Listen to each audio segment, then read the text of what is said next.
Good morning, anyone and everyone. I finally got all those stupid setup missions done in GTA Enhanced, so I can actually play the Prison Break heist now. Um, Slowly but surely resetting my sleep schedule. It's 4 a.m. and I just woke up, so I'm kind of good now, I think.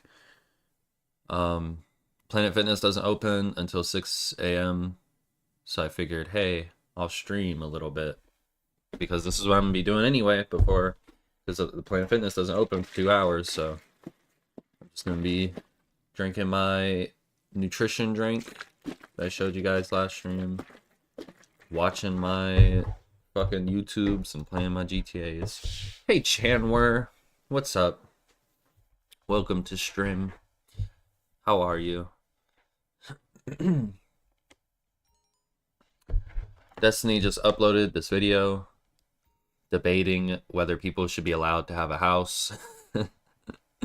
And Destiny is on the I guess it's not that. Okay, that was hyperbolic. I think the debate is about if it's better to rent or buy a house. Destiny unironically thinks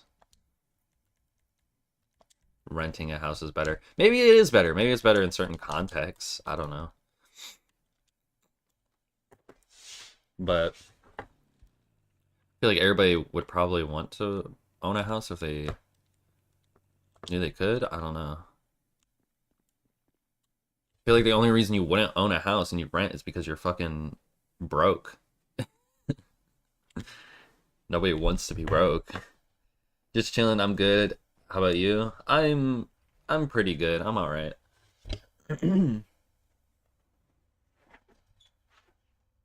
Like I said, I just woke up, reset my sleep schedule, so I'm not like tired, but like I got that weird jet lag feeling. Um, no, only the top 1% should own a home. True. Yeah, if you're not like a millionaire, you shouldn't be allowed to own anything. Actually, actually.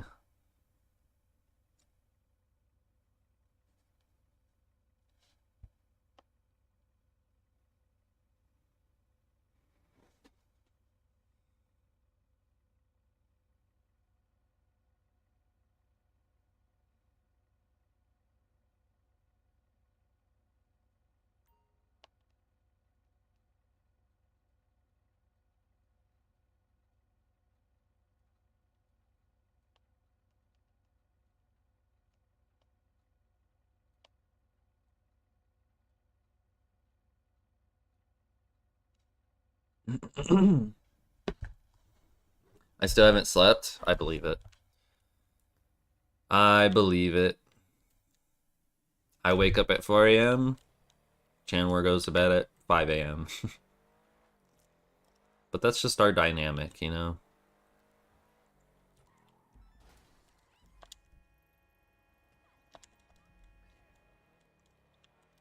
But yeah, I have 800,000.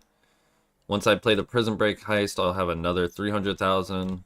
And I've decided I want to save up for the mobile operations center because then I'll be able to have custom guns. And I really want the Mark II rifles because I don't know, I had those on my old account and those shits were OP. I want them back. True. No, for real. Faux shizzle. Chen, were you ever gonna get a PC, bro? You said you're gonna get a PC when we met like a fucking year ago or whatever.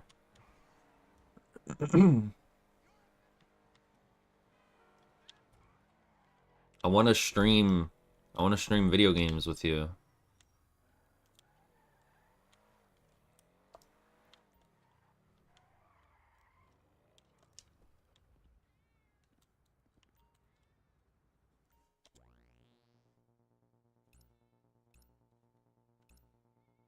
That fucking cat.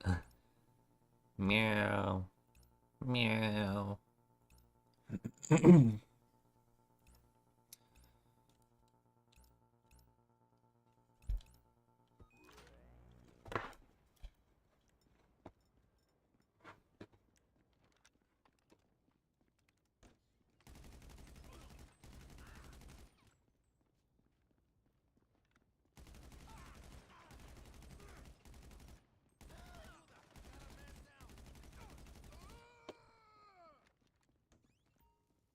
They didn't get a single shot on me.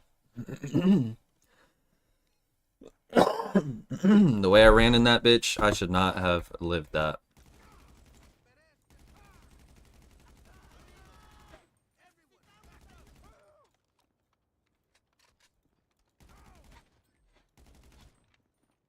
Go, go, go, go, go. Go, go, go. Please say the door didn't shut. Yes! See, that door is supposed to lock on you after you pass it, and you're supposed to have to go forward and shoot through a bunch of people.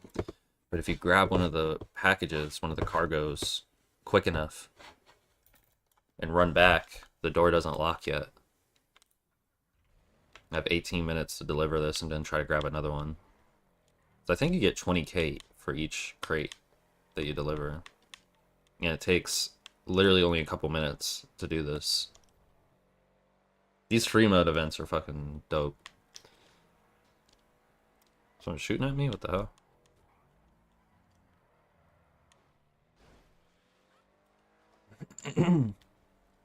Alright, since I'm just gonna be driving now, I'm gonna play the video.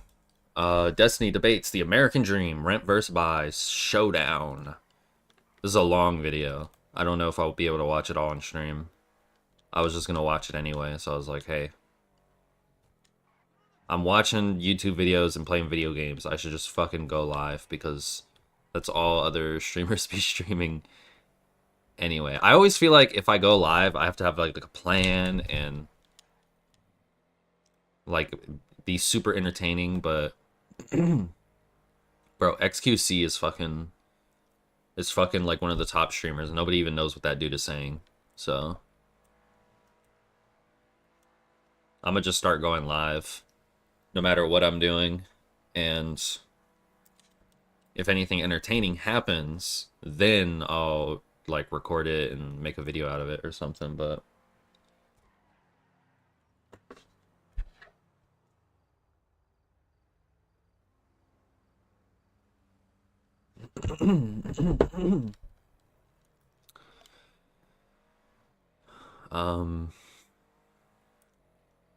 yeah, what was I even talking about? I don't know. Somebody texted me and it like mind wiped me. But yeah. Destiny debates owning a home. Okay, I don't know why you brought the fucking Chinese try-hard fucking student today. I can't wait till Trump gets rid of you motherfuckers. Let me lock the fucking. I'm locking in. I'm locking the fucking. Is clothing optional? It's really hard. He's locking in. Clothing's not optional. You have to keep your clothes on. Have some goddamn. Well, you know this is gonna be good when he needs to lock in. You better tell him thank you, Dad, for making sure I can speak English. Everybody basically gets 7 minutes. So they'll get a 1 minute opening. There'll be 5 minutes of like basically completely open debate. And then there'll be 1 minute where we'll kind of do almost like a ramping down of everything / that's when we're going to do the poll. The poll will extend the person an additional 6 minutes if they pass through the poll. And if they don't, we're just going to move on to the next person. But it's basically going to be people are going to be debating Destiny's semi-meme-ish article that he wrote. It's not basically not a meme. Basically talking about how much better it is to rent than to be a homeowner. Most people know Destiny's opinions on homeownership. What's wrong with homeownership versus... Why does Destiny always have this fucking posture whenever he's like debating or on the news or on like a fucking TV show? He's always like, yeah, my name's Destiny and I'm gonna debate.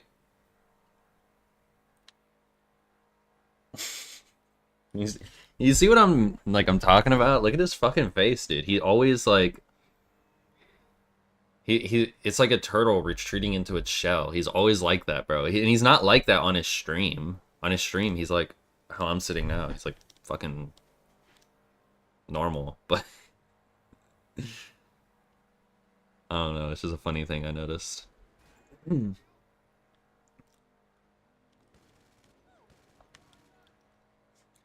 I want to stream at the gym, but I feel like I don't want to cause problems because I know people don't like recording in public anymore because social media is such a thing anymore. Um, not like I'd care record or streaming in public, like it's allowed, but I don't want to get like fucking banned from my gym or something. Because I'm pretty sure they have like a no selfie policy or some shit. And I kind of need the gym. But I was thinking I was fixing my I need to get money and fix the treadmill we have in our basement. Even though it's a lot smaller, it's not as good.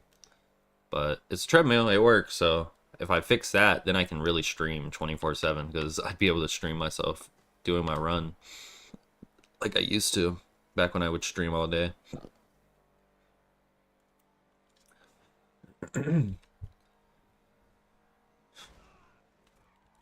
Yeah, okay. Video. Is like all the investment vehicles, stuff, all that kind of stuff. If I make an I get so investment in a piece of distracted. property and I decide that I want to leave, I can't. I'm literally locked there. I'm a fucking prisoner to my investment. I cannot leave my fucking house. If I want to leave and I want to sell it, I do this in less than like 7 or 8 years of owning the property, then I've completely and totally thrown away every single cent I could have possibly gained on that property. We'll go ahead and do then is we will start with the opening, and I'm gonna butt in every once in a while just to let. Why is people know fucking about more, Gandalf things like that, but on for the most part, screen? stay quiet. Ivory Fool, go ahead and do your opening statement. Sure, thanks, Hobbit. So housing encourages desirable pro-social behavior that renting does not. Oh, is When this people buy equity in a long-term? is this Destiny's? What is this? Destiny have like a new debate thing in his server or something? Like, why is his graphics all different? And like his graphics are like a debate graphics, like fucking modern day debate or some shit, like Wick TV. Like, why does it look like this? I guess he cranks up the editing when it's a good debate like this. I don't even know if it's a good debate yet, but it seems like it's gonna be. Feels like so many debates anymore they've been so boring lately because like nobody wants to talk about any other issues because we have like a fucking crazy orange man as president. So that's like all anybody ever talks about, which don't get me wrong, like I didn't vote for Trump, but bro's president already. There's really nothing we can do about it. Might as well just talk about other shit the next 4 years until it's over with. I feel like, I mean, I don't know, it's probably important to talk about the crazy shit Trump's been doing, but I need to hear more debates like this about specific issues like home owning, gun owning. But I feel like maybe those debates are very played out. They're new to me. 'Cause I'm like kind of just getting into politics.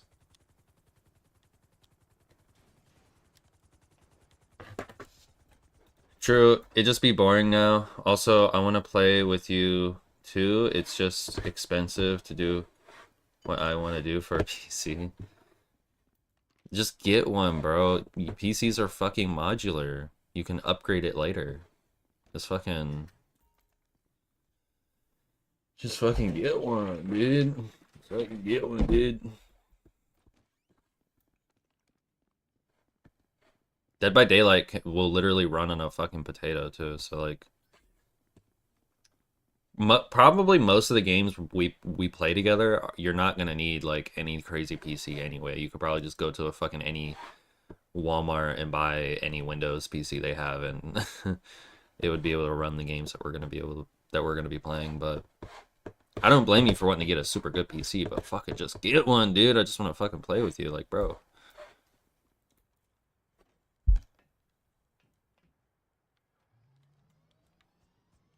You can always upgrade it later.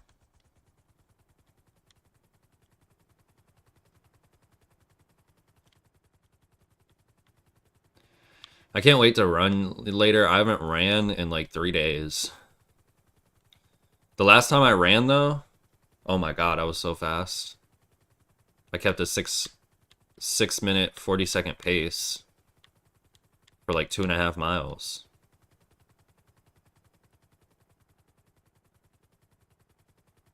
My goal is to be able to keep it for a full 3 miles, but oh my god, bro, it's so hard.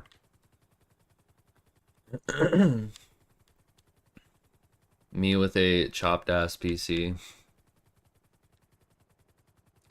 Like currently, or are you saying if you buy a PC? Bro, you might as well get a PC now before the tariffs hit, because they're gonna be way more expensive. They're gonna be way more expensive in like a year, I promise you. Nobody's getting a PC in like a year. Which sucks, because when GTA 6 comes out, I'm probably gonna have to pay out the fucking ass, bro.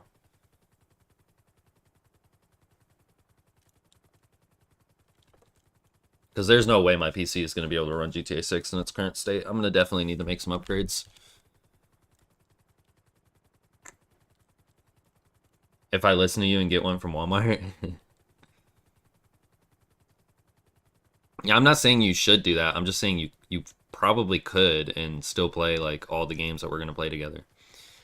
I don't blame you for wanting to get something nice. You should get something nice, but don't get too hung up on like getting the perfect PC, because you know, nothing in life is perfect. You just gotta fucking live.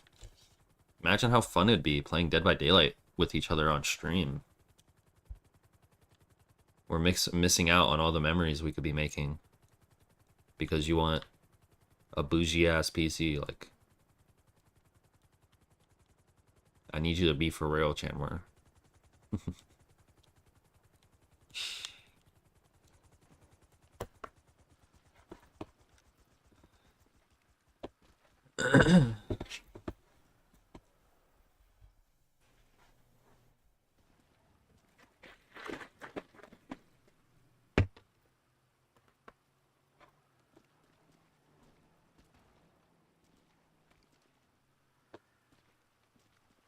Can I get another cargo? Commitment think within I the have enough family and time. community, especially with low interest fixed rate mortgages. They have more stable relationships, better outcomes for children, have more civic engagement, and are more likely to become small business owners. If we are discussing this issue in the context of politics, we ought to talk about aggregate effects and societal benefits as opposed to individual cost benefit analysis. If it's questionable whether or not owning versus renting is better financially for people that plan to live in the same place for the long term, that means there's a major housing supply problem that we need to solve, not that we should encourage more demographics to rent. Let's run them down one by one. What was the first point you brought up? All right. You said pro-social behavior? Yeah, but Do you live in a house? It's the 4 things. Yeah, I know. I do. Yeah. Oh no. Well, I rent it, but yeah, I do live in a house. You're in a house. How long does it take you to get to your neighbor's house? Like a minute. Guess how long it takes me to get to the apartment next door to me? Like 10 30 seconds. seconds? Yeah, 10 seconds. Okay. How is the house more pro-social? Explain. Well, so it creates like more stable relationships between just a couple. So if you have people that are living in a house, like it's probably more likely that they're going to be in a more committed and long-term relationship, especially if we're looking at like divorce rates and stuff like that. And one thing that is interesting that I found was women are way more likely to be single homeowners. And so I think just in general, women really care about homeownership more than men. And if we are looking at a society where Whoops. there's a lot of incel behavior, or that's becoming more of an issue, or men are becoming more and more dispirited, I think enabling or encouraging people and enabling them to own their home can help bridge that gap and make men more desirable to women if we agree that's an issue. Wouldn't it be better to That's just get one a... issue. What would be more impressive to a woman is you're an incel guy who managed to buy your shoddy, disgusting $175,000 house, or you just said it and you rented on like the 34th floor, okay? A really nice apartment with a nice view, with no I don't mortgage think or... it should be about being impressive obligation. or not. Oh, what's I it think about it's more then? about like giving people the opportunity to like have this like milestone of commitment, and encouraging people to go through that and making sure that everyone has access to that. What I think milestone of commitment? The fact that you can fill Yeah. out a mortgage appeation? No, the fact that you like This agree guy's to gonna own your shoot house me together, down, bro, I swear. and that we can do that. I mean, you can sign a lease. Okay, together, maybe can't you? not. I'm paranoid. Yeah, but that's it's way less of a commitment. That's the point. Okay, so you think that knocking somebody up is a good way to further the commitment in a relationship because now you have a kid together? You think that's healthy? If you agree ahead of time, then I mean I think a big part of it is that men don't commit to women as much anymore. I mean, I don't really want to get into that too much, but like that's the that's kind of like the idea is not that commitment itself is good. The idea is that if you have like you want people to have options to commit to each other. Don't you think buying a home together kind of eliminates those future options? Isn't that like a really big lock-in? Like, wouldn't No, somebody no, want it's to not- stay in a it's not about relationship if looking, they bought a house together? No, I'm saying like this is a thing that they have an option to do. And if home ownership is inaccessible to people, then they don't have that option. It's not about having this carrot dangling. That's not what. Sure, but we're not talking about having the option to rent a home. We're talking about whether it's good to execute on that option of renting the home. No, but so that's what I'm saying. That I started off by saying that we want to look at the societal benefits, not the individual cost benefit analysis. So like we should make it more desirable for people to want to own a home because owning a home has all these benefits, including encouraging people to be more entrepreneurs, encouraging people to be civically engaged. And I think that's a pretty big one that we probably both agree is really important right now. That like people just aren't reading the news. True. Oh my god, bro. But That like I'm not I feel gonna like fucking make feel this like you last need these things to be in an package. apartment. I don't think you need, like, for instance, course. I voted, then I'm civically engaged, but I'm in an apartment. sure. I know I mean- friends, at least one, who owns a home and is not civically engaged, and he didn't vote. So now what? I'm saying on aggregate, like if you look at the studies, that people that own homes and you control for all the socioeconomic status, everything like that, owning a home increases the number of people that are willing to be entrepreneurs. And Damn it, bro. I'm not gonna make this last package. The mechanistic hypothesis is that if you're committed to a community, you're more likely to want to improve that community. And so like if you own equity in a community, like that's literally what you're doing when you're buying a house and land. Yeah, You're but could you also directly just like incentivized. couldn't you buy a condo? Sure. I mean, the point is owning the home, not versus renting. I thought the No, point was I mean- homes versus apartments. Wait, so you're saying renting a home wouldn't qualify? No, it's rent this versus world. Yeah, because you buy. don't benefit from the property value going up. You know what we're So fucking it's all talking just- about. How does benefiting from the property value going up? That's the thing that causes all the pro-social cohesion and the entrepreneurship and everything. I'm sure that's part of it. I don't claim that that's the entire part of it. I think that'd be foolish. Really? Yeah, just to say that the only reason why people are more civically engaged is because they want their house to be worth more. Okay, sorry. This article was a half-name article. Okay, I'm trying to figure out how serious the level of engagement is. Wait, let me lock the fuck in. It wasn't a meme, but the poll is going out. Okay, so in all the chats, the poll is going out. Go ahead. Yeah, you're just wrong. Sorry. On what? I love how Destiny, when he's like when he doesn't have like a good response or he's not like super familiar with the subject, he just memes around. He's like, oh, this isn't a serious conversation. You're just wrong. I'm just based. Based. I'm so based. That's what he does every time. He doesn't have like a fucking response to something. It's so fucking irritating. Like I watched his vegan debates and oh my god, it's so frustrating. He had one serious vegan debate like 5 years ago. And ever since then, he just memes around and he just fucking like trolls whoever he's talking to because he knows that killing animals is probably wrong, but we all do it anyway. And he doesn't want to lose the debate, so he just memes around. He's like, nah, actually, killing animals is perfectly fine and based. Debate it? That's gay. I don't know. Why the fuck are you out here? You're not supposed to spawn out here. The fuck? There's no way I'm getting this fucking package there on time. Why are you guys out here, dude?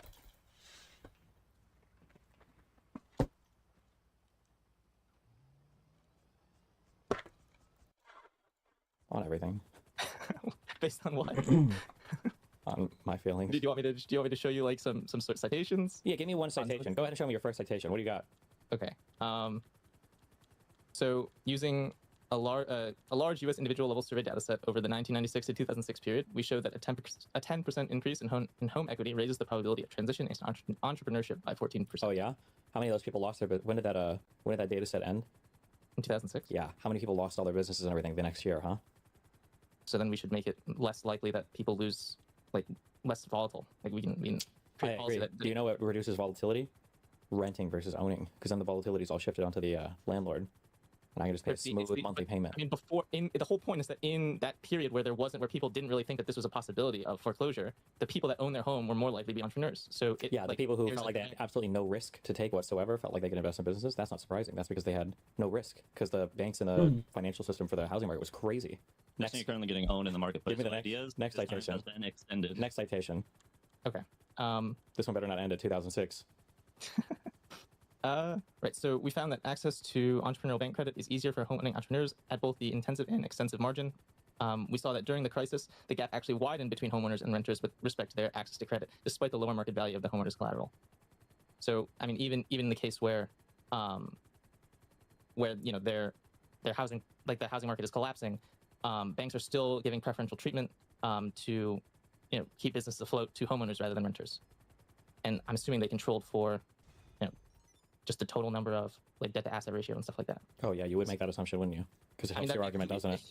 It'd be ridiculous to like publish that without controlling for that. Really? What year does this study cut? Where's the data set from? I think it's looking at the global financial crisis. Oh, so the whole world. They studied the entire world. No, I was talking about the time period. Yeah, but what housing market and the- credit market was it talking about? Entrepreneurial activity in the Netherlands. Wow. The Dutch? I mean, look, like when you're talking about like scientific research, it's not like these things don't happen immediately, right? Like, Yeah, but it you takes think, a you while think for Dutch people to do people that. and Americans are comparable? Probably. Let me Like, introduce you to a on concept called certain aspects. ethnic homogeneity. Have you ever heard of it before? Sure. And social cohesion? I'm just kidding. Okay.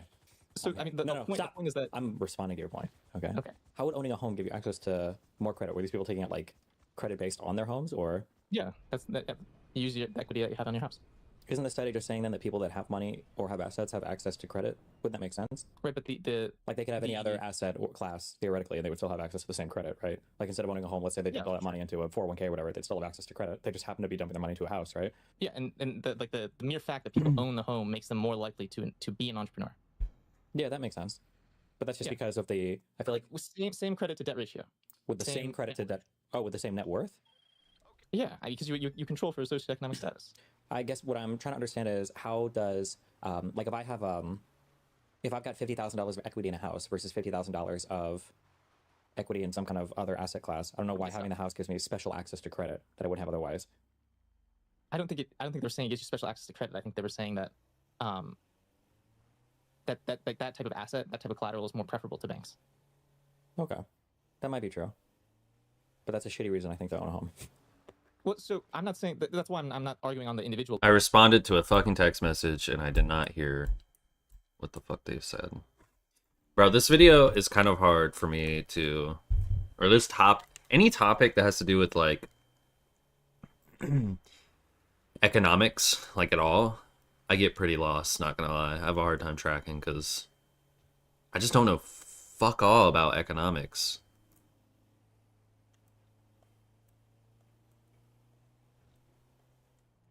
I mean, I think it's because I don't even like have any responsibilities. It's like I don't own a house. I don't invest. I don't borrow loans. I don't do anything that would require me to have any knowledge about how any of this shit works. I don't have credit. I don't use credit cards. So whenever people talk about anything about money or owning shit and paying off stuff and why certain amount of credit in a society versus debt and blah blah blah is good or bad, like I'm just like completely like I don't even know. Is it good? Is it bad? I don't fucking know because I don't have any of this shit going on with my fucking mom. She make me chicky nuggies. I don't fucking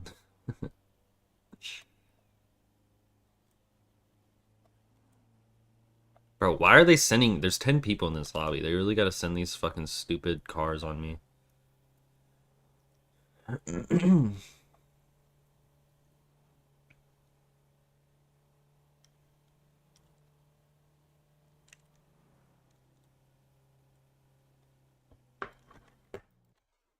don't know why having the house gives me special access to credit that I wouldn't have otherwise. I don't think they were saying it gives you special access to credit. I think they were saying that that type of asset, that type of collateral is more preferable to banks. Okay, that might be true, but that's a shitty reason I think to own a home. Well, so I'm not saying that's why I'm not arguing on the individual level. No, I'm I saying understand you're not arguing on an individual level. I can understand that it might make sense that banks might prefer loaning against housing collateral versus other types of collateral. I don't know how high your portfolio needs to be to have to take out a loan against, like, if you have like stocks or whatever. I will say one of the scary things about utilizing credit. Well, actually, wait, hold on. When you talk about access to credit, are people taking out loans against their homes to like start businesses? Yeah. Is that a preferential idea, or is that a good? Do we want to encourage that type of thing? I think so. Because I mean, it's Please all stand connected, with- especially if it's a local business. Why you guys keep? Oh my god, hold on. Let me turn my AC down. Hold on. I'm locked. Okay, hold on. Let me lock in. Oh my okay? god, we're pausing the time. We're pausing the just time. He's fucking lock it. scrolling. Hold He's on. getting Thank you. absolutely destroyed right now, chat. You guys are seeing this. He's literally leaving his desk. He's getting blown out by the Ivory Fool. Everybody can see it. Okay, I don't know why you brought Okay. in Chinese. Okay, try hard student today. I can't wait till Trump gets rid of you motherfuckers. Okay, You let me talk lock the to- fuck in. you I'm talk locking to in. him. Shh, I'm locking the fuck in. I'm locking in now. I'm locking in. 1 minute. Yeah. Go. Restart it. You're making points. Go. You're a try hard. How dare you try hard in a Okay. debate? My understanding is businesses.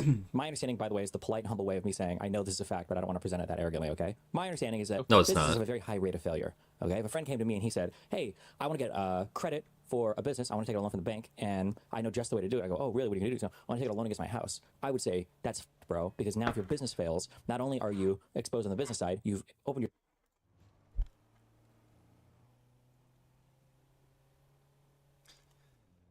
I always do that shit too. I'm always like, my understanding is this. The way I understand it to be is this. It's just how you ensure you don't get absolutely fucking destroyed in a conversation, because the other person might know things that you don't know. So that's why you're like, oh, this is my understanding. So then when they fucking correct your ass, you're not like floundering like, oh no, I was wrong. Because you can just be like, well, that was just my understanding. My understanding was wrong. It's a lot easier to accept an L if you're not so egotistical. But once you attach your ego to an argument, you will never be able to accept being wrong about your argument. That's why you should say, this is my understanding. Because you don't want to attach your ego to the argument you're making, because there's a possibility that you're wrong. But Destiny's at a point where he can't be wrong about anything. No, I'm kidding. But it is something I think about. Like, if I were to get into debating and I was to get into this online discourse shit, I really want to seek truth. I don't want to ever play into, left versus right politics and attach myself to any beliefs, but the layman is fucking stupid, and they'll see it as like being wish-washy and flip-floppy and bippity-boppy and all that stupid shit because you changed your opinion about something, even though that's what we're supposed to do. That's like the point of life, is to change and grow. But yeah. Anyway, I should do this prison break heist now.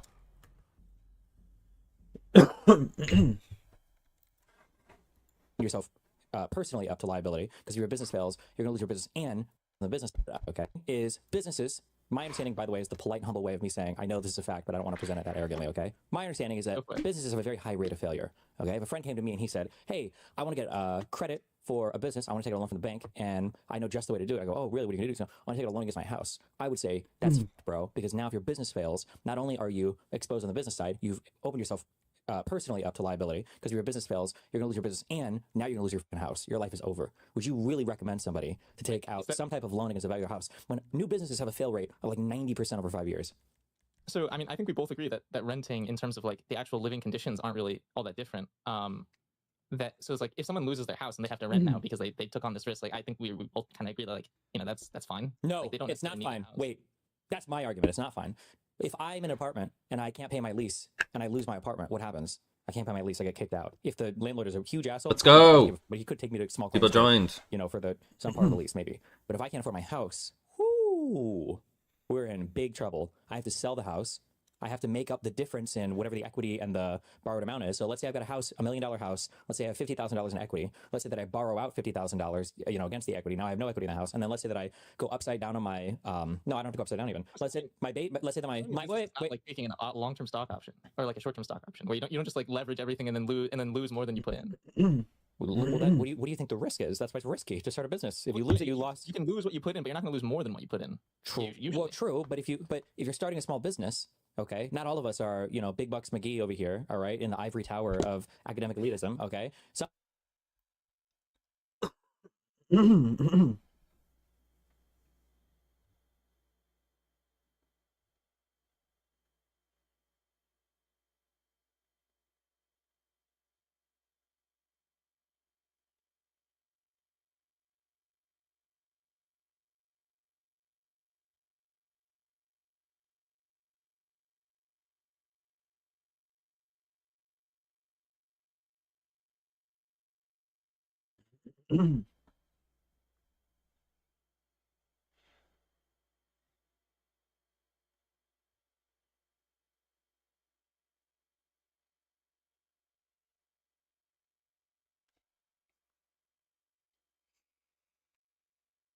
Sorry, I was asking ChatGPT how loans work.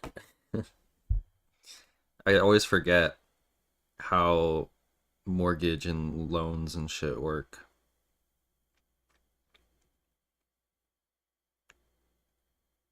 So he's saying that you take a loan out to start your business, and if businesses usually fail, so if you use your house as collateral for that loan, then when you don't make the money back, they're gonna just take your house, right? Probably misunderstanding, but hey, gotta start from a misunderstanding to reach an understanding. But you're not going to lose more than what you put in. True. Usually. Well, true, but if you're starting a small business, okay, not all of us are, Big Bucks McGee over here, all right, in the ivory tower of academic elitism, okay? Some people, when they start a small business, they lose that small business. It's not like they have tons of other revenue streams to pull money from. Like, if you, in my mind, there's they no go find a wait, job. in my they go find a job. In my mind, a person who is, I don't mean to say this word meanly, but a person who's desperate enough to leverage their house in order to get a loan, an SBA loan to start a business, is probably not the kind of person who has a punch of capital available to them, such that if the business fails, they're totally fine. And now they got their mortgage payment and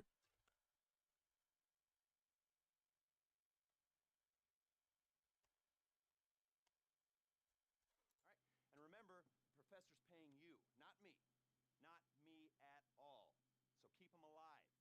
Based on this inmate transfer schedule, Bolingbroke are expecting a new arrival. One of you is going to intercept the transport, make sure it doesn't get there. Two of you are going to be taking our prison bus and making your way into the facility in its place. You'll be playing inmate and guard. Stay in character as long as it's useful, then make your way to the rooftops. I'll get on the radio and give you a path to the prof. Meanwhile, the pilot will have picked up the plane and be waiting on the evac in the air. Whoever stole the bus will be bypassing the prison and torching it somewhere discreet. After that, it's just a matter of getting your guy out of the clink and getting him onto the plane. Everyone flies out of there except for the bus thief. Professor Reshkovsky takes control of the plane. The three of you on board take a jump. The professor's out of U.S. airspace and reunited with his precious car. Simple. Should be the easiest money you'll ever make.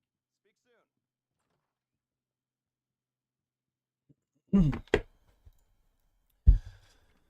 Let's go. I get 400. I give almost 500,000 out because I played it on hard mode instead of normal. That's worth it. That's really worth it. I hope the fucking... Oh wait, I'm the prisoner. Okay. Everybody else's job is easy. I think I have the hardest job, to be honest. Being the prisoner is hard because you only get a fucking pistol, which sucks. But I'm good at video games. I just woke up. I'm drinking my caffeine. I got this. We'll watch the video up until like the action is about to start. Then I'll probably have to pause it and play it through the heist. and they've got to pay off this HELOC or whatever other type of loan they took out against the value of their house. I don't know if that's a great way to start a business, is borrowing against your... By foreclosing the house.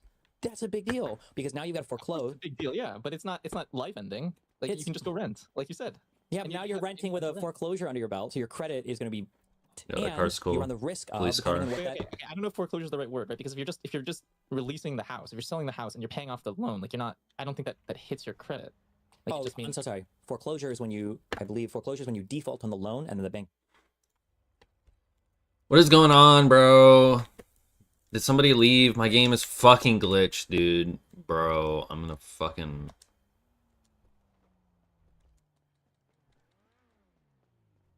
Is your car stuck too, dude? What is this bullshit? I can't pull out my guns. Bro's lagging. One of our crew members left and it glitched out our fucking game, didn't it? Oh no, we're all here. He can pull out his guns? What the fuck, dude? Bro, I hate fucking... GTA sucks. This is a dog shit game, bro.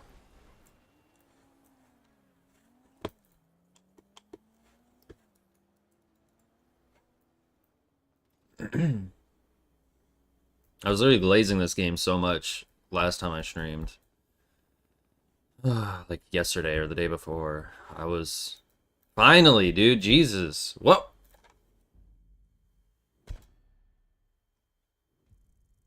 Okay, I think somebody did something to try to get us out of the glitch.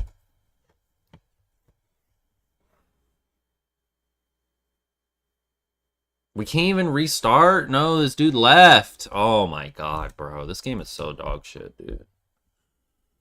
Oh my god.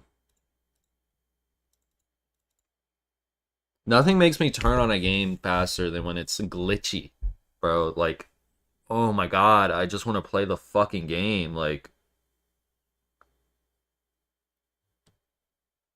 when things are glitchy and you can't just like progress because you're running into issues, it's like, bro, I'm playing a game to have fucking fun, not to like troubleshoot and be like a fucking bug tester for Rockstar. Like, come on, dude.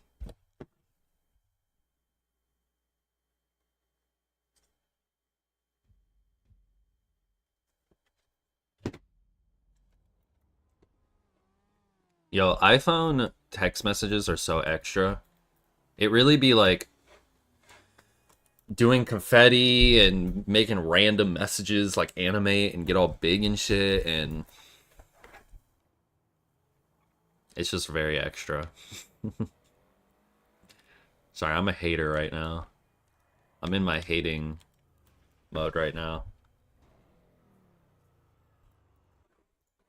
Repossesses your house to make your shit straight. You Right, mean you're selling the house? It's like the business failing, and you have to like give up the venture, right? Yeah, I don't think. But the problem is so anytime one of my biggest criticisms of using homes as wealth vehicles is you lack any diversification. You're highly over invested in a single asset class and truly in a single asset, right? So if you're forced to sell your home at a non-preferential time because you're trying to make good on a loan, you might be completely fucked. So you could be upside down on the loan. Maybe your home has lost a little bit of value. So not only are you selling the house now at a loss, which would suck depending on.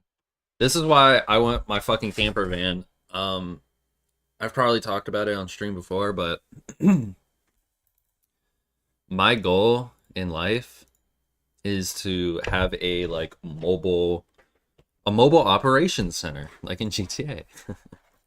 No, but like actually a mobile operations center is kind of like a fire ass name for what I'm wanting to build, but it's basically just a camper van.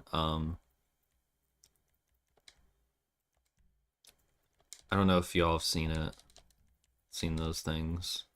Chanwer's still here. He knows. I've talked to Chanwer extensively about my camper van obsession.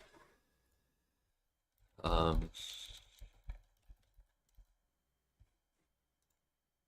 these things, bro, they're so fucking sick, bro. These things are so fucking awesome, dude.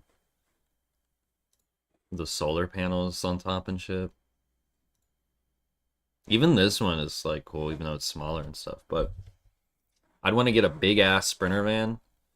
Like a big ass one, like one of these, like the fucking Mercedes Amazon fucking vans. And yeah, people forget how big these things are. Like that thing is probably as big as my room, just on wheels, and like obviously dimensions are a little different, but still. That thing's fucking massive. I can fit everything I own in there, plus, have kitchen space and all that. Let me just pull up a video. This is such a tangent, but since we're talking about homes, bro, I just had to. So we're talking about home owning. Because I feel like camper van is just, it just makes sense as an investment that I feel like everybody should have a camper van before they own a house.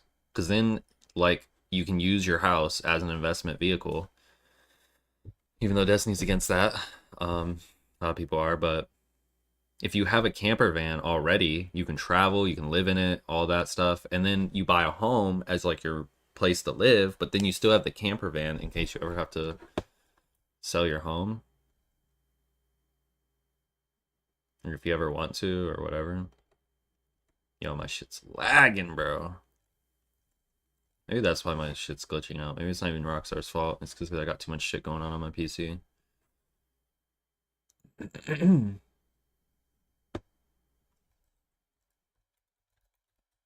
Let me just God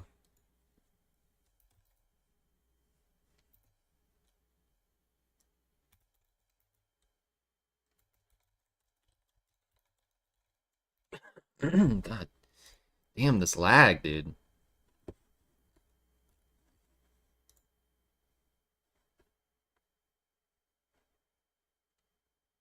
My computer's working so hard right now. See, this is kind of a cramped one, but there's an idea of what you can have. There's one. A lot of these are smaller camper vans too. You can get them pretty big. Like this one's a bigger one, but it's got the bigger appliances. See, that's the issue is a lot of times people get the bigger vans and they just fill it up with more shit instead of just filling it up like you would a smaller van and just being happy you have extra space.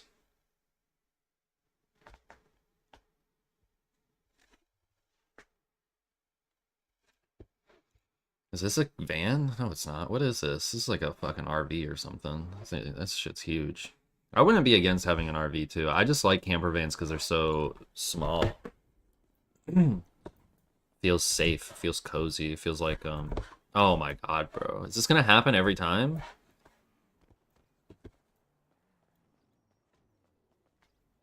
I literally can't play the game. Rockstar, I tried to play your fucking video game. I literally can't play it. You know, fuck you. Fuck you, Rockstar. I literally cannot play your stupid fucking video game. I'm trying, but I literally can't. I can't play your game. Your game's fucking broken. I literally cannot fucking play it, bro.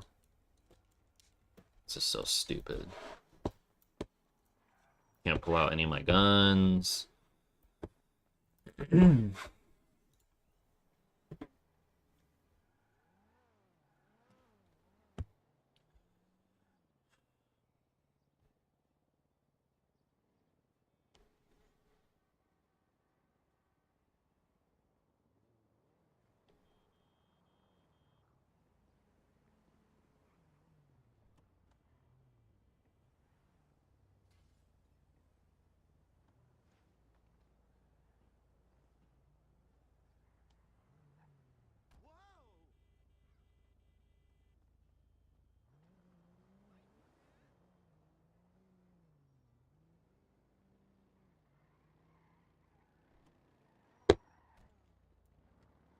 Want me getting you? No, I don't have access. Why does everybody always have their access turned off? I always have it on just passengers. This guy's car is so cool. Fucking police Corvette, like that shit's fire.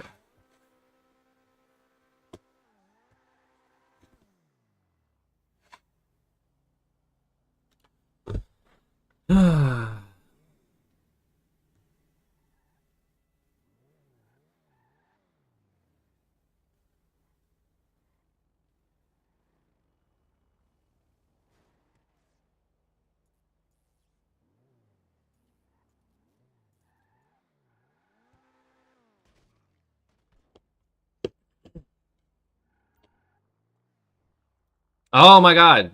Are we good? Or did somebody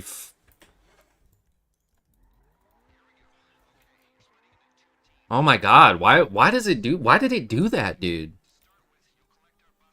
It fucking That was so ridiculous. My god. I hate modern gaming so much, bro. I just want to go back to being a little kid playing the PS2, bro. It was so much simpler. I had so much more fun. Because games just fucking worked. They didn't need patches. They didn't need this, that, and the other. They just fucking worked, dude. And you just played the game and you just had fucking fun. So tired of fucking modern gaming, I swear to God.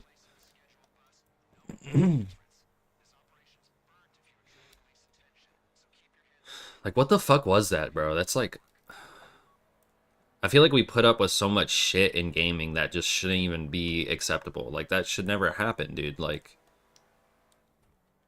It literally, shit like that makes the game unplayable. A video game, should never be unplayable. Like, it's a fucking video game. I should be able to play it.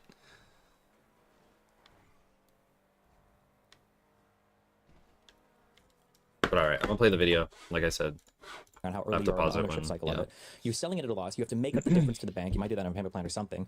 And you're and then you're also like trying to find a place to rent and live on top of that. It's just you're exposed to so much more risk on owning the home. Generally, the risk isn't a big deal, but if you're starting to leverage the risk. What? Go ahead. You're conflating entrepreneurship with like home ownership as one investment vehicle, right? Because the thing that is putting you under is not the fact that your house price is going down. What's going under is the fact that your business failed. So like that's completely separate from how good of an investment the house is. And I also Correct. Wait. I agree with you. One thing at a time. I agree with you that those two things could be separate, but you wanted to connect them in the form of arguing that owning a home gives you access to more credit. So I'm attacking that argument. So I don't know exactly what the mechanism is behind why do homeowners like start Have access to more credit? Well, so that's one possible explanation, but you know the I don't think there's been enough studies on this direct connection between entrepreneurship and homeownership that we can definitively say what exactly the causes and mechanisms are. But I think Oh, just well, we can being ditch it part then of if you the- want. We can eject that argument. Well, I mean, I still think there's enough studies that there is that people have noticed this effect and have articulated it. And I'm seen sure you it can have in- access. in- No, I mean I agree with you, right? We could also do an access, or we can do studies showing that, like that in 99% of circumstances, men could kill their wives if they wanted to, but that doesn't mean I would say that this is something that should happen, right? Like I'm sure there are a lot of studies showing that homeowners have access to more credit than non-homeowners, even all else equal, because a house is, like you said, it's probably a preferential collateral vehicle because you know the person has to use it, right? Like if you're going to take a loan against your home, I know where your home is, I can always go and repossess it. It's a secure loan, right? I agree with that. I just don't know if that is anything that moves me much in the direction of home ownership, because the types of loans that you'd be securing with the equity in your home are things that I would almost always almost universally recommend against doing. And I feel like most people would. If somebody's like, "Oh, I'm starting a new business, I took out a loan against my house to do it," it's like, "Whew, that's not a great one," I think. So I'm not following the interject logic. real quick. Go ahead, and this will be kind of our closing. Ivory, very good job, but go ahead and bury Destiny one last time. Yeah. So I think that as we're thinking about housing and it's like becoming a broader and broader political issue or a more hot topic, and people are focusing on how we can reduce. I don't think I've played these heist missions since they like. I don't think I've played these heist missions since. Yeah, no, I don't think I have since first person's been a thing, because I've had my modded account for so long. I just never really had to play missions like this. It is really cool being able to go in first person inside the prison truck. Maybe I have and I just never tried to go in first person. I've been playing in first person a lot recently because it makes GTA feel like a new game, really. I like going in first person on foot and on bikes, but going in third person in like cars and planes. Drive, motherfucker, what are you doing?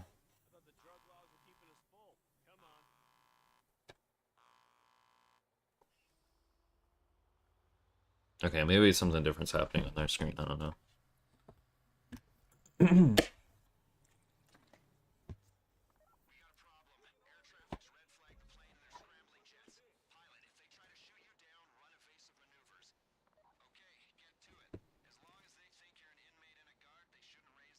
But I have a fucking earpiece. What inmate has a fucking earpiece?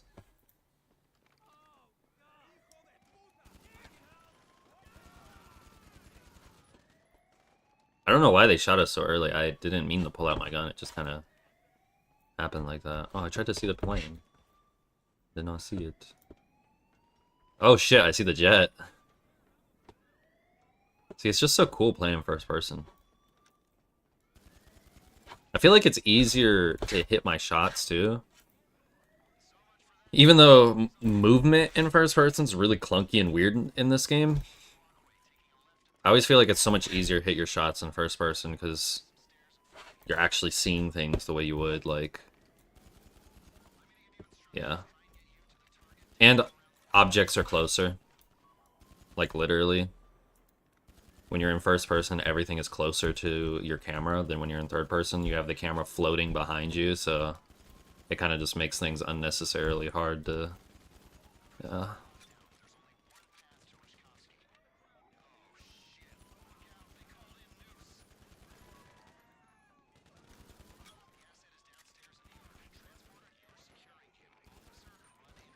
Oh shit, I got all my guns? What the fuck? Or, no, I probably picked this up from somebody.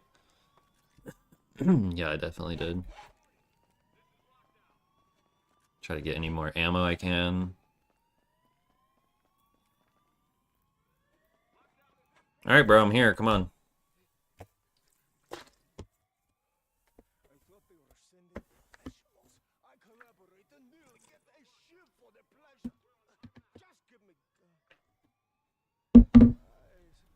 There are some screws I hope we run into. Let's go! They gave this guy so much character for being like just a one mission thing. It's kind of funny. He should have his own GTA spin-off game. I have like no ammo, bro. Really hoping my teammate is good and not gonna fucking die, because I can't really do much with just a fucking pistol. I'm trying, but...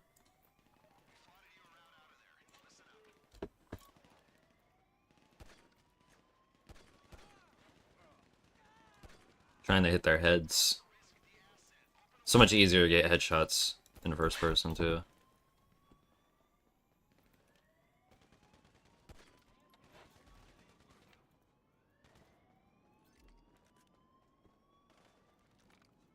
Oh, Revkoshskis, come on, what are you doing?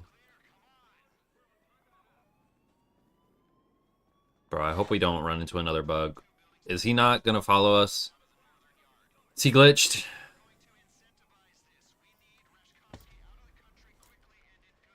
Maybe we gotta kill these guys.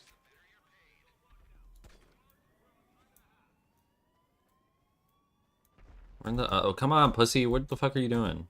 You ran all the way to the other side. Alright, they're dead. Come on. Revkoshki, come on. Let's go. Let's move it. What are you doing, bro? Go! Move your ass. Oh my god. The Valen was destroyed. Bro, you have the easiest fucking job, bro. Oh my god, bro. You literally have the easiest job. You just fly a fucking plane in a circle for the entire heist. That's all this motherfucker does, and they fucking died, bro. I can't wait to run later, bro. I can feel I need it. Whenever I fucking don't run for a couple days, I get so anxious, bro. I need to get them endorphins out of me or whatever.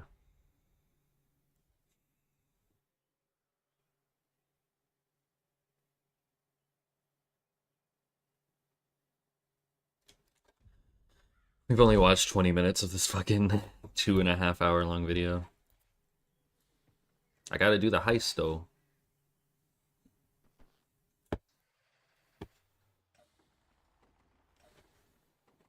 Ah, shit. Here we go again.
Yeah, I guess they have like a cutscene or something. I don't know.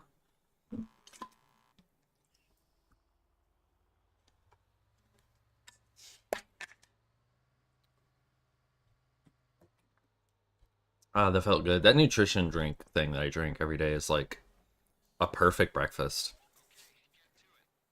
It's very filling. It's got like 30 grams of protein in there and fiber and shit, so be filling me up for real.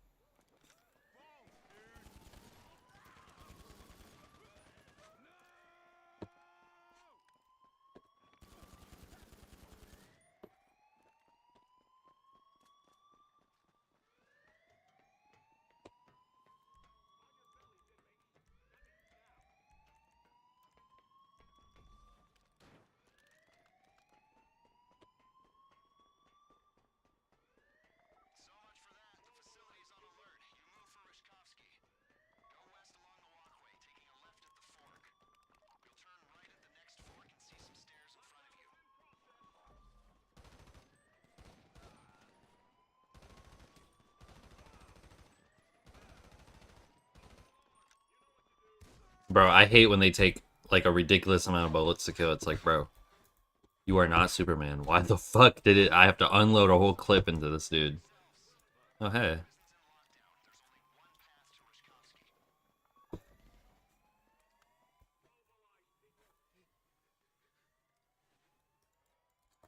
I gotta watch this cutscene every time, dude.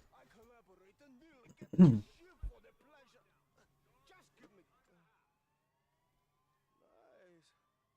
are some screws I hope we run into. Let's go!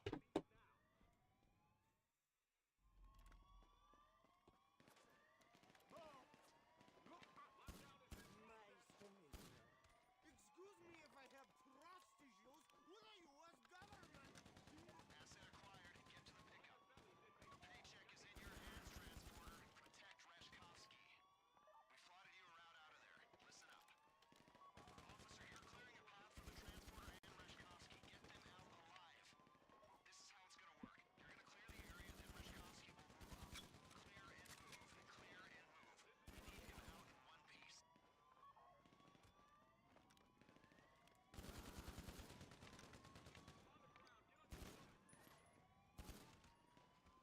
Okay, clear and move.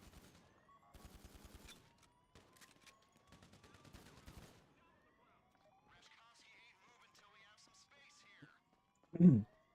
There's a small gap. Oh, he's gonna fucking move. He better fucking move. Go, motherfucker. Bro.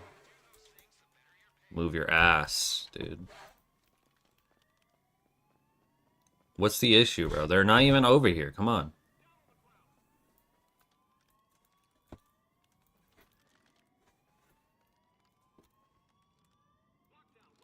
I got him to move last time. Why is he so fucking stubborn this time? Holy shit.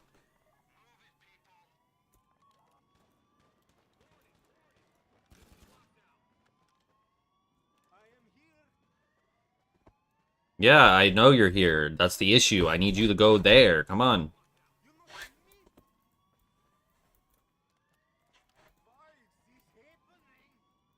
Why is what happening? Motherfucker, come on, dude.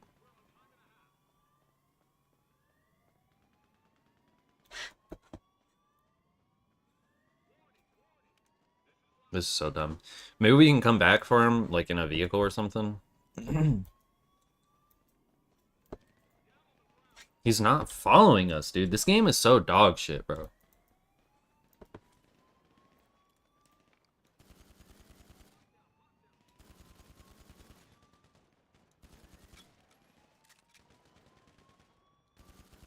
Oh, they're up there.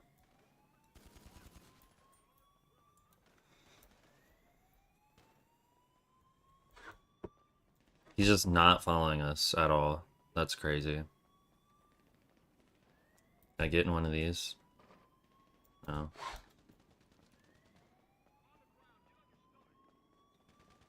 Clear the area of Noose. Maybe we have to clear all of them. Maybe they changed the way the mission worked. 'Cause I'm pretty sure Reshkovsky used to die a lot. Oh, he is moving now. Okay. Yeah, I guess that's what it was. Bro, just...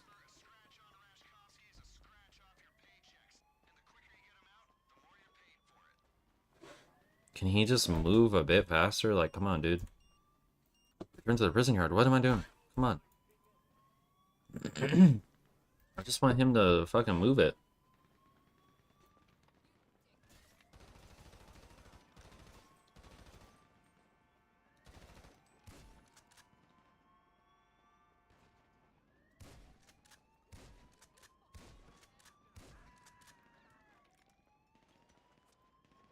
I'm out of ammo.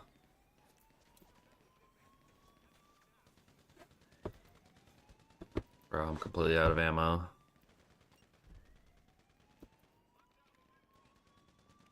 Yeah, I think they just maybe changed the way Reshkovsky moves through this mission. Make it easier or something. I noticed they changed other missions slightly like that too, so... Maybe it was intentional. Ooh.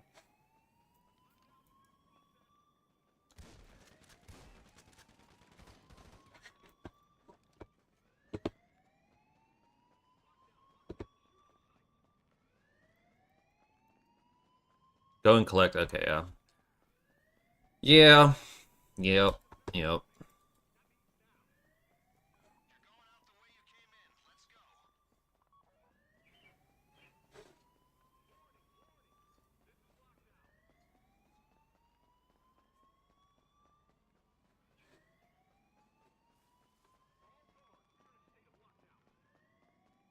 What does that mean?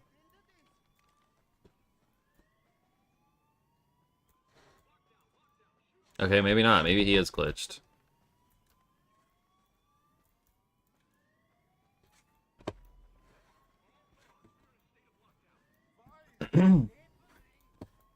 Just move, dude. Come on.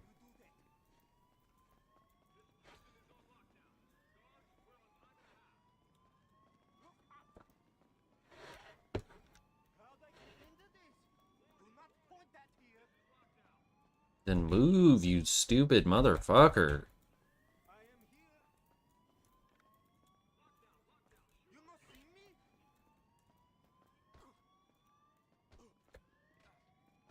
Fucking go.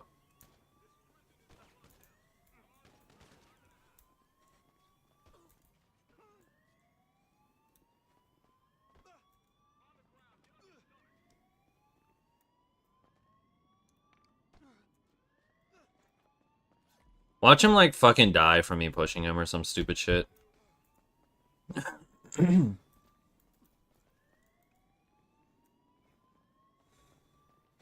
Oh, you're moving now, finally. My god, bro.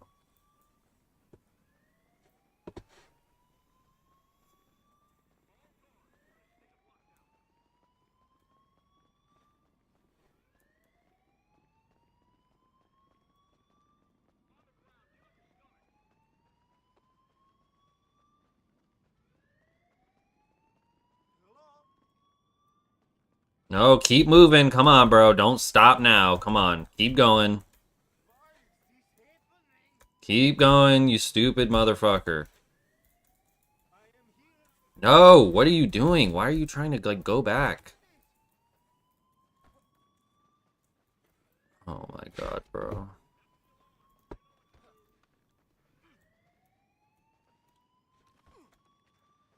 Go, dude.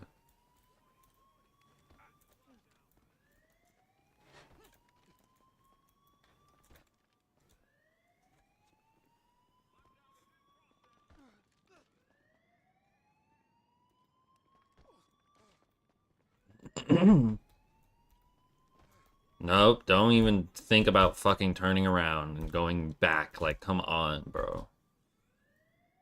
This is gameplay. This is 10 out of 10, 2026, or 2025 fucking gameplay, dude.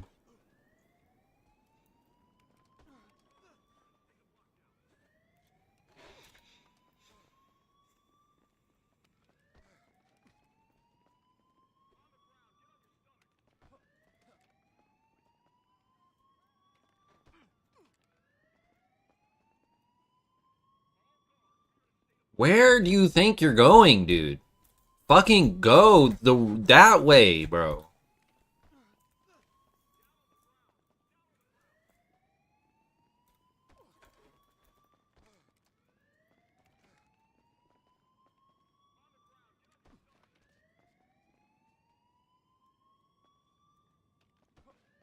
I'm gonna just, what the fuck is that? Is that a spider?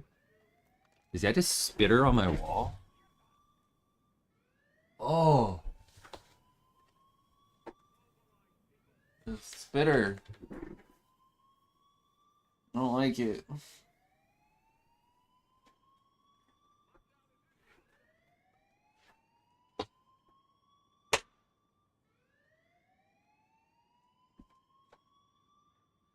I killed the spitter. Now that I feel bad. I hate killing bugs. It always makes me feel bad, but it makes me feel worse letting them live in my presence.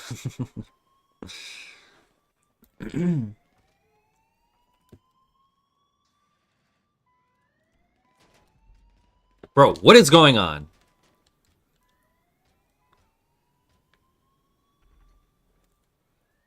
Get in the fucking car.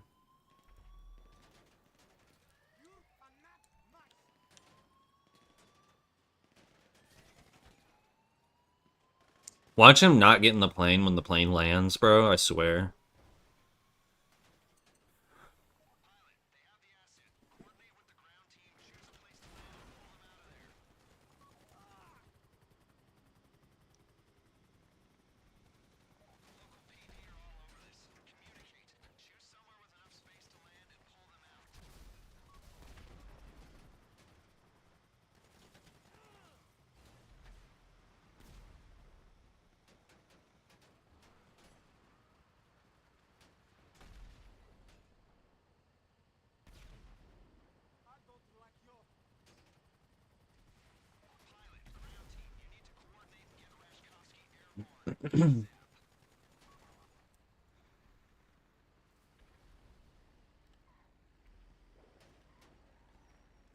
Bro's plane is fucked. I not mean to fucking eat. Oh my god, bro.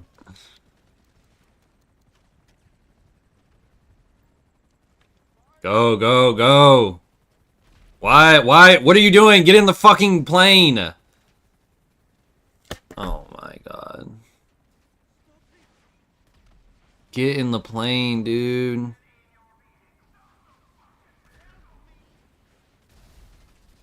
The plane's literally on fire. Like, we have to fucking go, dude. Move it.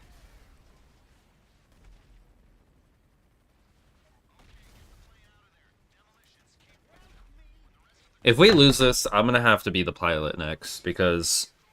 Oh my god, these people are fucking... And then I could watch the video being the pilot, because it's such a fucking easy... thing. Where are you going, dude?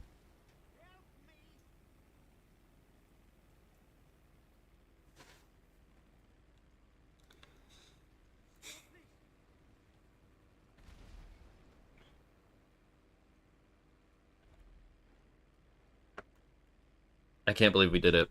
I didn't think I'd ever fucking get through this mission, dude.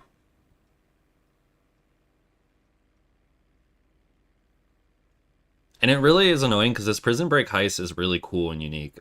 It's, I don't know, it's cool breaking somebody out of prison. Like, that's awesome.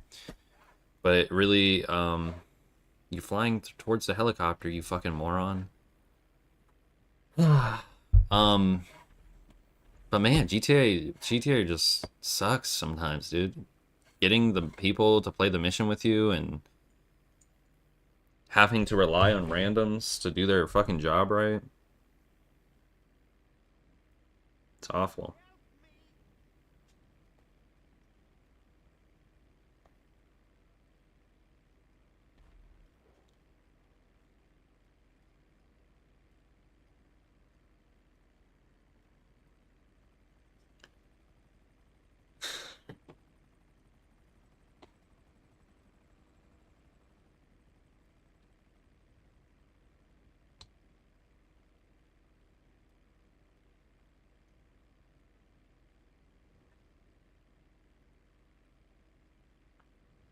You're supposed to fly high up. You're going the wrong fucking way.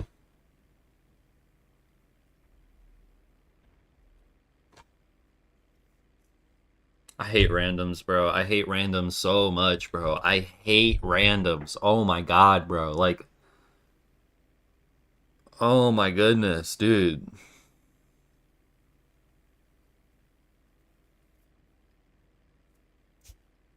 This game has been out since 2013, bro. It's 2025. How do you not know how to fucking play these missions?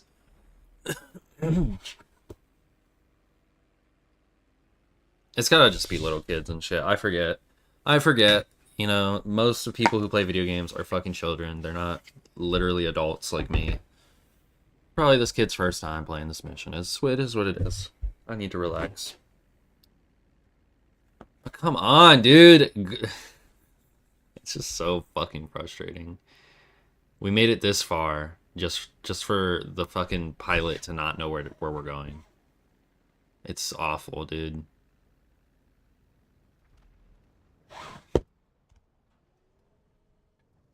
What are you doing, dude?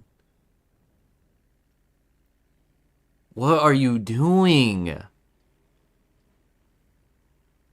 And there's no text chat in GTA Enhanced Edition, so I can't even fucking tell him, hey, fly up. What are you doing? Don't tell me he's about to fly into the fucking water. Oh, there's a waypoint on my map? Is it above me or is it below me in the fucking ocean? Oh, it must be below me in the ocean.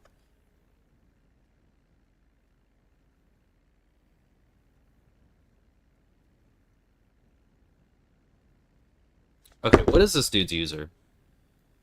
Super Einstein. I'm blocking this dude. I hope he never fucking gets into a fucking mission with me ever again. Oh my god, what is he doing? He's landing in the fucking water. Oh my god, what a fucking moron, dude. Oh my god, bro. How stupid can you be?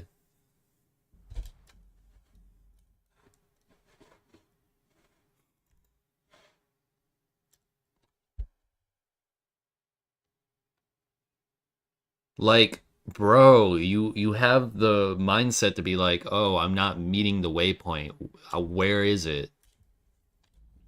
Oh yeah, maybe the game wants me to land in the fucking ocean. Oh my god, we have to start from the fucking beginning again. Oh my god, bro.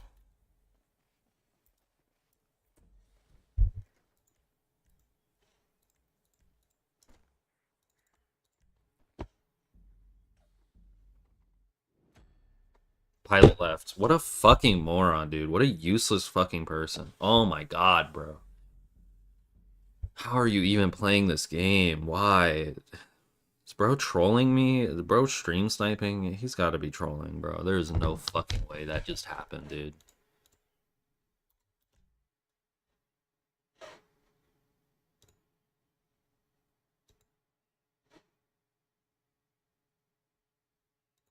I don't think that affects them from joining my game, but I don't know, maybe it does.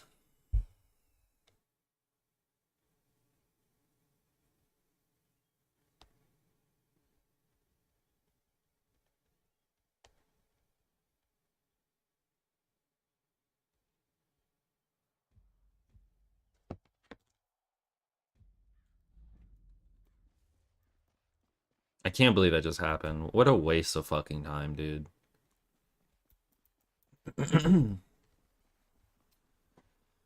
What an absolute waste of time this game is. Why do I play this fucking game, dude?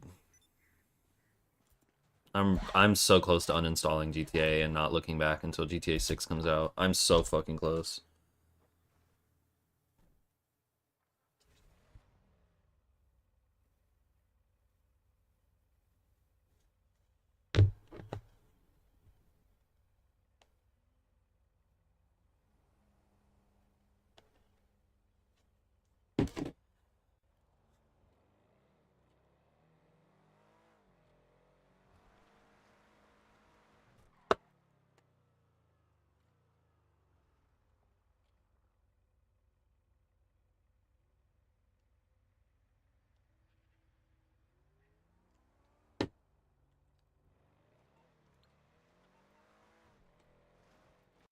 I'm so close to uninstalling this fucking dog shit game after that. Oh my god. The barriers to increasing supply, I think we really ought to frame the conversation around the societal benefits of homeownership. And, you know, as if housing supply is, if it's like the fact that it's a question that owning. Let me rewind this because that was a whole minute that we spent doing that dumb shit. Investment to houses. And I also. Correct. Wait. I agree with you. One thing at a time. I agree with you that those two things could be separate, but you wanted to connect them in the form of arguing that owning a home gives you access to more credit. So I'm attacking that argument. So I don't know exactly what the mechanism is behind why do homeowners be like Have access to more credit? Well, so that's one possible explanation, but you know the I don't think there's been enough studies on this direct connection between entrepreneurship and homeownership that we can definitively say what exactly the causes and mechanisms are. But I think We can ditch it then if you want. We can eject that argument. Well, I mean, I still think there's enough studies that there is that people have noticed this effect and have articulated it. And I'm sure you can have access. No, I mean, I agree with you, right? We could also do an access, or like we can do studies showing that, like that in 99% of circumstances, men could kill their wives if they wanted to. But that doesn't mean I would say that this is something that should happen. right? Like, I'm sure there are a lot of studies showing that homeowners have access to more credit than non-homeowners, even all else equal, because a house is, like you said, it's probably a preferential collateral vehicle because you know the person has to use it, right? Like, if you're going to take a loan against your home, I know where your home is. I can always go and repossess it. It's a secure loan, right? I agree with that. I just don't know if that is anything that moves me much in the direction of home ownership, because the types of loans that you'd be securing with the equity in your home are things that I would almost always almost universally recommend against doing. And I feel like most people would. If somebody's like, oh, I'm starting a new business, I took out a loan against my house to do it, it's like, whew, that's not a great one, I think. So I'm not following the interject logic. real quick. Go ahead, and this will be kind of our closing. Ivory, very good job, but go ahead and bury Destiny one last time. Yeah. So I think that, you know, as we're thinking about housing and it's like becoming a broader and broader political issue or a more hot topic, and people are focusing on how we can, you know, reduce the barriers to increasing supply, I think we really ought to frame the conversation around the societal benefits of homeownership. And, you know, if housing supply is, if it's like the fact that it's a question that owning a home versus renting long-term same area, it's like it's kind of up to personal preference between renting and home ownership. Like, that's a major issue because home ownership should always be way better for people living in the same area long-term. And so I think that's really what we ought to be focusing on, especially that when there's, you know, blossoming evidence that there's all these pro-social effects like civic engagement, entrepreneurship, and handling growing tensions between men and women. Do I give a final rebuttal or? Yeah, absolutely. We are going to be putting out a poll of who won this debate as well between the Ivory Fool and Destiny. That Fuck is yeah. going to be spammed in the chats. Okay, wait, for future people, I feel like they should probably have the final say since I get to stay here the whole time, right? That's fine. Okay, listen, I didn't know you were coming with a hardcore the data points, okay? On a serious level, I would obviously we went back and forth on the entrepreneur point. I would argue against that. On to the pro-social point, I would argue that any type of pro-social behavior that is encouraged by, or civic engagement that is encouraged by home ownership, I would say is like soundly defeated by even like a simple glimpse of home ownership around the world. My understanding is Americans have some of the lowest civic engagement in the world, and I think we have some of the highest home ownership rates in the world. You don't see Americans being far more civically engaged than people in Germany or France or Poland or the United Kingdom, despite the fact that the majority of these people live in apartments versus Americans who all live in homes. I don't think that when it comes to like incels and stuff, I don't think that the only way to defeat this is with home ownership. Again, in every comparable European country, when we compare ourselves to them, we want things like their public transport, we want things like their healthcare systems. They don't seem to have the housing component as like a necessary part of their existence. So I just don't feel a very strong pull towards the idea that that having a home like alleviates these issues. It might in America, but I would argue if it does, it's just because that's like a cultural norm, and it's a cultural norm we need to change. So go ahead and get the last word, Ivory. Yeah, I think it's really important to talk about. You know, I didn't expect to have a last word, so I wasn't really thinking about one. But I just wanted to say I appreciate having the conversation and starting it. And if you ever want to talk in the future, I'm down. Okay. Thank you, Ivory Fool. I will drag you out of here. Neith, you're going to be coming up next. Thanks again, Ivory. Oh, there's multiple Don't ever let me come back people? on any of these ever again. Okay, so we are going to be. Are you ready for the next one? I'm ready. Sweat. Get me in, dude. okay? Get me the fuck in. Get me in. I'm not. I'm ready. I'm locked the fuck in. I'm locked in. I'm locked in now. Go. Go. It's not going to be nice though. It's not going to be easy. Oh wow, what's up, Solid Snake? Nice eye patch. Oh, thanks. Here, I don't remember iPad in real life, but it's to drawing my card. Oh, we got the Carney book. We got the Ezra Klein book. What is up, my neoliberal? I am fully neoliberal build. And you're gonna come and argue houses? How can you even do this? Holy shit! It's like you're coming to argue Christianity with an Ayn Rand book in the background. Let's go. What do you got? What do you got? What do you got? Opening Yeah, statement. go ahead, open. Jesus, come on. I think my opening statement is just or obviously like there's an investment aspect to housing, but I don't think that's like the most important one to discuss. I think the idea of owning a house is a democratic idea, and maybe the idea of renting is an idea of like a kind of like a dictatorship, like a despot kind of thing. You're at the whims of your landlord. You can either have a good landlord or a bad landlord, and that's how you will get your enjoyment out of renting. And then with the democratic aspect of owning a house, you're free to fail or succeed, and so you can build wealth or not build wealth. Sorry, I don't want to make that argument. But you can build up a future that you want, and you are in control of that future by owning a house rather than renting. That's my introduction argument. My counter retort is nothing is more fascist than owning your own home. In an apartment scenario, what happens? You wake up in the morning, you find out that rents are down in comparable apartment complexes. There's pressure on your landlord to decrease rents. Or maybe in 2 months when your lease is up, maybe you dip, maybe you bounce, maybe you get the fuck out of there. What could be more freeing than the ability to change your abode every 12 to 16 months, depending on your lease arrangement? Versus, let's say that you are one of the unfortunate millennial or Zoomers that had to buy a home in this high interest rate environment, and now you're locked in on a 30-year, 7% 7-inch dildo pumping in and out of you for 30 years. What is more fascist than the bank that owns that loan never renegotiating with you? You could refinance, I guess, if the interest rates go down. But I feel like, ironically, when it comes to renting, I feel like you have a little bit more freedom. There's a little bit more, if you want to take this kind of democracy aspect. I think there's more competition. Landlords are, to some extent, motivated to keep prices somewhat low or to be somewhat competitive on amenities or services. Whereas, yeah, for the home, as soon as you lock in, you're locked in for 30 years. The bank doesn't give a f. You just have to make your payments and then you're done. I 100% agree on the mobility aspect, but I think like once you have a family, I think that's when you kind of want to settle down and maybe stay in one city rather than moving around. I guess it depends on your job at the end of the day. You can move around in the city. You can find a different apartment down the street. Well, no, that's true too, but I guess like it's a big hassle to move. I actually just moved into my new apartment here, and I wouldn't really want to have to move every single year and like get all the couches and all the furniture moved around all the time. It just seems like a big hassle. It would be, and you wouldn't want to have to move, but having the option to move, that's what freedom is Well, no, about. I That's totally what agree. Like, democracy the is option about, to move right? is good too, but like I don't know, like I've been seeing, or like the stereotype of like a dad, he's like mowing his lawn like Saturday morning or whatever, right? Mhm. I think like doing like those DIY repairs on your house, like it just speaks to a certain character of people, and like they always want to be in control of like their own house and their own or destiny, has to say, or whatever, right? But Yeah, but I just imagine think if instead of mowing this horrible fucking plant that you grow in the front of your house to show all the other neighbors how trim you can keep your fucking plant, imagine inside you take up woodworking or guitar playing or painting Warhammer 40K figurines, right? At the end of a year, what does your neighbor have to show for this? The homeowner, the mortgageoid, right? He's like, look at how thin my grass is. Meanwhile, you have a full collection of Warhammer 40K painted figurines on homemade custom wood tables, okay, that you can serenade with your guitar skills that you've picked up in your free time because you don't have to waste all your time cleaning your gut. Do you know how many men, do you know the percentage of homeowners that get injuries from cleaning their gutters every year? it's got to be 50, 35%. You ever see that episode of House with the one guy who falls off the roof and Cuddy gets real mad and I'm just saying. Mm-hmm. No, I mean, I totally agree with that. I'm just saying it speaks to a certain like group of people. I was gonna say about that. I was gonna say exactly what he said.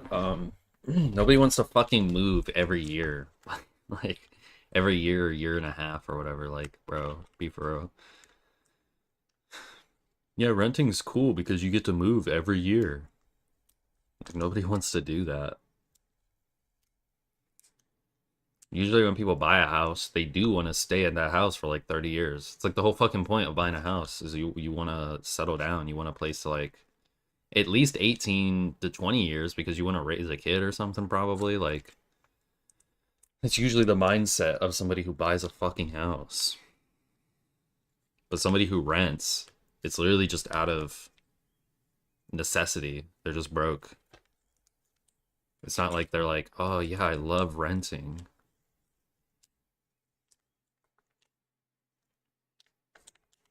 And like the whole, oh, but all the maintenance you have to do in a house, doesn't that suck? You can buy a fucking condo. Dude, like, my fucking aunt owns a condo. There's people who come by and take care of, the building and the yard, and there's public washing machines and everything, and it's like living in an apartment, but you fucking own it. Like, that sounds like my deal. Like, I want to own where I live. I want to be able to fuck up the walls and do everything I'd want to do. I don't really like yard work and shit. I mean, I don't mind it, but I don't think anybody's like, yeah, I want a house so I can mow the grass. I feel like Destiny's taking a fat L in this debate. Like I said earlier, I don't really know shit, so I'm not really like a good judge for who's doing good in this debate, but buying a property versus renting a property, like, you literally, I just don't understand how he can actually try to take this argument and be like, yeah, renting is better.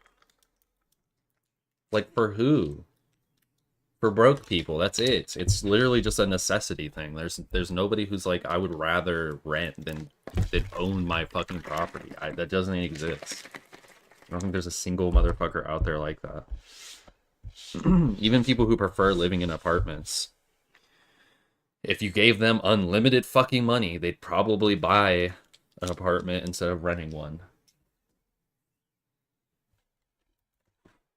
Who want to own their own house, and I don't think like we should be discouraging them from like exploring that opportunity. And I think like you always have nuanced opinion. Like, it's good to like own or rent, just depending on like your situation.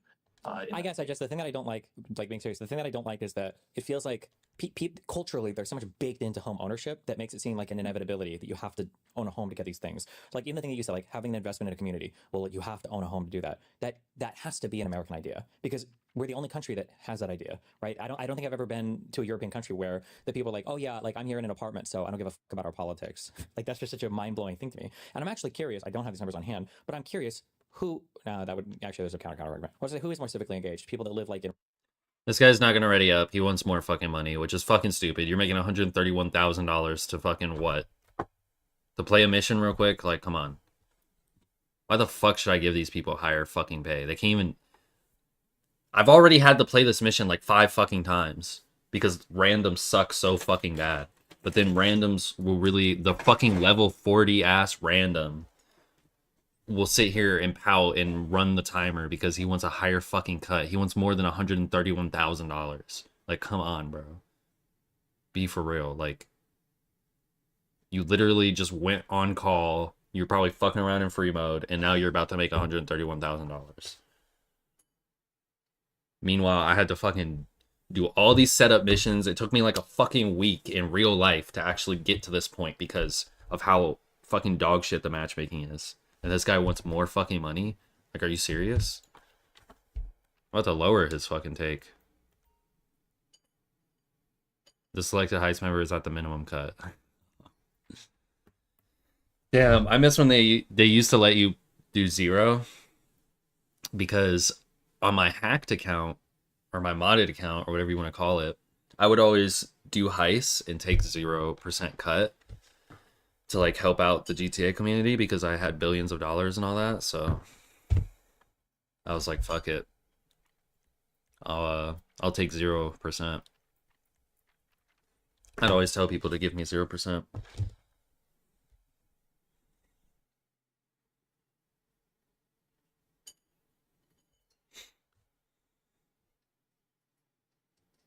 Oh, the mission's about to start anyway, unless this guy leaves at the last second.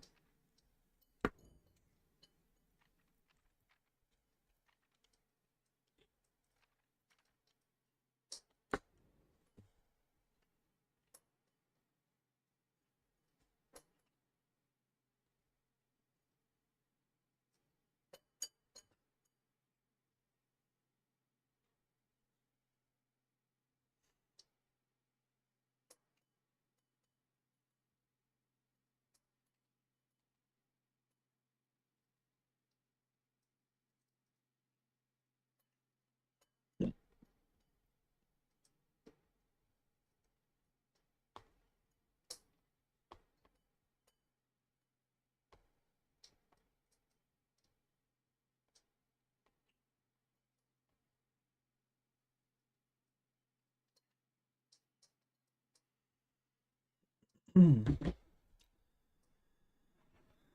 right, timer's run out. What is it doing? Why is it letting this guy sit here not ready? The timer's fucking over. Force start the mission, bro. I'm not fucking giving this guy. What the fuck does he even want, dude?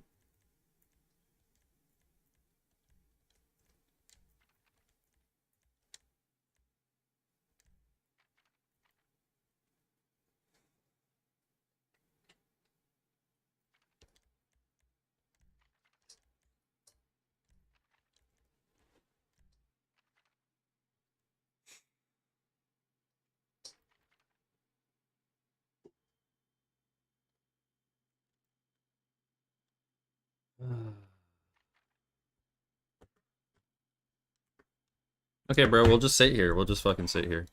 in rural areas, like in homes, or people that live in city areas and apartments. But I bet the actual answer to that is probably people who live in city areas and have. I'm a fucking loser, dude. People are just so dumb. They're so low IQ. Like, why would you waste your own time just to be petty like that when you could be making $131,000 real quick? Like, come on, bro.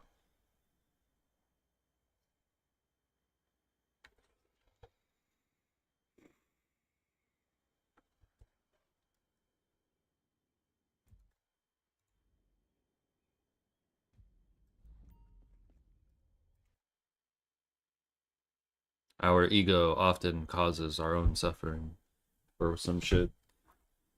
have houses is probably the answer, but I don't really subscribe to the belief that like you have to own a home to be civically engaged. Like I did a lot of door knocking. I'm Canadian actually, so I don't think it's I figured that out. Don't or worry. I might be a little different with the markets.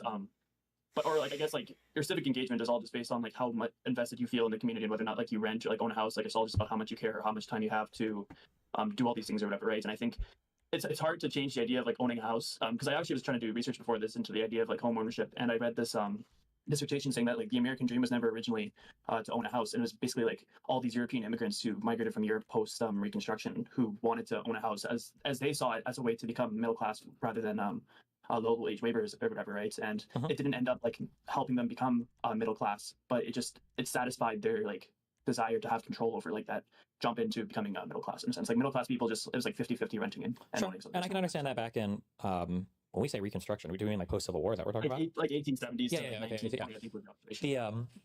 I wonder back then how much Yeah, access. We're going to go ahead and send the poll out, okay, for Yeah. our Mr. Mutant in Better Light from Canada here. It's going out. Mr. Mood now. What do you mean, damn? No, I just didn't think I looked that much like Mr. Mooden, but Okay, well you should I don't damn think- like negatively there. You should be like Mr. Moon. Damn. I get You were told like- it, like you were all like, the time. damn. So it's fun. It's funny that people always say that, but it's all good. Now you make it sound like a concession. No, it's all good. It's okay. No, I mean, You should be excited, okay? You should be excited. More often, I'd be more excited. True. Okay. Yeah, just joking. All right. But yeah, no, I don't think like you have like a huge like, or like I don't think like there's good faith arguments to say like owning is like 100% better than renting in a sense. It's just kind of like what your preferences are, like what you have like a need for in life. And I just think like different. There's a True. huge majority of people who think Actually, that owning is like the most important thing to them. So Yeah. true. Actually, I mean, I don't really care that much about owning a place. I just want to have a place to live, but yeah. I guess, yeah, like rent versus buy, like we live in a society where you can do either, so I don't know what the point in arguing about which one's better. You could argue about whether people should be able to own a home or not. I think those conversations are a lot more interesting than if owning or renting is better. Like, better in what way? Yeah, it depends on your values, I guess. Yeah, but I feel like. Can I ask how old you are? 22. Here's something that's very annoying to me. I don't know if this was like this for you, and maybe it was more for me also because I went to a prep school, but I don't think so. I think it's for everybody in my generation. So I'm 36, and one thing that I hear, especially conservatards, cry about is this idea that when we went to high school, they told us, go to college. Everyone has to go to college. One size fits all. We all go to college. And now, you know, all these centrists and all these whatever losers are like fighting on this idea, like, no, it doesn't. You don't have to go to college. There's all these other things you can do. You don't have that's. You shouldn't do a one size fits all. But when it comes to home ownership in the new world in North America, it feels like that is the thing. Like if you don't own a home, you're like people look down on you, like culturally. I don't know if Europeans understand that feeling as much. I'm sure that in Europe, if you in European countries, if you have a home, that's probably more prestigious, sure. But I don't think anybody like living in Paris or London or Stockholm or Copenhagen, if you're like, oh yeah, like I have a condo, or oh yeah, like I'm an apartment, I don't think people are like, ooh, that guy's kind of a loser. In the United States, people kind of have a tinge of that feeling. If you're like, oh, like I'm 36, like I have an apartment, it's like, ooh, you're in an apartment? What are you a fucking loser? What's wrong with you? Like you basically live with your parents. And I think that culture needs to change. There can be times when owning a home is nice and it's okay, but the fact that like home ownership needs to be some sort of inevitability if you want to have a family or something, I think that's super toxic and cancerous, and I don't think that needs to be the case. I think that's a uniquely American cringe weird thing. True.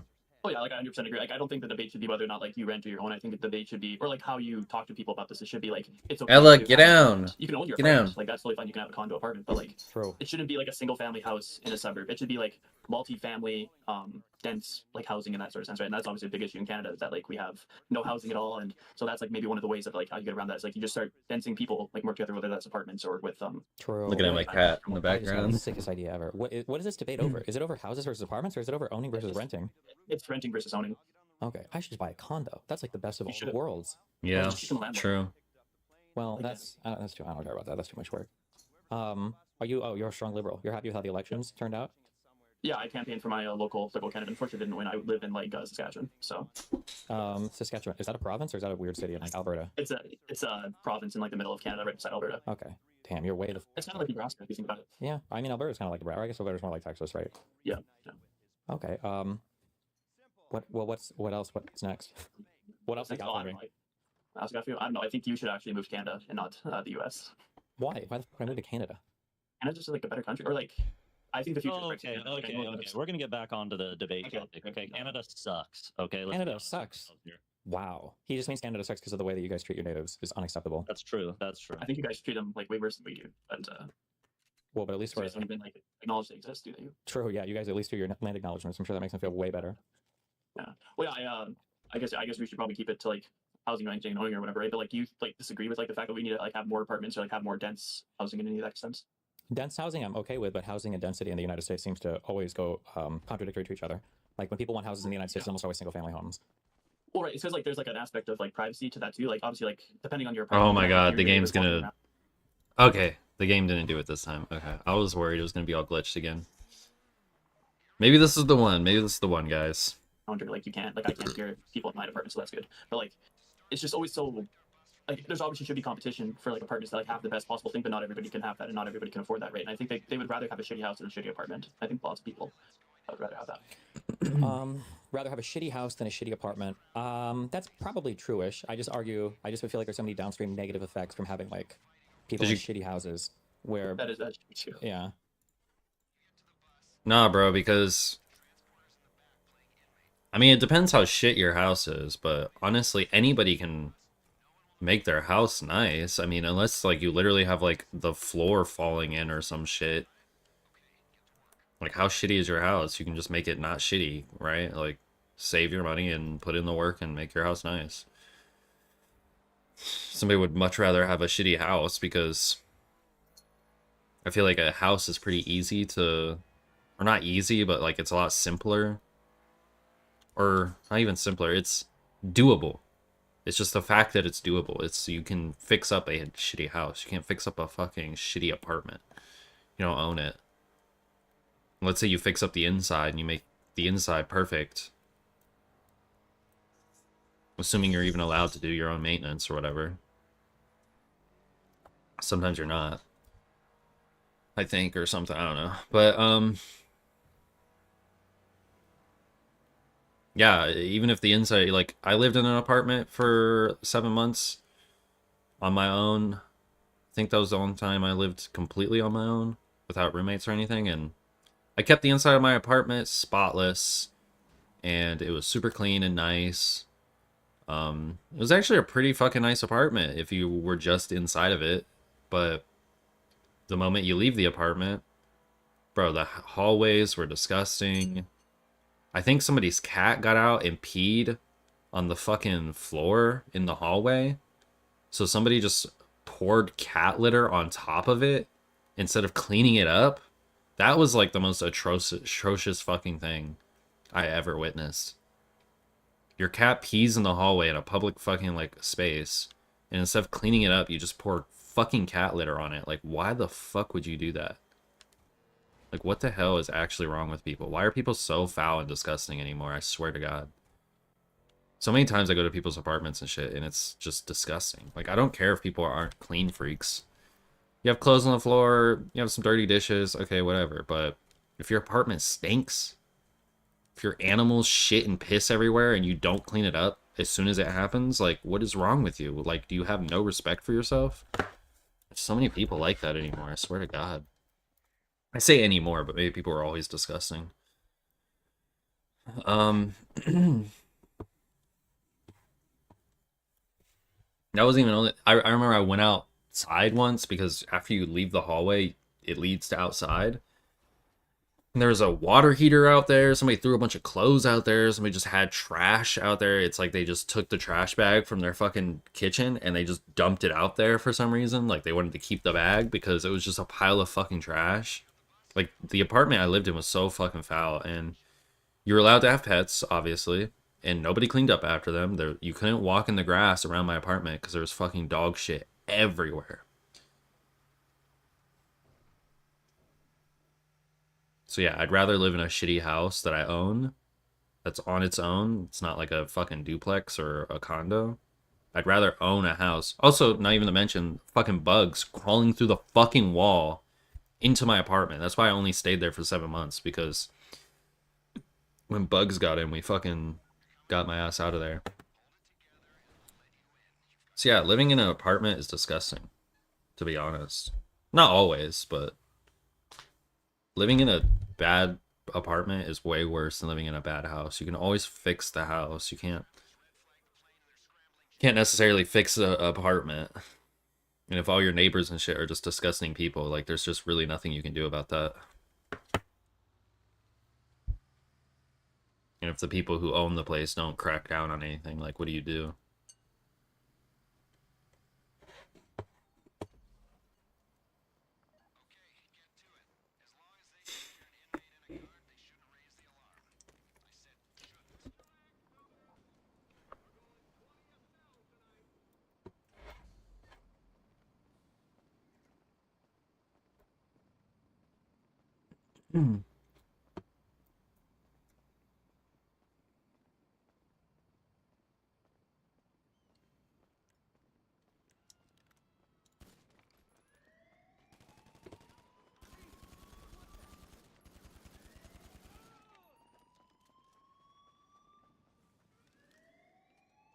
The fuck?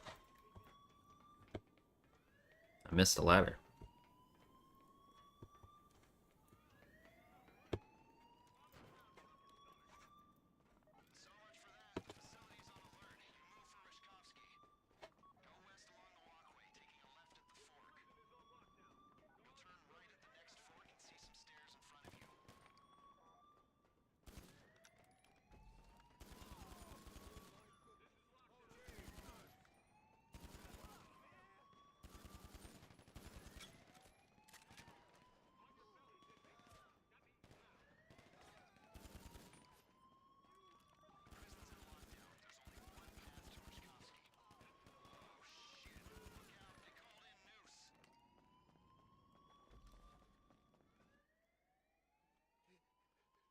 That would make sense. I mean, you break into a fucking prison, they're probably gonna call the SWAT team.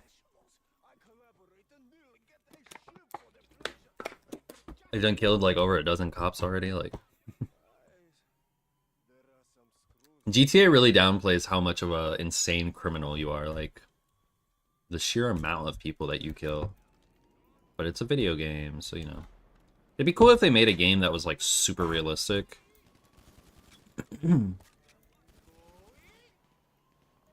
A game like GTA that was like super realistic.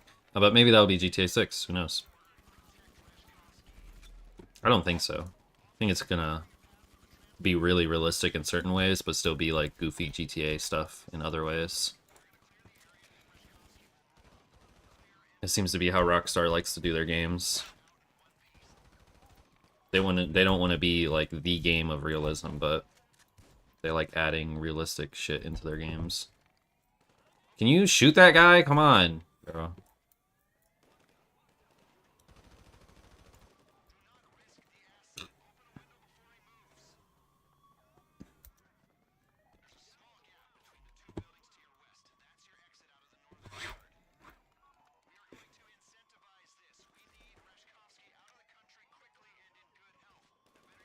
He's actually following us this time. Let's go. I'm feeling good about this one.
Oh shit, bro.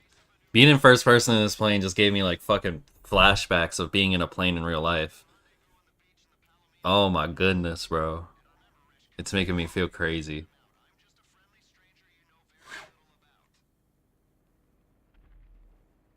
Oh my god, bro. So I've only been in a plane a couple times, but the way it turns and you looking at the ground like that when it turns, like that's something that planes really do, and that shit feels fucking crazy. Like I wish planes could just turn like this without having to literally tilt. Looking out the window of a plane and seeing the fucking ground is so scary. Break it. Okay, this pilot seems to know what he's doing, though. He's actually flying up, so he can actually make the waypoint, so... I tried to make sure one of the higher ranks were the pilot. Yeah, see, the rank 84 is the pilot, so I figured he probably played this mission before. I made the 27 the demolition, because that's probably the easiest job. I said the pilot was the easiest, but demolition, you're literally just flying a helicopter, blowing up shit, so... The pilot actually has to dodge stuff, so... Seems like we did it this time, though. Only took me like 5 tries and a fucking week of doing setup missions, but... Finally beat this stupid heist.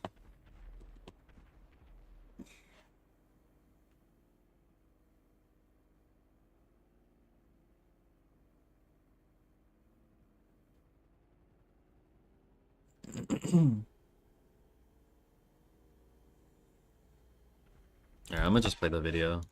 There's Yeah, really I nothing for me to do right now. Obviously, government comes in to help, like maybe give like funding or like or maybe poor people, or like poor people, I should say, like less fortunate people who like buy a shitty home. Like maybe they should have like some sort of like condo association. So like they don't, or they're not the ones who has to take care of like the lawn or like any like repairs or whatever. Right? Like they still own their house, but like somebody else comes and manages like all these like extra. I guess it's like the renting with extra steps in that sense, right? But I think the ownership is just like what's so core to what people want.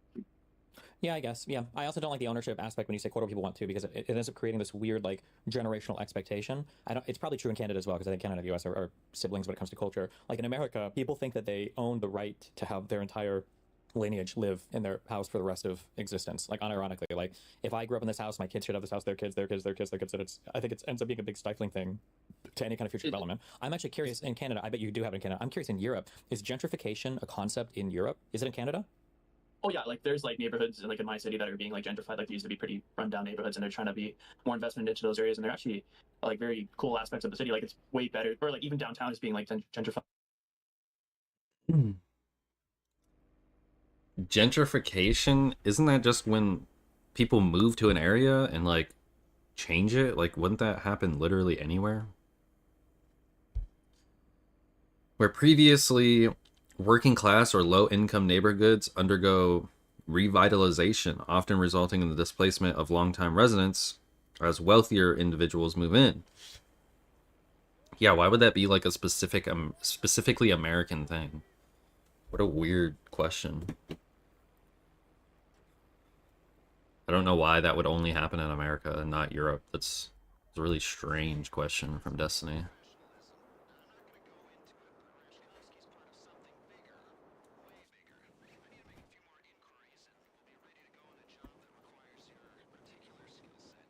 Oh yeah, the Humane Labs. That one's gonna be fun playing in first person.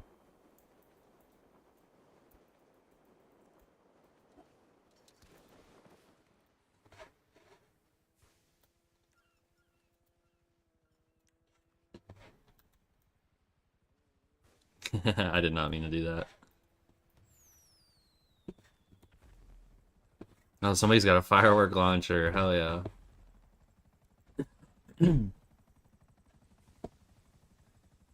Fireworks during the day is pretty cool. I wish we did that more. Sure people do, I just never know where that happens at.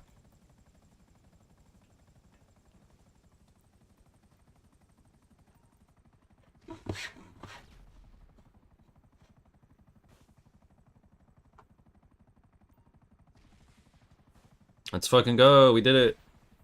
We broke a random Russian guy out of prison.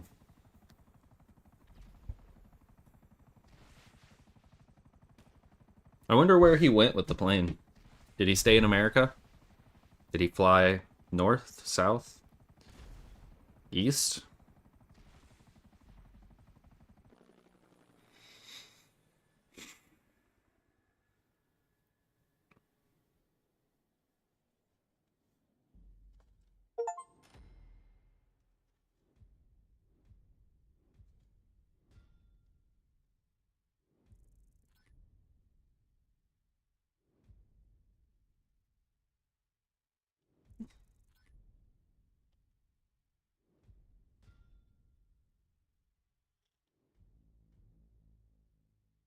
Don't I get a first time bonus though?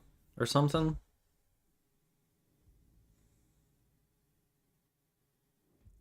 Yeah, let's go.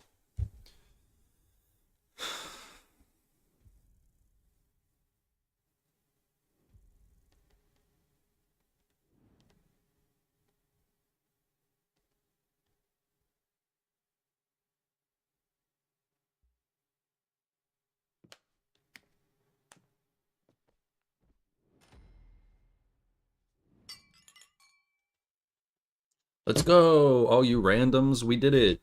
I don't know any of you guys, but we fucking did it, boys. I bet these missions hit so much harder when you have friends. When you actually have friends to fucking complete it with, and then you get to cheer your classes together and stuff. Oh, to have friends. Oh my goodness, it's daytime and it looks so cool.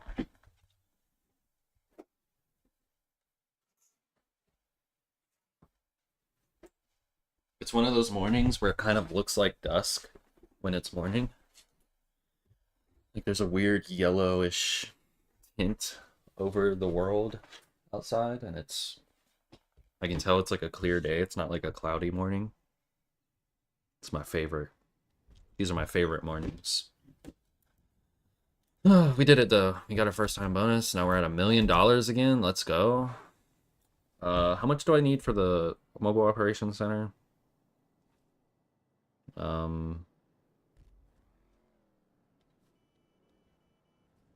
Oh shit, I just had it. 2.7 million. I need 2.7 million. I have 1 million now. Oh wait. I have 1.5 million. Go. They gave me that shit in cash? Holy shit.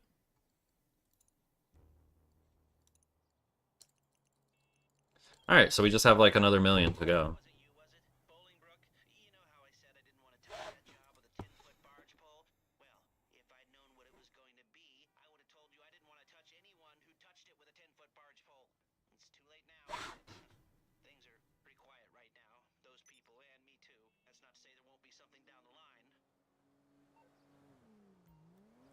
Upside down near the ground for the longest distance, but I can do that.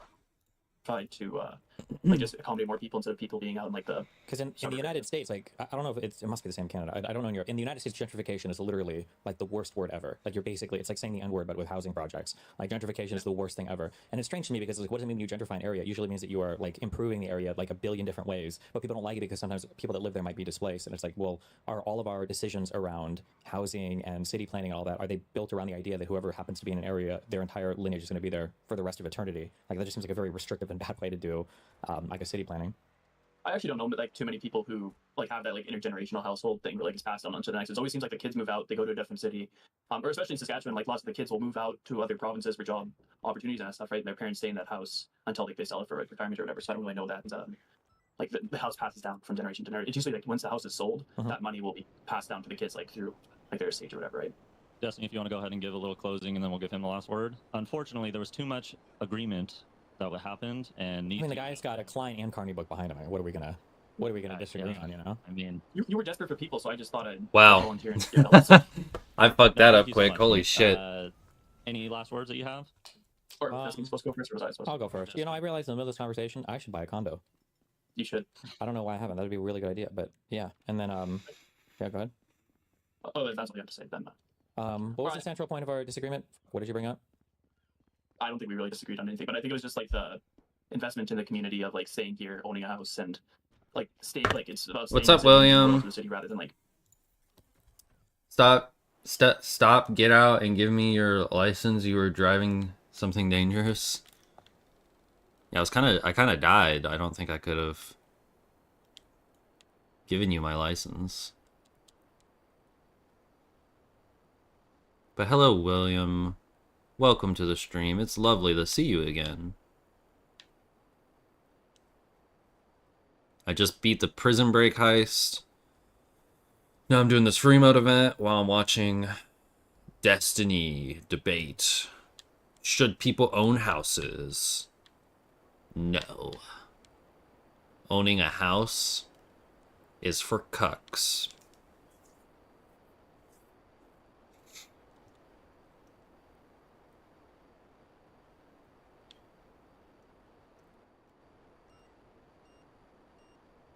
The vehicle will now self-destruct. Oh no. I wonder if I can fly to my bunker before it self-destructs.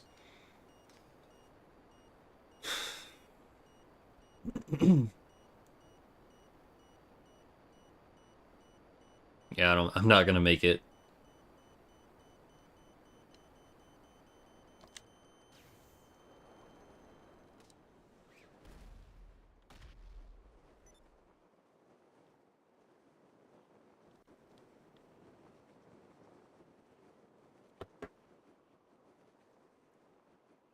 Holy shit, you ran away, damn.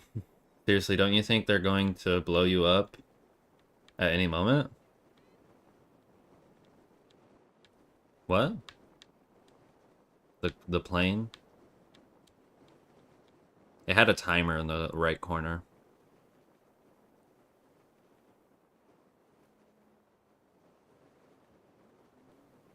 Yup.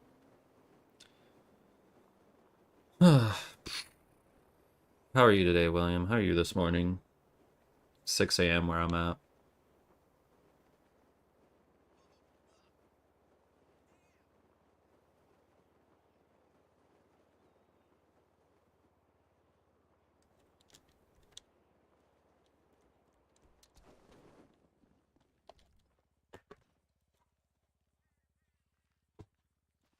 Why would my car spawn over there? Come on, bro. Why can't Rockstar make these like off-road places a spawn location for cars?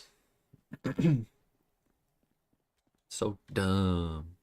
Everything's so stupid. I could make such a better game.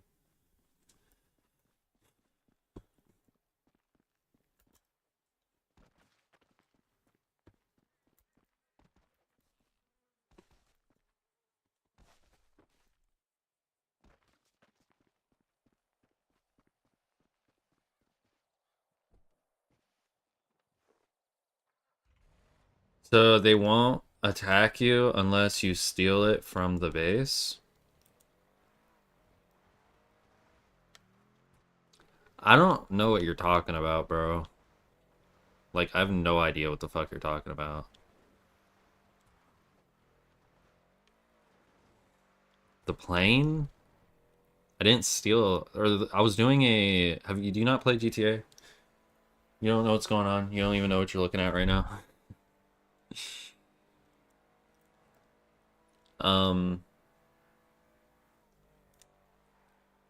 The plane was a free, it was an event. It was a free mode event. We were supposed to fly upside down, close to the ground for the longest amount of feet, and I did it, and I won.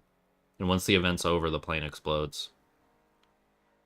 Because you're not, because the fucking game just gives you the plane to do the event with. I didn't steal the plane. It was part of the event. And that wasn't the military base anyway. That was the airport. So even when you steal planes from the airport, you don't get shot down. You just get cops on you, I think. I haven't played it for a long time. I wasn't using these planes. I was focusing on the missions. This is GTA Online. Did you only play story mode? Because it was an event. It was like a mission. I had to fly upside down for the longest amount of feet. And I got like $5,000 for it or something. But then once the event's over, the plane explodes. And now I'm delivering weapons. I get $50,000 for delivering one of these.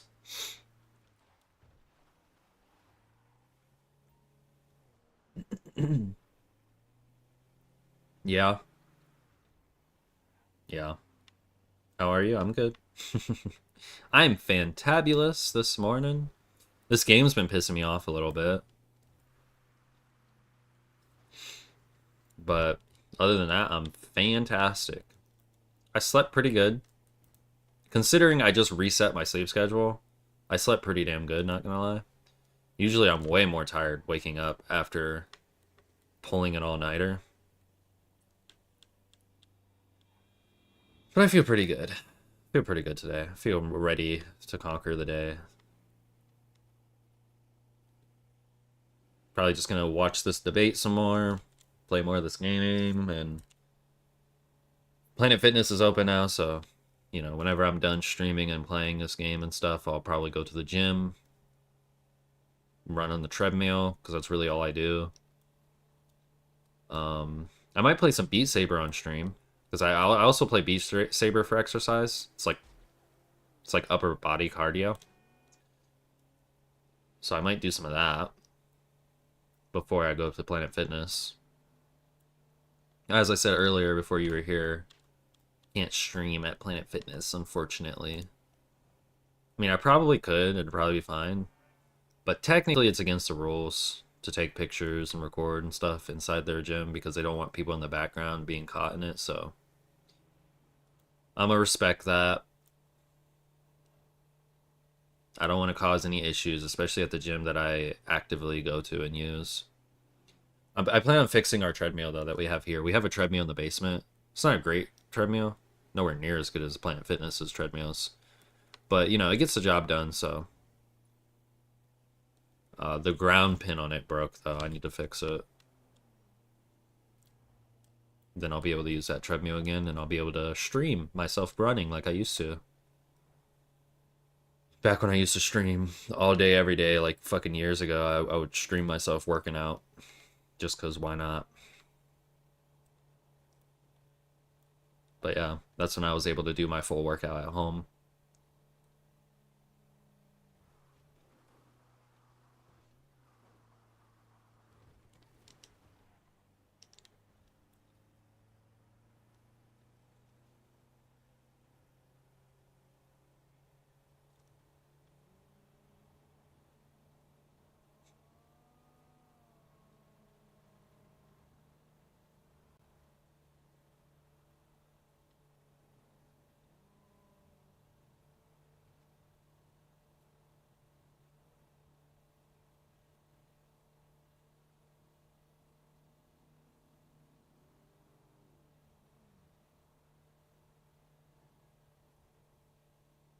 I think I got shit.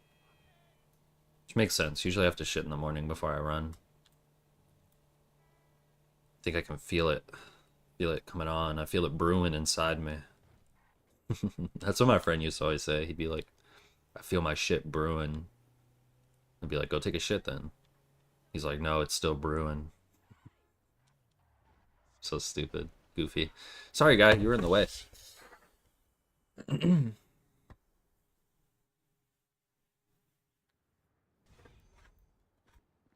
I've been smoking weed more.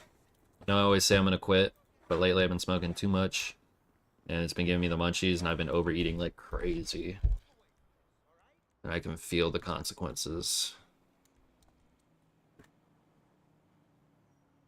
People be like, how can you overeat? You're like so skinny. Like, bro, you don't always become like obese when you overeat. Overeating can just make you bloated and have indigestion and all kind of inflammation, like all kinds of. I notice myself get so many negative, oily skin, breaking out. Like, I notice so many negative effects on my well-being whenever I overeat. It's not just like a weight thing.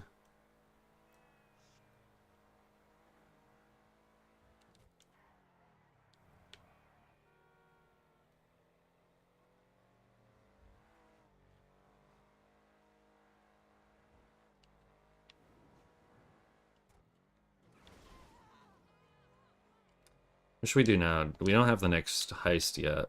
I don't think, no.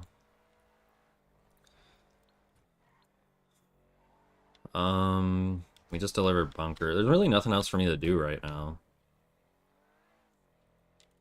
I can go check on my bunker's stock, because I forgot to do that before I took the... Forgot to look at what stock I had before I left to deliver the weapon parts. So we'll go do that real quick, and then we might be done for a minute. I might play Beat Saber or something. I do want to finish this debate that I'm watching, but it's so long. Luckily, it's broken up, though, like, so we're not really missing anything. I thought it was going to be a debate with the one girl the entire time. But no, it's like multiple people. So we're not really missing too much if we end up leaving this video. Man, I got shit, bro.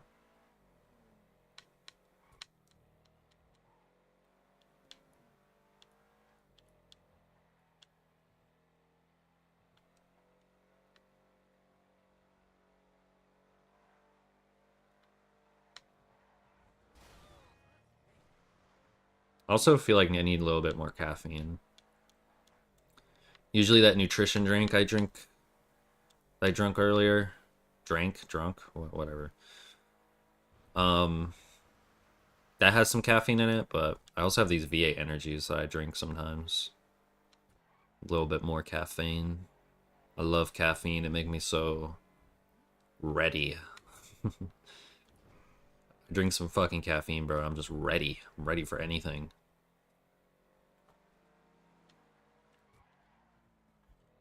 To be honest, I almost don't even drink. You talking about alcohol? Because I wasn't talking about alcohol. I don't drink either. I don't drink alcohol. I just smoke weed. Which I'm trying to stop even smoking weed, to be honest. I'd like to quit weed and caffeine, but man, those are my vices. Everybody's got their vices, and those are mine, bro. I love caffeine and I love weed. Love drinking some caffeine in the morning before I run, and makes me so energized for the entire day. And then I love some weed at the end of the night to wind down, help me fall asleep.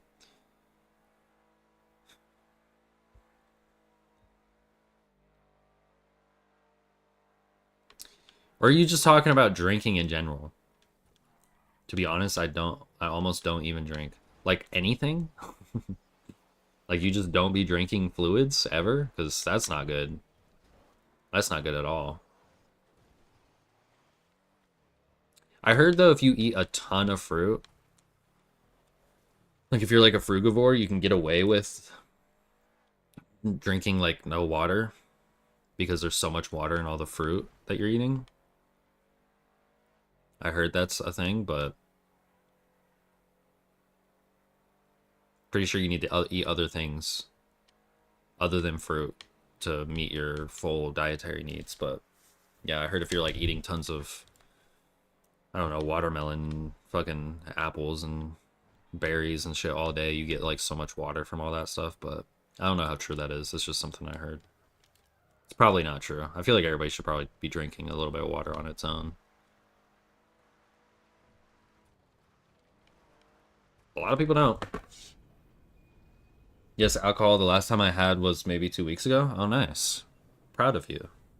Keep going. Keep at it. Alcohol is really just so bad. Like,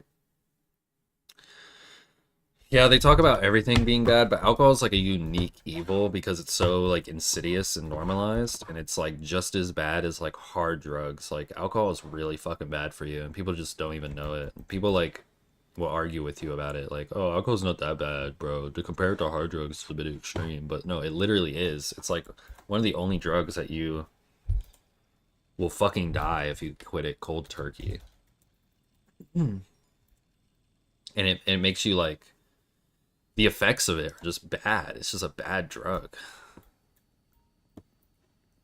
It makes you so out of your mind and so arrogant and overly confident that you just end up doing fuck shit.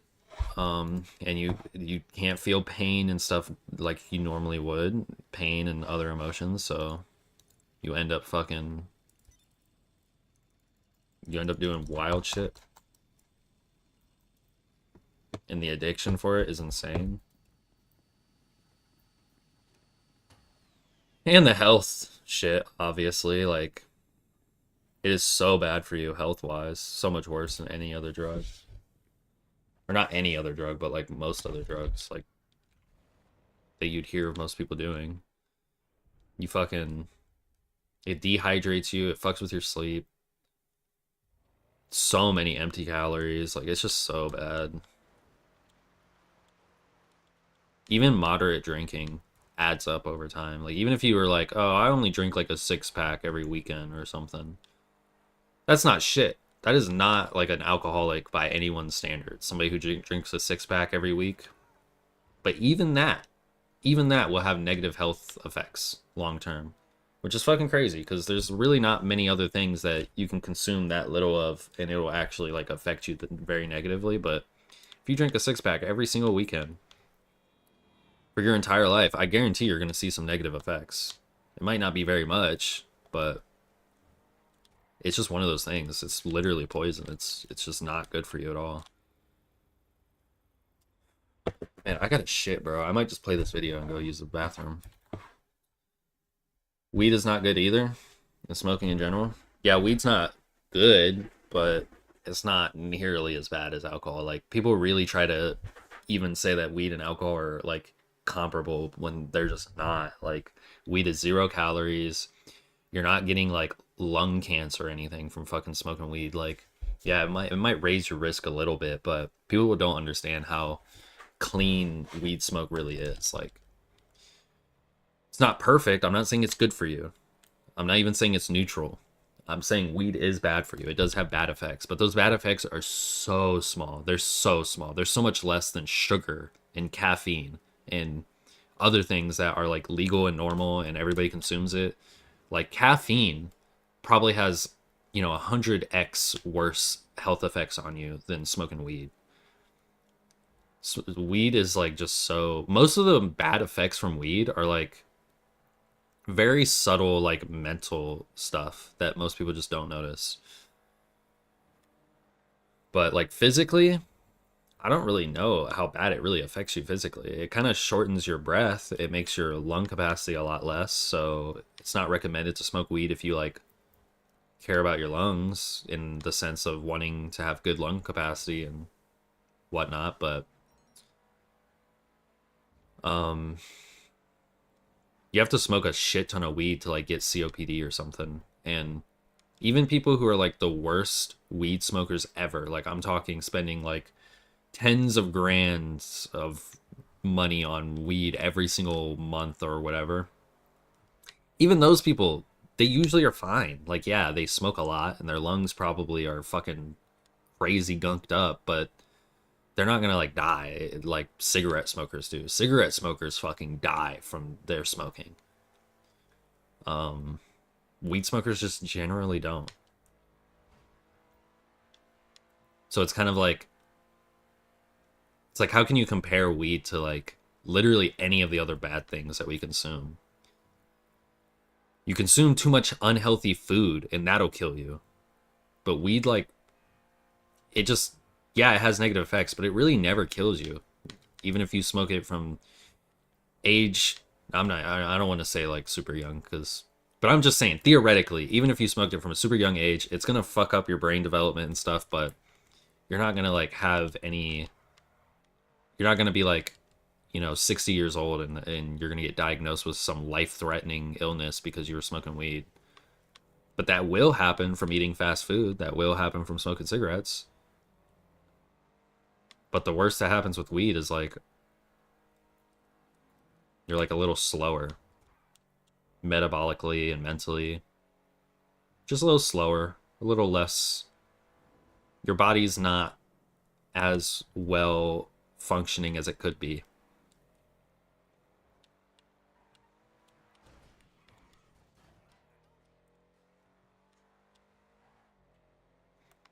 But I do think people should know the bad effects of weed because some people smoke all fucking day, and that's not healthy either. I mean, obviously, weed's not healthy, but that's like really bad when people are smoking weed all fucking day every day. Like, okay, bro, it's not gonna kill you, but it's got to be having a pretty negative effect on your life. At least it was for me. I only smoke at night, and I smoke every night, and I don't want to smoke every night. I should probably keep it to like the weekends or something, but it's so fun. It's so fun. But it does affect with your sleep and your recovery and stuff. I'm just driving around, I'm not even doing anything. I'm gonna play this video and go use the bathroom. Sorry, y'all. I'm gonna chair react this shit. Having the option to move out. I think that's kind of where the disagreement was. Oh, okay. Go ahead and link the poll to see who won this one. No, this chat. These guys are all just mortgageoids. They're all just homeowners. All right. Well, Destiny, you're just getting destroyed today. Okay, this segment's never going to happen again because Destiny is just going to actually retire afterwards. So, Neith, you are the winner of this debate. Thanks. Canada did not win though. Canada did It's win. always gonna win in the end. You guys got this. But yes, thank you for coming on, Neith. Yeah, no problem. I think you guys should do like more of this. Maybe pick better topics and like, or not better topics, but like ones that like encourage. Well, I wanted to do a really serious one, and Hobbit was like, "You should just write a meme article and to with everybody." I, It'd be I, great. definitely- I love the I did not say that. We are going to have a very serious topic for the next one because, yeah. But Fuck thank you. you so much for your Fuck you. time, Neith. Yeah, no problem. Thanks for the chat. Appreciate it. Thanks, guy. All right. We ready for the next one, or do you need I'm ready, to take a dude. pee Listen, I woke up late today. My Vyvanse has kicked in though, so now I'm locked in. I'm ready to go. Oh my god, Okay? we're locked in. We're locked okay, in. Reason Riffs is going to be coming up next. Oh, hey. Right, Reason Riffs. Okay, cool. I can see his. Oh god. Go ahead and get your camera up real quick. Okay, cool. Let's. Where are you from? What city? Me, I'm from originally from the UK, near to London, but I live in Germany, Near to London. You live in Germany. Okay.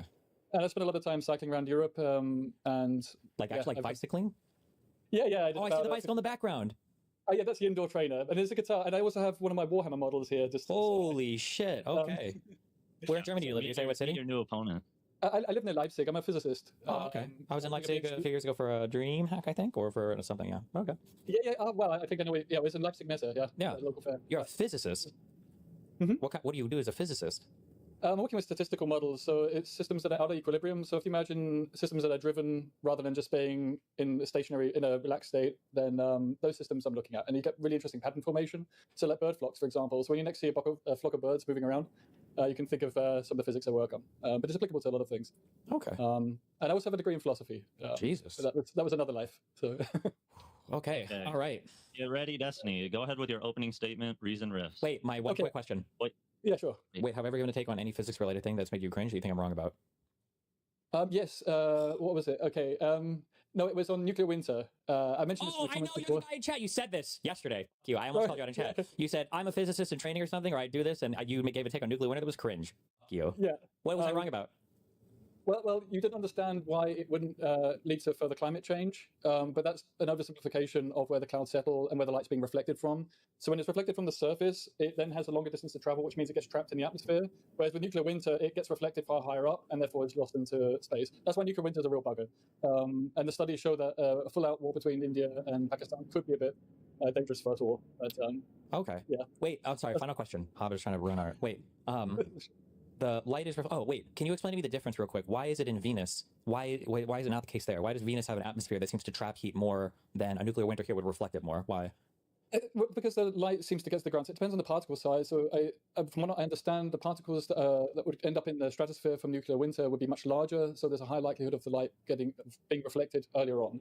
Whereas when the particles are smaller, so like small molecules and things like oxygen, then they're much smaller and less likely to be trapped by them. So it reaches the ground. When it reaches the ground, it heats the ground up, and then you get infrared that's emitted. Infrared is much more easily kept inside the atmosphere. We're kind of buggered when that happens. So Okay. Venus is Infrared is basically just like heat being emitted from a thing, and if the ground heats up and the heat's being emitted, then that's way worse than all the energy being sent back into outer space from like the clouds or whatever. So well, infrared is also light, but a non-visible light, effectively. And so it's a different wavelength. It's a larger wavelength, so it gets trapped more easily. oh, when the body okay.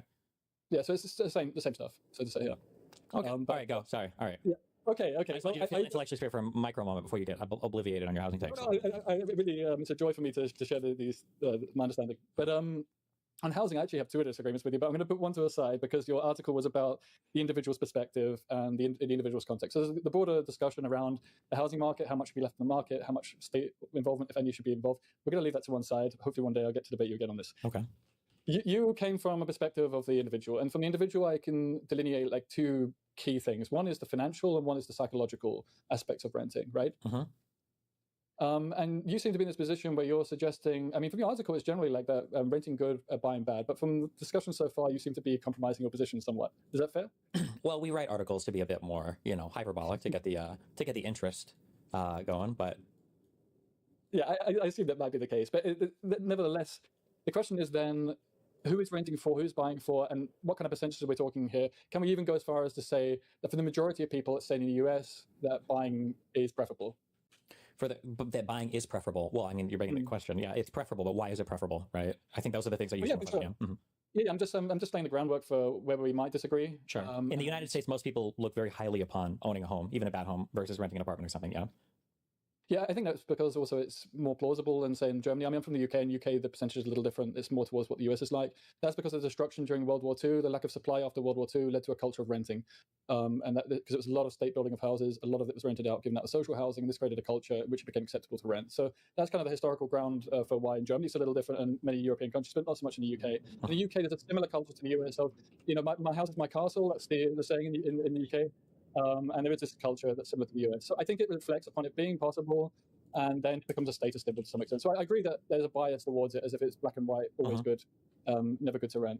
That said, I mean, some of the aspects on the financial side of things, I've heard you say this before in previous streams, that it's just preferable to put it into an ETF rather than putting it into a mortgage. Or literally any other asset class, yeah. Okay, and you think this is a pretty clear-cut argument for renting? If your argument is just about like wealth building, then I attack the wealth building argument by saying that there are far better ways to build wealth, yeah. Okay, so you're on that. So one of the main things that I attack when it comes to the financial underpinnings of owning a home is people are incapable of viewing home ownership as a consumption. People don't view homes as consumable goods when they are. You're consuming it, and there's even like depreciation tied to that because it requires like maintenance and upkeep. So because people have this view that a house is just an asset that appreciates in value, it's not a consumption good. When they view renting an apartment, they always use that phrase, "You're setting a pile of money on fire." It's like, well, no, you're not. You're spending money to have a home or to have an apartment in this case, right? So the people who talk about like owning a home as like like building wealth or whatever, I say, well, no, this is a consumable thing that you have, just like it could be an apartment, and it's conceivable that you could save money renting an apartment than you would owning a home, and then you could just invest the difference, and that would give you more worth, more value, or more net worth or whatever later on. Yeah. Okay, and on average, you're saying that it would be you get more net worth from renting. And from saving money from renting, because almost certainly, except for in exceptional circumstances, I call them exceptional, but maybe they wouldn't. So, for instance, if you're not going to be in a place for at least 5 years, you're almost always better off renting. But like if you're in a place where like I'm going to go buy a house, I'm here for like the next decade, my kids are going to be born here, we're going to school or whatever. Then in these cases, I think that the wealth argument can start to shift in favor of the homeowner. Yeah. That's interesting. I mean, I was looking at US statistics. I've tried to give you home advantage here and look at US statistics, not focus on the world because it's just more complex. And people move on average like 11 times in their lifetime, but the vast majority is before the age of 45. So you're saying that after the age of 45, it's not comparable to buy. Can you hear this? I'm so sorry. Yeah, I can. It sounds like literally it's a roller coaster, right? This is what your economy is going to sound like in 10 years, okay, after Russia's over Ukraine. So sorry. I think 5 years actually. This rate, yeah. Okay, sorry, repeat. Go ahead. Say that again. Yeah, basically, the moving argument really is for under 45s. And after 45, if you have enough money or enough income, then you're able to get a mortgage. And it's perhaps preferable then because people aren't moving so much, very rarely after 45. Yeah, perhaps it comes down to lifestyle decisions or like what the reason for that is. Yeah, it's hard to know how much is baked in as like a cultural expectation versus like what is a thing like that people naturally gravitate towards. Like I don't know, for instance, in a society where renting was more acceptable, maybe older people would be a tad more mobile. But in the United States, they just settle down in some place and sit there forever. I'm going to make some points actually about my own context. It's anecdotal, so let it be. But this week I had a 20% increase on my rent given to me. The reason it wasn't higher, by the way, is because of rent controls in Germany, which I know you're not that keen on, but they were saving grace. In my context, I can't really see any of the disadvantages in terms of the current German housing market. Well, of course you can't. You're a beneficiary of rent control. Well, exactly. But I mean, I don't. The federal government give me $1 million. I wouldn't see any downsides to that either. Yeah, but okay, go ahead. Yeah, but you could say that it would reduce the supply of housing because it become less advantageous. I mean, in Germany, the supply shortage, but it's no different from anywhere else in the world at the moment. I feel like Germany actually is recently there have been studies coming out. I think focused on Berlin that show that like rent control is kind of with the stock of housing and everything, but. But Berlin's a screwed up basket case. I mean, there's a lot of complexity to it. It's grown far too quickly. Leipzig is undergoing this to some extent. I don't live in Leipzig. I live in a satellite city to it. But okay. But sorry, go ahead. So you're the beneficiary of rent control. Yeah, go ahead. I'm a bit of a beneficiary of rent control, which I'm very grateful for. And I think actually in the German context, it's very modest. 20% is still a lot in 1 year. That's but actually nevertheless- insanely high. When we talk about rent control, like in the United States, I feel like you're talking like a. Can somebody tell me? Like, I feel like I know somebody like in Canada and Toronto, people that their rent control is like 2 to 3% per year, unironically. And I think in California, I think it's similar. Like 20% that's a really big like rent control thing. But okay, Jesus, as in like your rent can go up quite a bit. But yeah, okay. I mean, exactly. Rent control can be quite modest, right? And then perhaps in that case, you can argue for it. Okay, yeah. Like I would argue, like 20% almost seems like protection against like supply shocks or something. Like if your rent was 2,000 euros, a month, and then your landlord wants to raise it higher than 2,400 could be your next rent. Like if you want to go higher than that, geez, that just seems crazy. But okay, sorry, keep it on. Yeah, I mean, this is a bit of a tangent. This wasn't really around my main points, but it was the fact that renting is incredibly volatile, actually. And the volatility tends not to be as much during recessions. But what's interesting, if you look at recessions, is the number of evictions in the US per capita was higher than the number of people that experienced foreclosure, even in the 2008 crisis, which was all about the housing bubble. So the notion that eviction or that renting is less volatile than buying, I think that's a misnomer. I would go as far as to say that for the vast majority of people, unless you've got a really substantial income, which in either case then reduces that volatility for you, you can just move or buy elsewhere, or have enough savings to cover a mortgage if you lose your job. That on average, renting is far more of a volatile, and for the psychological side of things, which is a little bit difficult to get a metric for. I think on that, I think there's two ways that I would look at the volatility related to that. So one, I'll make the boring level one rejection, is that it wouldn't surprise me that renters are more likely to be evicted than homeowners foreclosed on, just because financially you're. Nice thing you have hanging on the back wall. My pride flag. Thank you. I think, or are you talking about the gun? Bro, I just shit so much. I couldn't believe that much shit just came out of me. It was fucking crazy. That shit was crazy, bro. I just shit so fucking much, bro.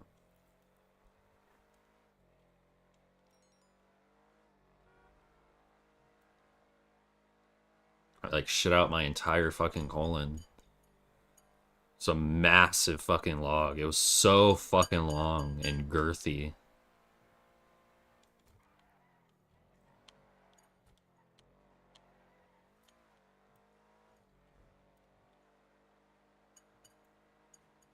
I'd be shitting for real. Sorry, y'all. I don't know why I'm like this.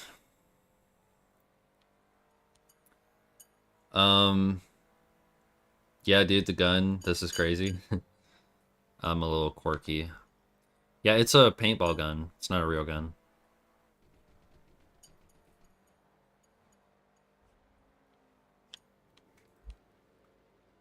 I'd like to get into guns and stuff, but it's expensive. I'd have to learn things.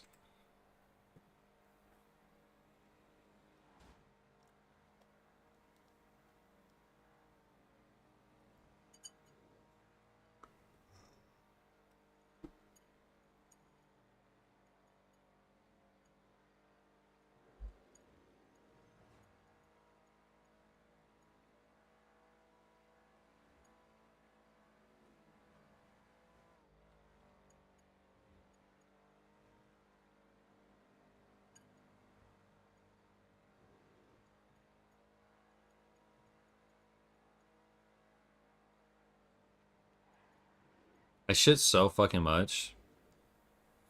But I feel like even after all that shit, if I go run, I'm gonna have to shit again. I can feel it. I don't even think that was all of the shit inside of me. That was just all the shit I could get out right now.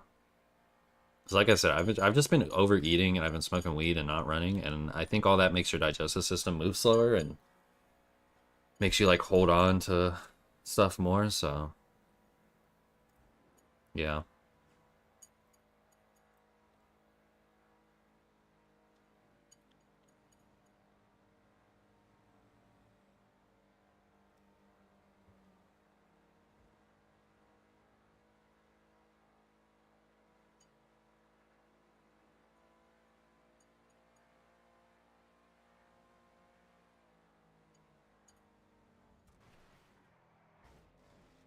I need more caffeine, I think.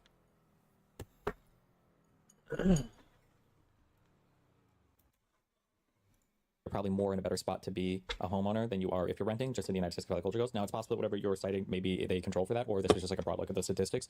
But Oh yeah, and this guy said what? He fucking majored philosophy and physics? Like, holy fuck, dude. That's a smart motherfucker. He would be like, oh, degrees don't mean anything. But bro, if you majored philosophy and then you went back and majored physics, don't get me wrong, there can be stupid philosophy majors, there can be stupid physics majors, but usually not. And what are the odds that you majored both of those and you're still stupid? Like, come on. Made me think, what do I want to... I want to major philosophy, but I know that's like a waste of money, so I don't want to do it unless I have like already made a living. So I'm thinking maybe going back to school for math, but that sounds fucking... That sounds like a disaster waiting to happen because I suck at math, but that's kind of why I want to major it. I feel like there'd be so much growth to happen there. Because I feel like most things I could learn on my own. But math is like... And if you get a fucking degree in math, dude, like, you can have any job. There's so many jobs where math is, like, important. You can be an engineer, programmer, fucking architect. I don't know. You could be so many different things just because math is used in so many fields. Probably be a physicist or some scientist or some shit too, because they use a lot of math.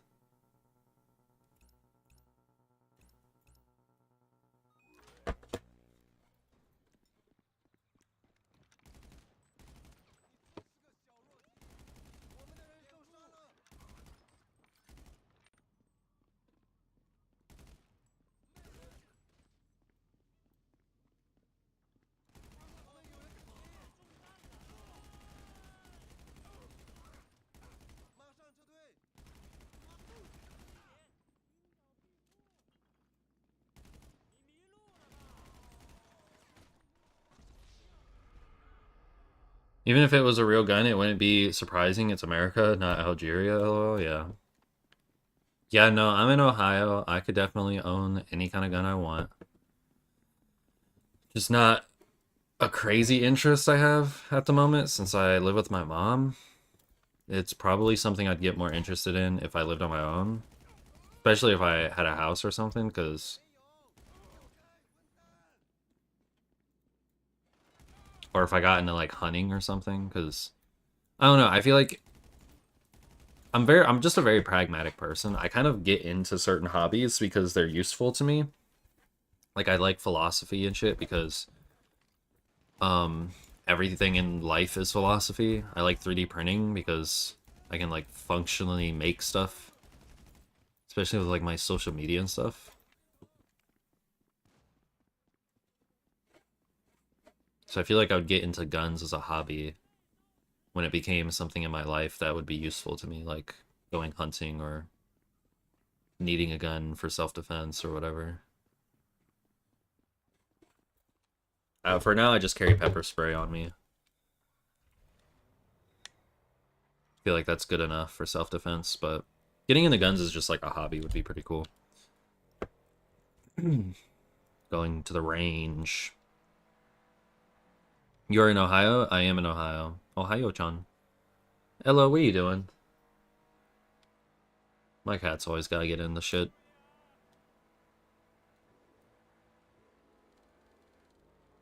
But yeah, I'm thinking learning math on my own time. And if I'm feeling confident in it, in my abilities, then going back to school for math. And then if I make it big streaming or get a good career with my math degree, then maybe go back to school for philosophy. Just so I can learn more things, because I like learning. Those are just two such major degrees. It's like, if it's so dumb, but I'm sure everybody who's my age thinks this way. Like, oh my god, I'm 24. If If I went back to school now, I wouldn't get out until I'm 28. And if I got a really crazy degree, I might not get out until I'm 30. And then going back to school for something else. Oh my God. Feels like I'd waste my whole life just doing school, but feels like it's too late. I would already have a degree by now if I just went to school, but hey man, we all have starting points and I just wasn't ready for it. I just really wasn't. I did not have the mindset for it. But now, I'm better. I go running. I meditate. I read. Been working on my mind and body so that getting a job and going to school and stuff is so much more feasible now. Something we really don't talk about as a society, which pisses me off, is a lot of people just aren't even in the right mind and body state to even do anything productive with their life. Because we don't teach people like how to be like a good person. And I don't just mean like morally or ethically, like don't lie, don't steal. No, I'm talking about like being just a good human being, like being in shape, being good with money, being good at planning, but being good at taking action as well, having good intuition, practical skills, like just being a good person. We don't really teach that kind of shit. And I think that's what people are really striving for when they, or thriving for, no, yearning for. It's what people are really yearning for when they talk about, oh, school doesn't teach me nothing. No, school teaches you a lot. It just teaches you the wrong stuff.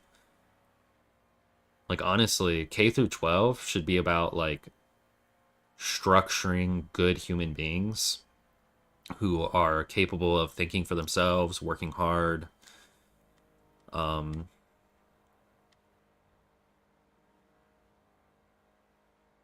beings who seek practical long-term solutions instead of short-term pleasure, problem-solving skills, stuff like that. Then obviously sprinkle in some finances and all that, and sprinkle in maybe just a little bit of math and shit just to prepare them for college. And then when you get to college, I think that's when you should like learn about biology and math and literature and all that dumb shit. But K through 12 should really be about training more than learning, I think. Like, you should learn things too. I think people should learn a second language for sure as a child. But the focus of K through 12 should really be about building good habits, I feel like. Or maybe that's something that should just happen at home, but parents fucking suck. I don't know, society's so fucking bullshit. I think a lot about like how society could be better, and I just end up realizing how fucked it really is, and how you'd have to like completely undermine everything and completely transform it into something else. So at the end of the day, I just gotta focus on myself, I guess, because that shit's never gonna happen. Not in my lifetime. Even prison does not change, it only creates a bigger criminal. Yeah, exactly. And the school system and the prison system are very similar, actually. Some would say the school system, a lot of public schools are really just preparing you to go to prison. The prison industrial complex, private prisons are really a problem in America, and it feels like Americans benefit, or America benefits off of sending Americans to prison instead of actually fixing things. It's like, let's just do slavery, but blame them for being enslaved.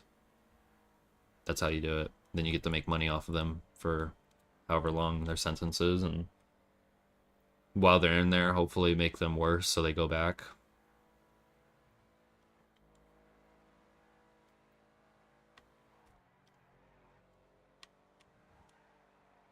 Man, I just be yapping about shit. We're watching a video about debating whether you should buy a house or not. And I'm over here talking about everything. I don't even know. I just think about it so much. I think about how much better I am Man, I should have fucking grabbed a helicopter or something. I'm not gonna make it there in time. Definitely not make it there and back. I just think about how much my life has improved just from understanding what I need as a human. I need good social connections. I need to have good confidence and self-esteem. And I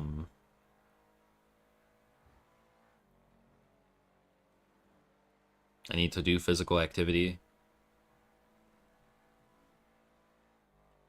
I saw like a TikTok of some guy debating somebody, and the dude was talking about like going to the gym or whatever, and the other dude was like, bro, why would I go to the gym? Like, that shit hurts. Why would I do something that just hurts me for no reason? Like, when I could be doing something that feels good. And I was like so blown away by that. I was like, holy shit, bro. People are so lost. They really don't understand life. Why would I do something hard when I could do something easy that feels good? Because because you're low IQ and you don't see fucking long-term gain.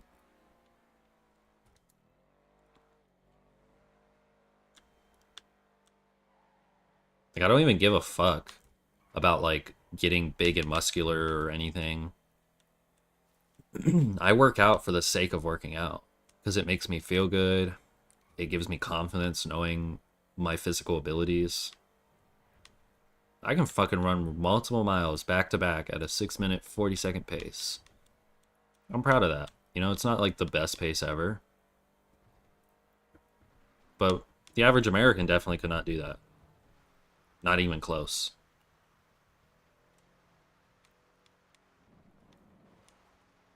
People don't even realize that they're missing out on that good feeling, that confidence and everything. Because they're too busy scrolling on TikTok and smoking weed and hitting jewels and fucking... Bro, how did I... Fuck that turn. Oh my god, this car is a little floaty. Anyway, I'm just yapping.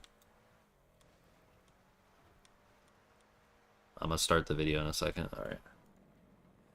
Oh yeah, I'm gonna drink this V8. I'm gonna watch some more of this video. And then maybe I'll play some Beat Saber and then go to the gym. I wanted to get through this whole video and stream, but that's probably not gonna happen. But I want to hear the rest of this guy, because he seems...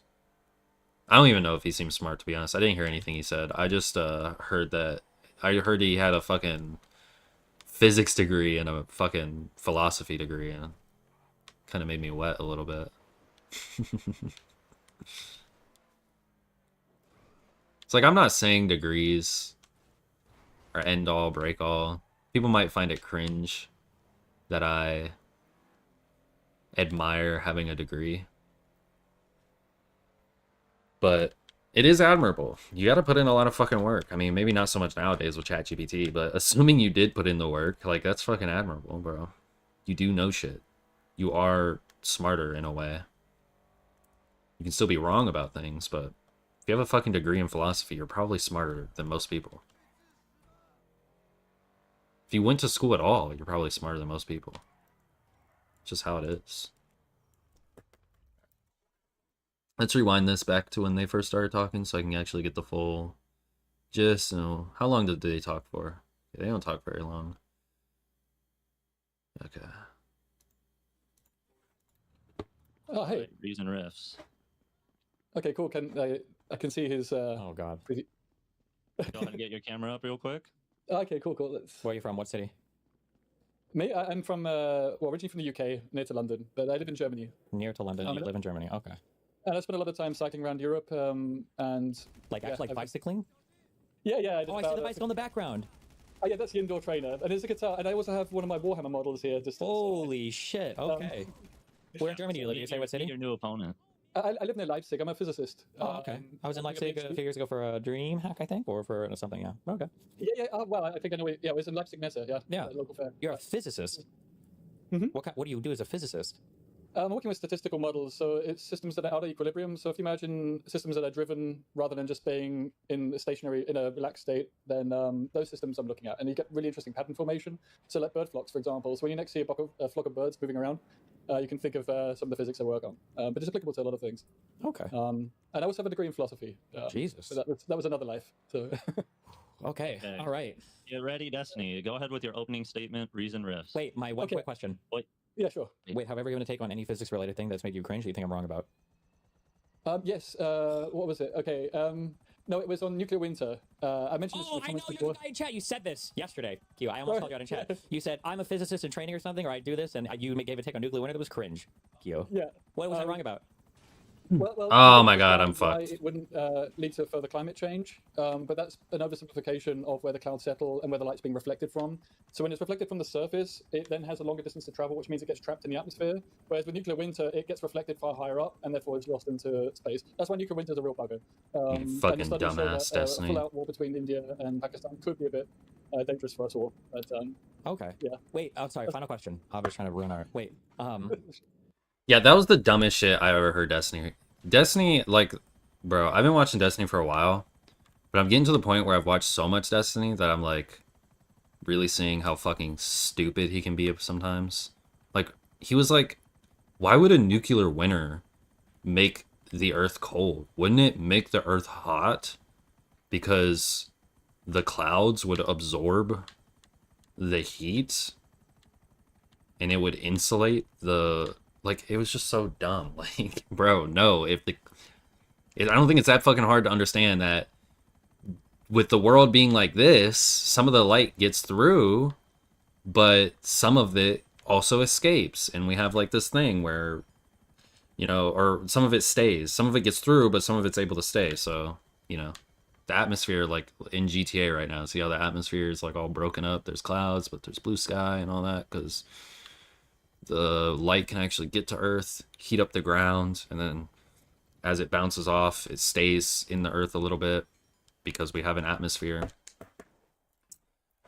But imagine if the sky was just all clouds all the time. Super, super thick, dense clouds. And light wasn't able to get down here at all.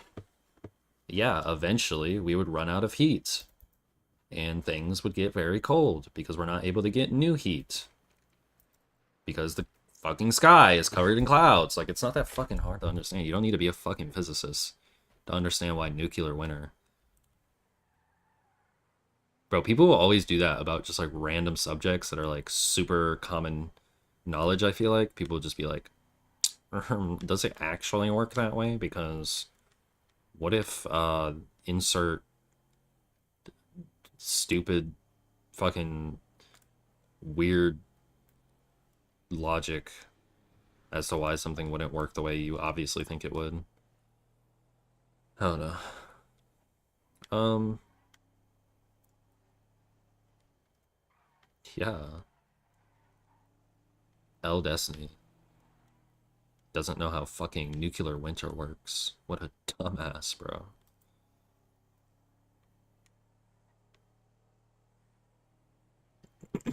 It's just such a random thing to have a contention with. For somebody who is so intellectual, it's like, are nuclear winters even real? It's just a weird thing to have a contention with. But hey, I guess he's the political guy, not the science guy, so what can you say?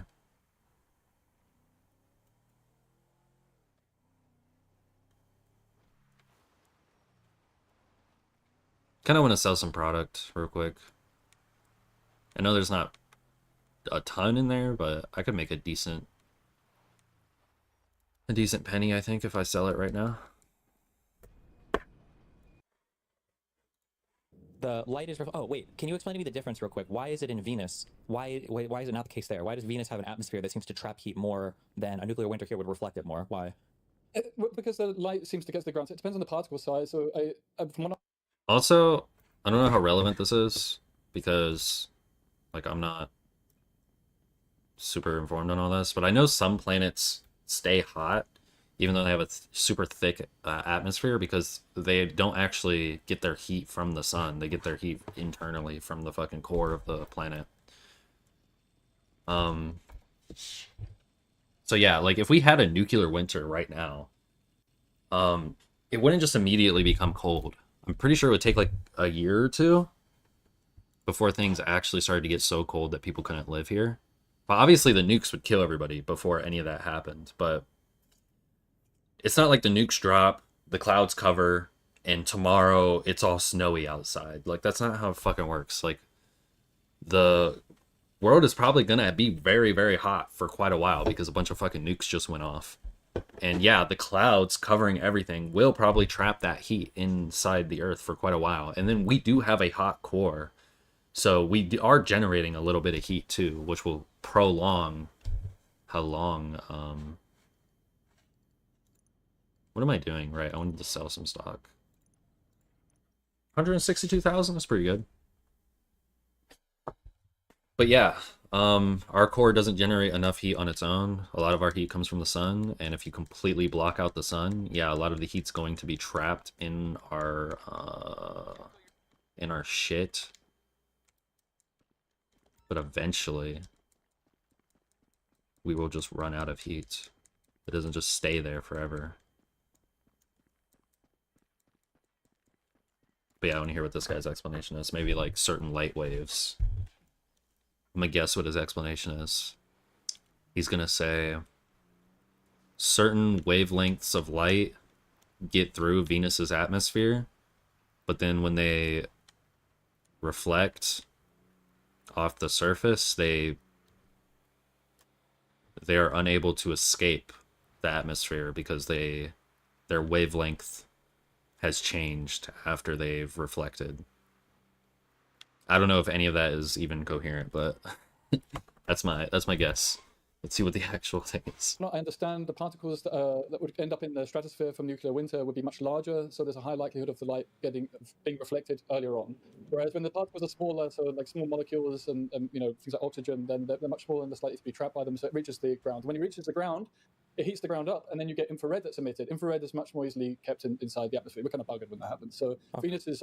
infrared is basically just like heat being emitted from a thing, and if the ground heats up and the heat's being emitted, then that's way worse than all the energy being sent back into outer space from like the clouds or whatever. But well, infrared is also light, but like, non-visible light, effectively. And so it's a different wavelength. It's a larger wavelength, so it gets trapped more easily. So okay. Yeah, so it's the same stuff. So to say, yeah. Okay. All right, go. Sorry. All right. Yeah. Okay. I just want you to feel intellectually sphere for a micro moment before you get obliviated on your housing take. I don't even know what the fuck he just said, but I think because he said particles, but then he's talked about light again, which, yeah, I mean, I guess photons are particles, but usually when we're talking about light, we talk about wavelengths. Infrared is a different wavelength, which is what he said. So I don't know. It sounded like he said what I was saying, but I didn't really fully understand his explanation, to be honest. He said the particles were bigger when they're outside of the... Or when they get reflected outside the atmosphere, they're bigger particles. I think he's just saying they're a different wavelength of light. Because, from my understanding, photons do not vary in size. They're pretty much always... I think every photon is like identical to every other photon. They're just traveling at different wavelengths. And that's what decides what kind of light it is, if it's infrared or if it's a microwave or whatever. Or if it's the blue that you're seeing on your screen or whatever.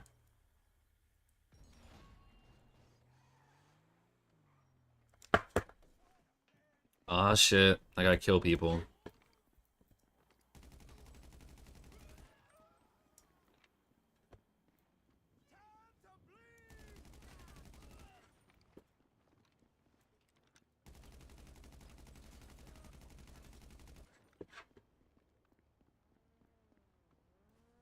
But yeah, I was right. I'm a genius. I don't know.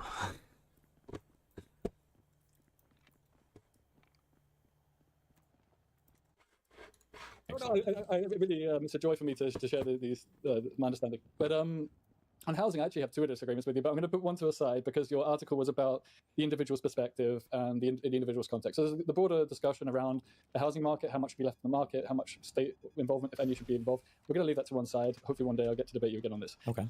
You came from a perspective of the individual, and from the individual I can delineate like two key things. One is the financial and one is the psychological aspects of renting, right? And you seem to be in this position where you're suggesting, I mean, from your article, it's generally like that, renting good, buying bad. But from the discussion so far, you seem to be compromising your position somewhat. Is that fair? Well, we write articles to be a bit more, hyperbolic to get the interest going. But Yeah, I assume that might be the case. But nevertheless, the question is then, who is renting for, who's buying for, and what kind of percentages are we talking here? Can we even go as far as to say that for the majority of people, let's say in the US, that buying is preferable? that buying is preferable. Well, I mean, you're making a question. Yeah, it's preferable, but why is it preferable, right? I think those are the things that you Yeah, should for focus sure. on. Yeah, I'm just laying the groundwork for where we might disagree. Sure. In the United States, most people look very highly upon owning a home, even a bad home, versus renting an apartment or something. Yeah. Yeah, I think that's because also it's more plausible than, say, in Germany. I mean, I'm from the UK, and UK the percentage is a little different. It's more towards what the US is like. That's because of the destruction during World War II. The lack of supply after World War II led to a culture of renting. And that because it was a lot of state building of houses, a lot of it was rented out, given that was social housing. This created a culture which became acceptable to rent. So that's kind of the historical ground for why in Germany it's a little different, and many European countries, but not so much in the UK. In the UK, there's a similar culture to the US of, my house is my castle. That's the saying in the UK.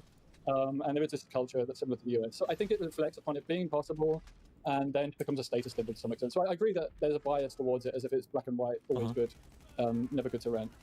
That said, I mean, some of the aspects on the financial side of things, I've heard you say this before in previous streams, that it's just preferable to put it into an ETF rather than putting it into a mortgage. Or literally any other asset class, yeah. Okay, and you think this is a pretty clear-cut argument for renting? If your argument is just about like wealth building, then I attack the wealth building argument by saying that there are far better ways to build wealth. Yeah. Okay, so you're on that.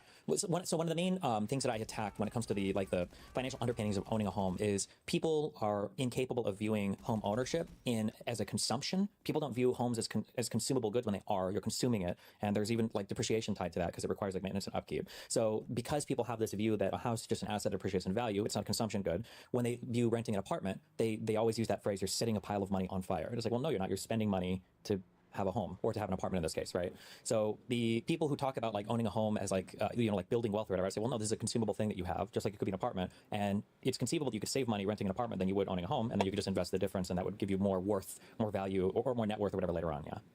Okay, and on average, you're saying that it would be you get more net worth from renting, and then from saving money from renting, because almost renting certainly, except for in exceptional circumstances. I call them exceptional, but maybe they wouldn't. So, for instance, if you're not going to be in a place for at least 5 years, you're almost always better off renting. But like if you're in a place where like I'm going to go buy a house, I'm here for like the next decade, my kids are going to be born here, we're going to school or whatever, then in these cases, I think that the wealth argument can start to shift in favor of the homeowner. Yeah.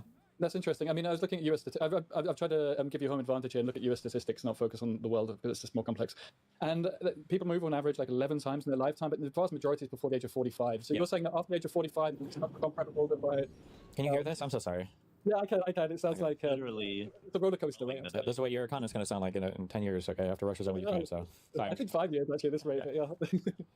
Okay, sorry, repeat. Go ahead. Say that again. Yeah, basically, the moving argument really is for under 45s. And after 45, if you have enough money or enough income, then you're able to get a mortgage. And it's perhaps preferable then, because people aren't moving so much, very rarely after 45. Yeah, perhaps it comes down to lifestyle decisions or like what the reason for that is.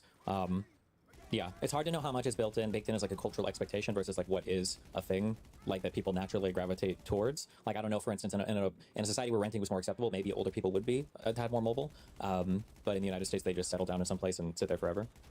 I'm going to make some points actually about my own context. It's anecdotal, so let it be. But this week had a 20% increase on my rent given to me. The reason it wasn't higher, by the way, is because of rent controls in Germany, which I know you're not that keen on, but they were saving grace. In my context, and I can't really see any of the disadvantages in terms of the current German housing market. Well, of course you can't. You're a beneficiary of rent control. Well, exactly, but I mean, I don't. The federal government give me $1 million. I wouldn't see any downsides to that either. Yeah, but okay. My game just fucking crashed, dude. The supply of...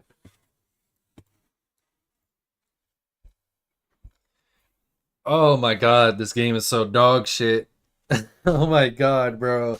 It's gotta be my PC. There's no way. It's gotta be my PC. My PC's getting old. I need an upgrade, I think. There's no fucking way, dude. It's gotta be my PC, bro. Hi, kitty cat. She's just staring at me.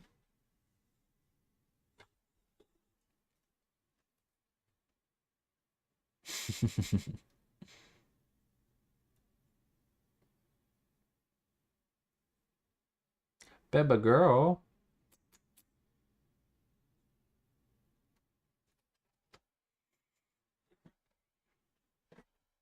She's so funny.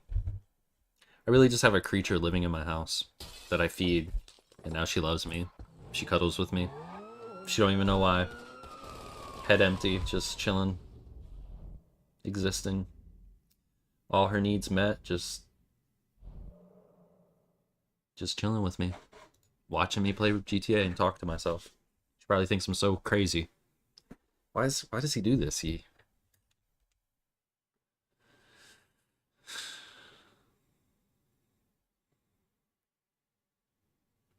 They just talk to themselves playing video games all day.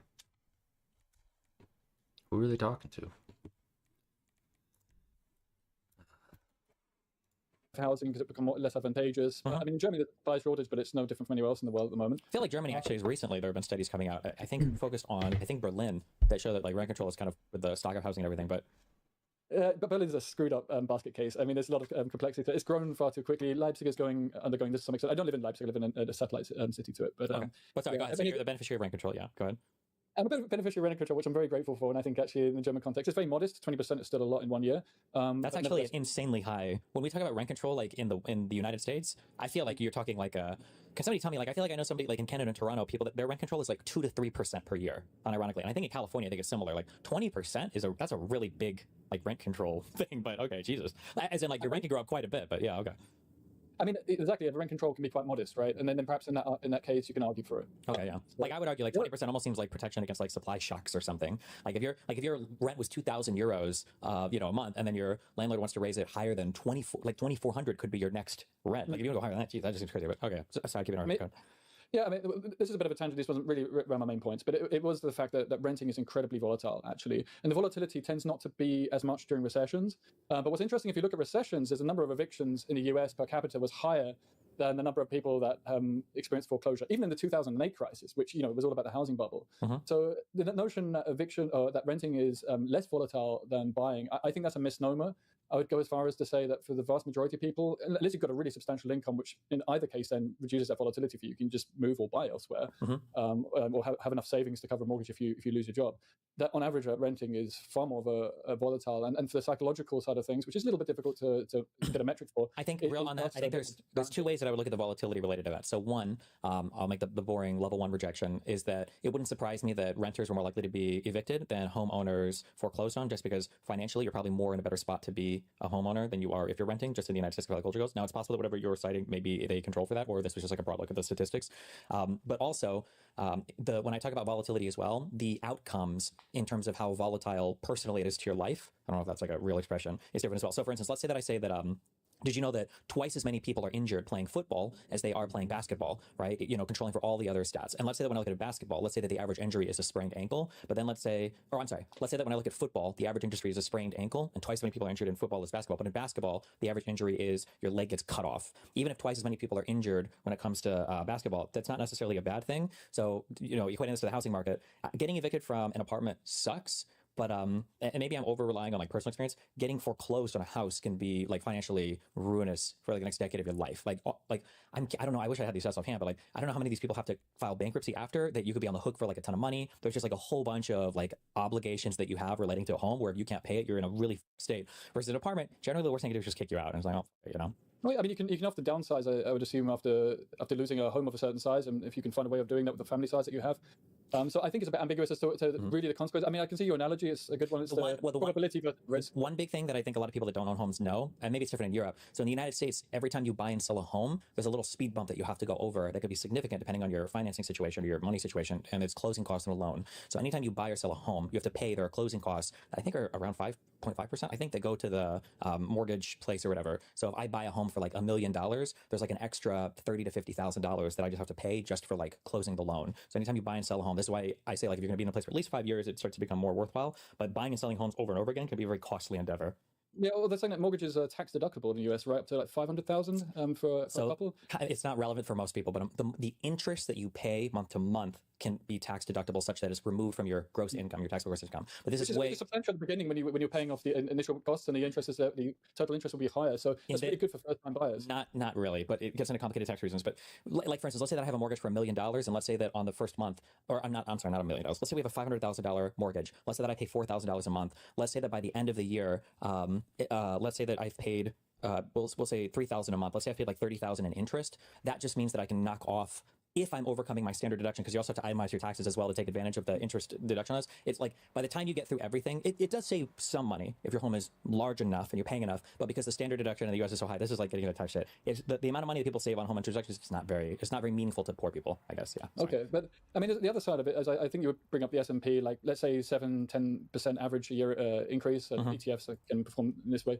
And then you'd say, well, the average increase in house price from 85 to, which years did I take? From 85 to 2025 was like 4.5%. So your argument would be that the percent increase is lower here. Well, not only that, but there's also, to get that 4 or 5% increase, it's even less because because the house is a depreciating asset. You have to pay maintenance on it, right? If you take that exact same house and you age it 40 years, if you haven't replaced the roof, if you haven't replaced the HVAC or the air conditioning, or if you haven't updated, the interior, like it's way less, right? There was a study in 2024 that showed that 90% of repairs actually increase the value of the house. So it's not all clear cut. It's often an upgrade, and you can use it as an upgrade. So it's again about comparing these two things a little bit tricky. And the other side of it is I would be curious to that thing real quick, because it increases the value of the home. Any repair for sure will increase the value of the home. The question is does it increase the value of the home more than the cost of the repair, whatever? And in this study, it was 90% of cases actually increase the value of the home. But I haven't looked at the detail of the study. It was just one counter argument I thought I'd bring forward this evening.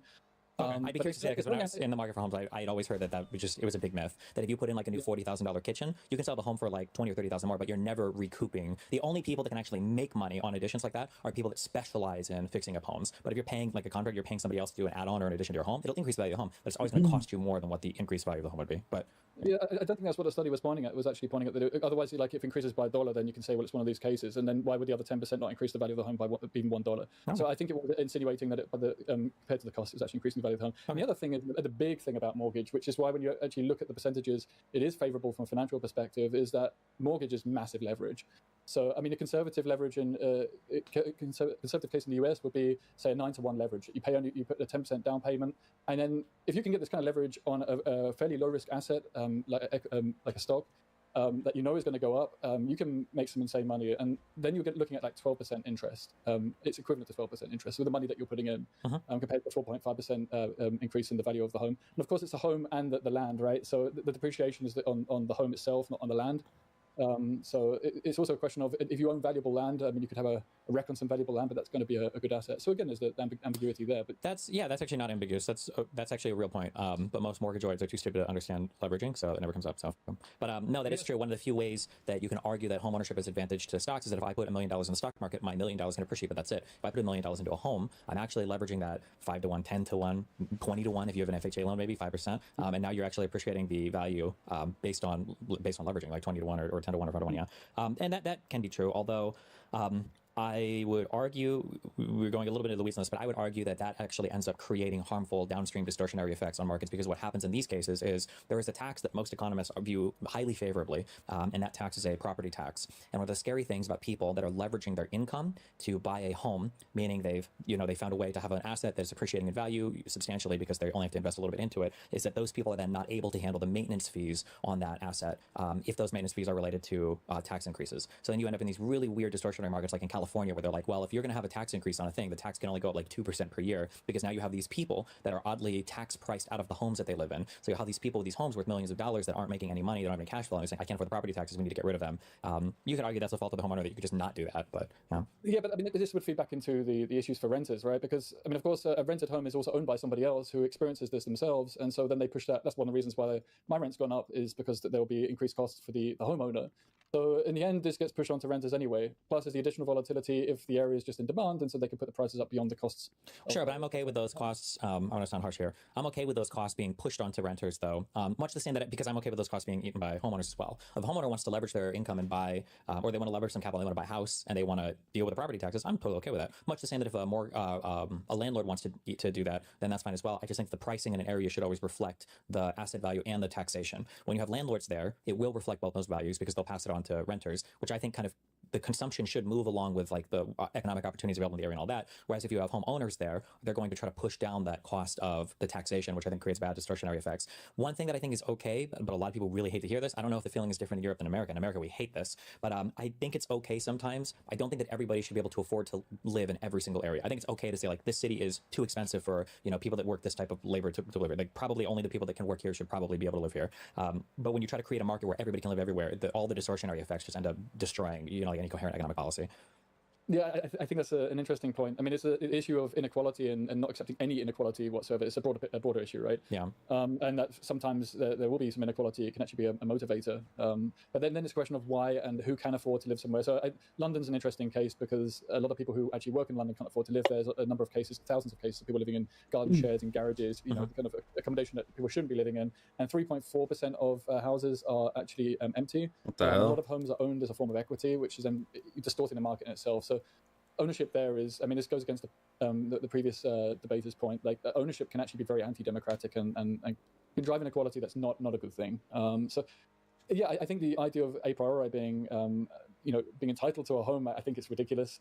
We should be entitled to the necessities that keep us healthy, but the size of homes and such like, I think people on average in democracies in general are perhaps too used to a level of luxury or an expectation. I don't know why it's driven that way. And yeah, there's too much sense of entitlement, I think, there. And I think that's also true within housing. Yeah, I guess I just wish people could understand that, like, if you want a certain thing, then you can have that thing, but there are going to be trade-offs associated with it. But sometimes it feels like people want all the good without any of the trade-off on the bad, which Sounds gets a bit like Brexit, to be honest. A little bit, yeah. Also, I don't know. I've never heard a solution from neoliberals or from like housing haters like me. I've never heard a good solution for how do you have a combination of different people living in a city because you need all those people to work those jobs. So, like using the most hyperbolic example, you go to San Francisco, you need these like tech jobs. Obviously, that's what these people do, and these people like earn on the low end, like $250,000 a year. But you also need baristas for your coffee shops. You need janitors for your buildings. Like, I don't know how you create a situation where those people can also live there without having to commute into work an hour. I don't know I've never heard a good solution for that. I'm not sure. Yeah. Sorry to interrupt. Reason Rifts, go ahead and give your closing if that's answering Destiny's question right there. I'll go back to the main point.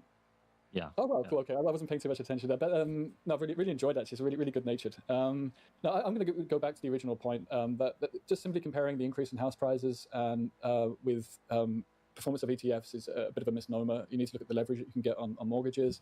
I think the volatility brought about by evictions.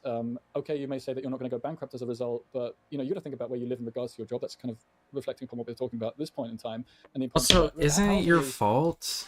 Like, if you're a fucking homeowner and you get foreclosed on, isn't that like somewhat your fault? Like, I mean, I guess something crazy could happen, like you lose your job or something maybe, and you're not able to afford your mortgage. Again, I don't really know shit about this stuff. I literally just learned what a mortgage is. But like, you can get evicted just when your lease is up, just because, right? Like, they don't need to renew your lease if they don't want to. I don't think. I don't know. Maybe it depends where you're at and the laws and stuff, but I feel like it's easier to avoid getting your house foreclosed on and going fucking bankrupt than it is to avoid getting evicted from an apartment. Because usually, not always, but usually, getting foreclosed on and going bankrupt is fucking something you can avoid through strategic planning, like don't own a house that's way beyond your means. Don't like Destiny said earlier, don't use your house as collateral in starting or getting a business loan or whatever.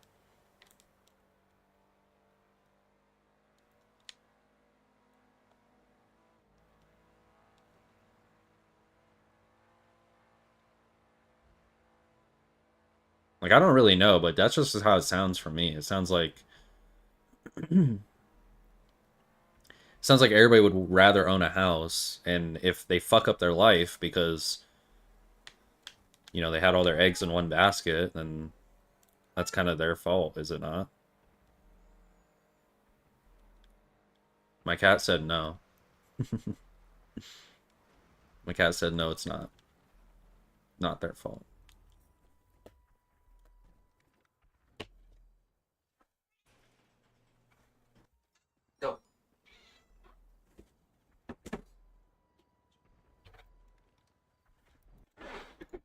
it's got a luxurious element to it, but it's ultimately a necessity, and that's contingent on your life as to your work, your family, schooling. So evictions can be incredible upheaval. And I think if you look at the Oh yeah, that's another in thing. the US, I mean, 2/3 of Americans own a home. That was another thing. He really downplayed getting evicted because, yeah, even though I think, yeah, getting evicted doesn't just suck. Like, getting evicted can really fuck up your life. Maybe not to the extent of getting your house foreclosed on. But again, that's probably easier to avoid. And getting evicted still sucks. Like, bro, it's not like, oh, you just got kicked out of the place that you live. Like, go find a new place to live.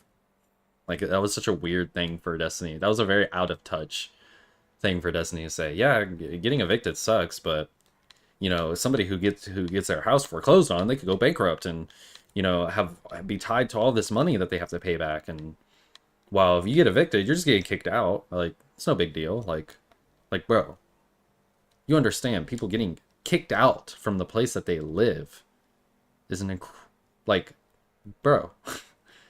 I'm trying to like think of a way to make it sound, or make it more hyperbolic to make it sound like how bad it actually is. But I feel like any normal person hears getting evicted from your apartment and they intuitively understand that that's a big fucking deal. It doesn't just suck. Like,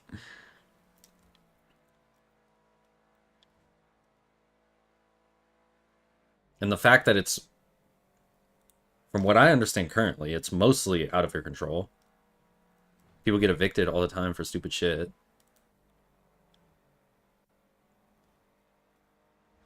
Like, that's really fucked. I think most people would rather, like I said earlier, like, if everybody had unlimited money, everybody would rather have a fucking house or a condo or just something that they own. It's that security of having a place that you live without knowing that you're not just gonna fucking get kicked out of it one day.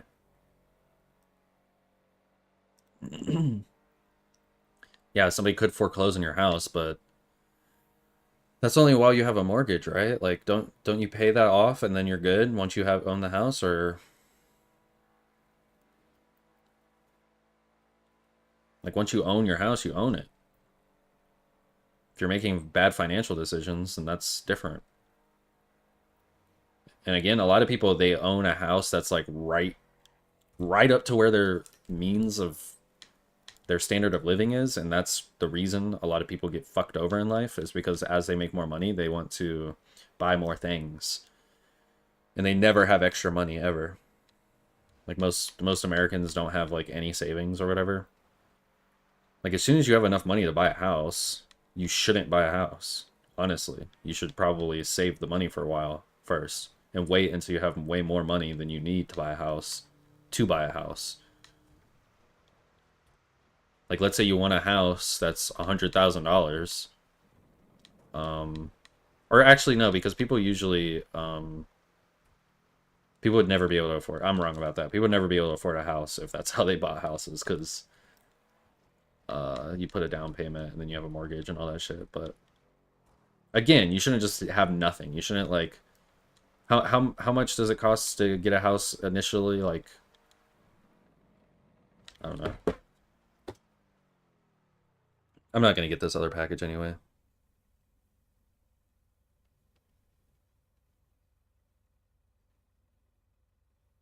$20%. So you need like 20 grand if you want a house that's 100 grand. So then you should probably have like 40 grand in the bank. Just being honest. And yeah, that might take many years to save up, but you shouldn't wait until your bank has exactly 20 grand and then spend all of that on a down payment for a house.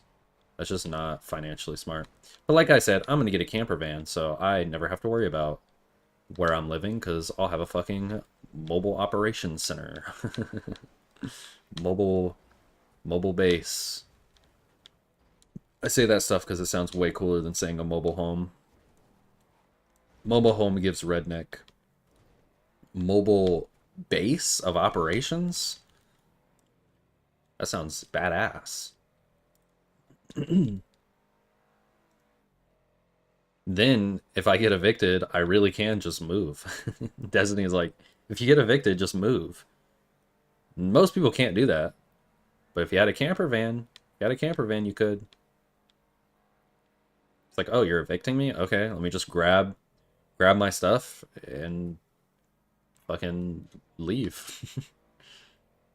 Be on the road for a while till you find another place. Which isn't bad at all.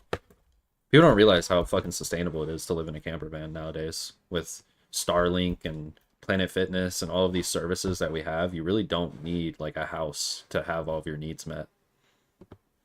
Get Starlink and you'll have high-speed internet wherever you go in your van. And buy Planet Fitness membership and you'll have a shower wherever you go. Assuming you don't have one in the van, because a lot of vans have showers inside of them or out the back or something, but... Okay, I'm nerding out about camper vans again. I'm like obsessed with the idea of getting one, even though I have like no money saved up towards one. That's my dream.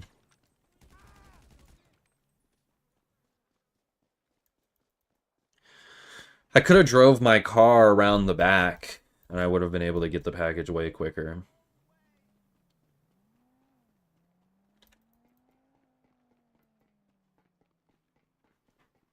I have a minute and 25 seconds. There's no fucking way I am delivering this shit.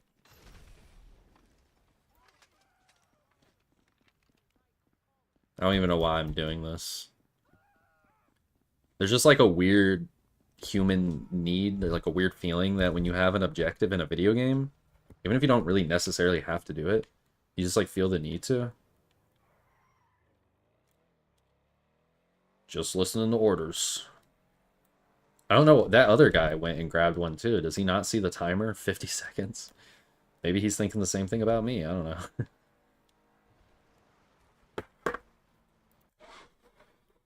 Home. And to follow, I mean, Destiny's mentality with regards to market-driven, markets knowing best. I mean, perhaps it's the fact that the market does know best in the US, and that for 2/3 of Americans is the right thing. Cringe. Okay, can I ask you one other unrelated question? Do you think that Brett Weinstein or Eric Weinstein, do you think he was as smart as Sean Carroll? Think they're about on the same level? Oh, wow. That's cringe. That was cringe. I mean, I was actually reading his physics at the same time, or trying to. He didn't have much to. His model doesn't bring much to the fore. Just because string theory is not proven doesn't mean to say that his model is any better. And when you look at it, it doesn't solve problems such as renormalization issues. And it's not really my area of expertise in physics, so I will put it out there. But he himself is just an influencer who's about likes and clicks. He was a hedge fund manager for a long time. I'm not a philosopher because I have a philosophy degree. I'm a physicist now, with still interest in philosophy. Yeah, he was. I mean, your take was spot on with regards to him. Okay, just curious. Okay, Reason Riffs, thank you. If you guys want to catch more Reason Riffs opinions and things that if you like his style, he is one of our newest people that are on the Pragmatic Papers. He's got a really interesting backstory. He really did cycle around. He shared a couple of pictures within our news Discord. Super interesting, guys. Thank you for coming out, man. He got a gunpoint twice. What's his name? In Turkey, actually. Yeah, by military people or by non-military people? One case was by both times. What's his name? I didn't catch it. Oh my god, my fucking button stuck. What we're talking about at this point in time and the importance of that. Housing is not proven. Doesn't mean to say that his model is any better. And when you look at it, it doesn't solve problems such as renormalization issues. And it's not really my area of expertise in physics, so I will put it out there. But he himself is just an influencer who's about likes and clicks. He was a hedge fund manager for a long time. Damn. I'm not a philosopher because I have a philosophy degree. He's just an influencer. He's not a physicist like me. Yeah, he was. I mean, your take was spot on with regards to him. Okay, just curious. Okay, Reason Riffs, thank you. If you guys want to catch more Reason Riffs opinions and things that Reason Riffs?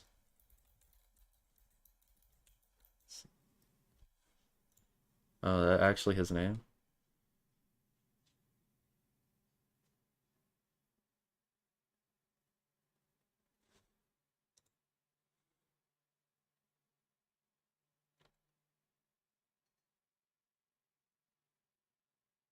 What the fuck is this?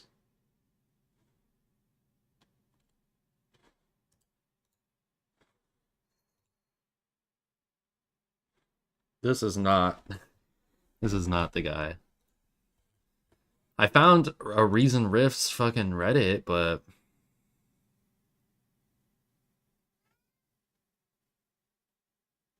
is it This guy, do I dare open X on my fucking stream? Hold on.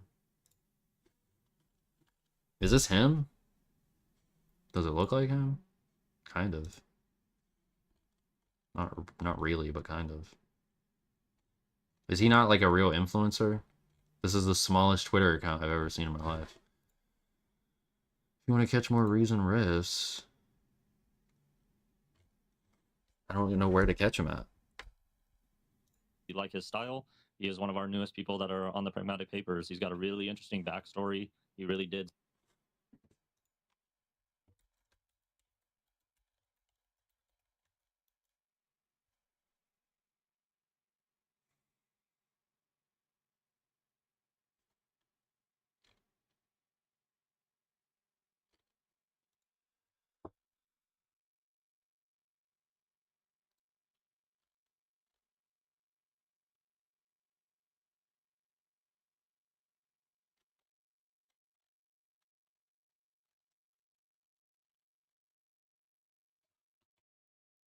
I looked up what the Pragmatic Papers are. The DGG Pragmatic Papers. Is this all just Destiny shit? I thought this was like a debate show. Is this just Destiny's stream and he just got some moderator? That's what it seems like. The fuck? I was hoping this guy was like an influencer, made YouTube videos or something about philosophy and physics or something, but he just seems to be just a member of DGG and just, I guess, contributes to their stuff. Which is cool, I guess. He should be an influencer, though. Cycle around. He shared a couple of pictures within our news Discord. Super interesting, guys. Thank you for coming out, man. He got a gunpoint twice, in both times in Turkey, actually. Yeah, By military people or by non-military people? one case was by the Turkish military because I was taking pictures near a military institution installation, and the other case was the PKK. And then when they realized I was a tourist, they laughed and invited me to drink tea with them, and then I took their portrait. Do you ever run it coming from areas? I'm assuming PKK. You're what, in Southeast Turkey? East Turkey, not. Do you ever run into issues coming back from there to Turkey proper? Did like how sus are the military people? No, it's not like going to Transnistria. I actually got into Transnistria. There's part of Moldova that's effectively Russian. And the north. That was another. That was more treacherous because the Moldovan security guards at the unofficial border were like, "You've just illegally come into our country." And I was like, "Oh, nice to meet you." It is very annoying how many of these like autonomous free zones, like Transnistria in Moldova, and then the two, I've always the names up, but South Ossetia and whatever in Georgia, and then you see the same exact thing happening in Ukraine, and people are like, "Oh, like Russia would never do this again," or "This is a one-time thing." Like it's literally an exact repeat of Georgia. It's fairly similar, I feel, to the Moldova stuff. It is, yeah, it's very fucking annoying. It's getting worse every time. Like Putin's taking more and more risks, and the suffering is about the personal level as well. I mean, I know at least one family that's lost a father in this war. They're Russian speaking, by the way. This stupid talking point that the Russian speakers want to go to Russia, or the Irish who speak English don't want to go to England. That's for sure. It goes down to the individual level and how tragic it is. And yeah, and there's also these issues in Turkey with minorities in the Turkish government, but they're not quite on the level of Putin. But yeah, if you at some point want me to share some stories about my journeys, yeah, we can.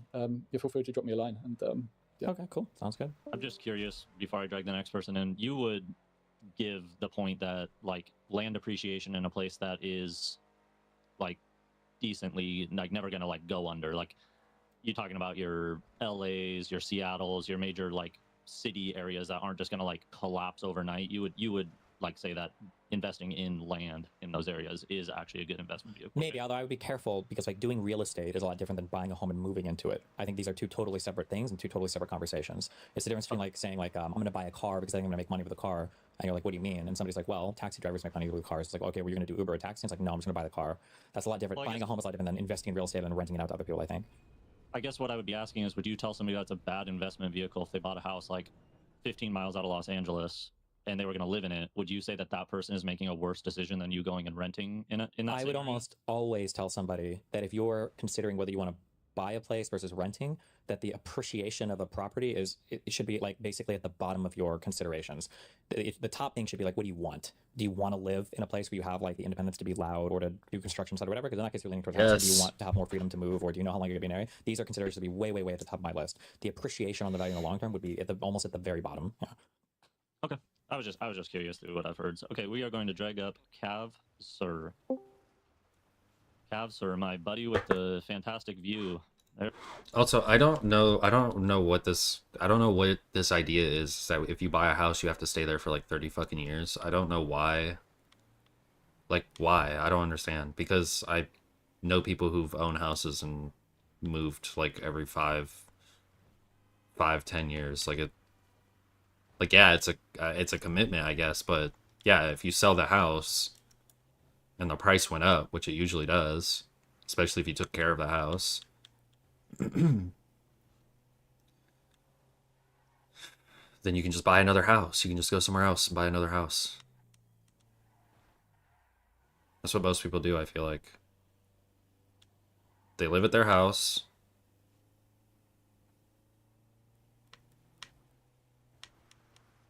They pay it off. Does it take 30 years to pay off a fucking house, bro?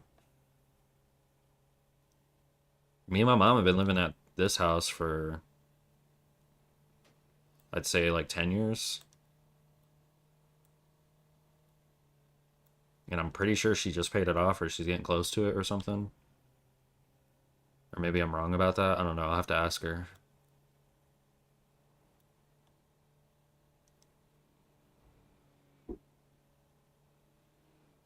Pretty sure she said she's getting close to paying it off or something. Because she was talking about buying a different house. She was talking about selling this house and getting a different one. So yeah. I don't know where this idea that you have to live at a house for 30 fucking years. You're only going to live at 2 houses your entire life? 2 or 3, maybe? No, there's people who move all the time and they own their residence. Again, I don't know how like mortgages really work and shit if you like are truly tied down to a place just because you have a mortgage or not, but just based off my anecdotal experience, it doesn't seem like it.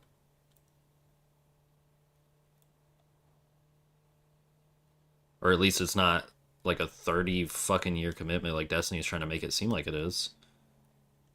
I mean, if it takes you 30 years to pay off your house, maybe you are not making enough to own the house that you bought.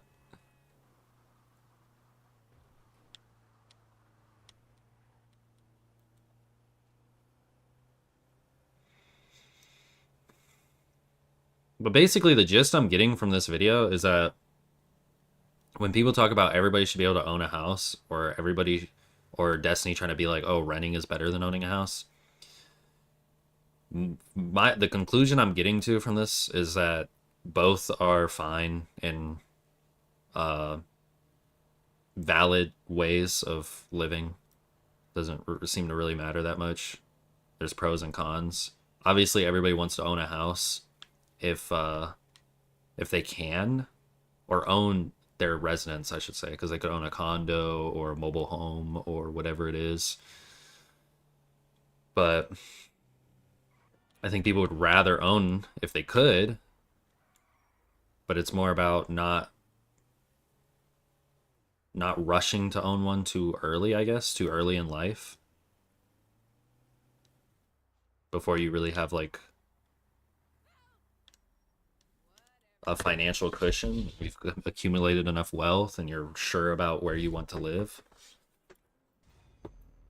That seems to be the only time that there's actually a downside to owning a house, is when you just haven't really planned it and you're just rushing into getting a house because you think you need to own a house. But that's the gist I'm getting from this, at least.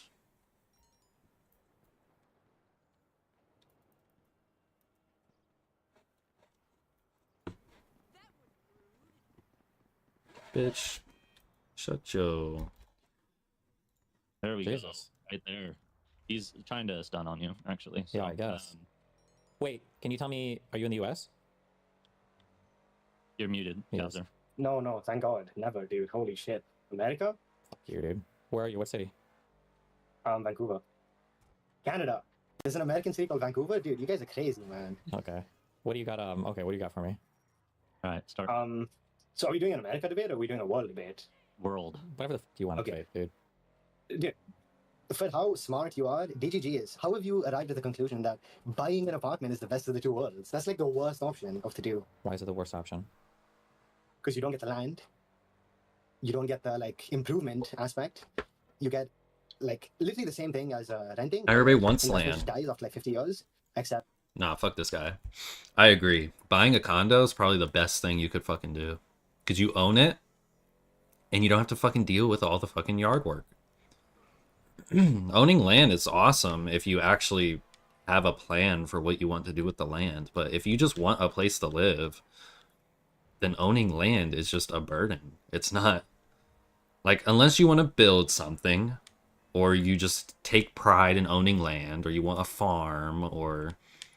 I don't know, you're going to use the land for something meaningful, then there's really no reason. It's just a fucking burden. Why the fuck? What is this? What is this, like, arbitrary requirement that everybody should be able to own land? Like, why? Everybody should have a place to live. That's the important part. See, I like agree with Destiny on like everything he's saying. I just don't agree with the conclusion that rent is somehow better. Renting is, from what I'm getting from these conversations, is renting is a necessary, valid part of society that, you know, probably serves a useful purpose for people who are starting out in life and just need a place to live. It you know, it's not like inherently evil. It's just like a system that sometimes works out really well for people and sometimes it works out not so good for people. But I don't agree with this fucking weird conclusion that it's somehow better.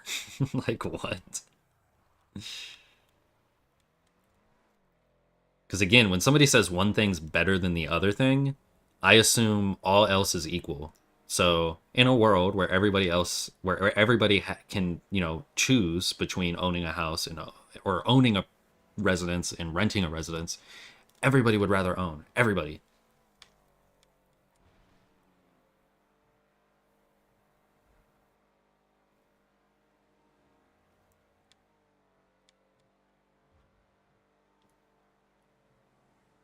Like, every single issue Destiny has brought up against owning can be avoided. It can be avoided. Doesn't mean you will avoid it, but I think that's like an important factor. While renting is kind of something people are forced into having to do because they can't afford to own. Which isn't necessarily a bad thing. I don't think everybody should just be given everything for free, but it's just the fact of the matter. Sorry, I yap a lot when I'm driving because I don't feel like clicking on the video to play the video again. So I'm just like, let me yap until I get to where I'm going and then I can press pause or play. I'll end up just wanting to say one thing, but then I don't feel like clicking on the video again, so I just start rambling.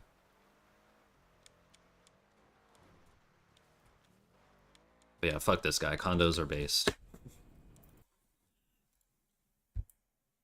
No!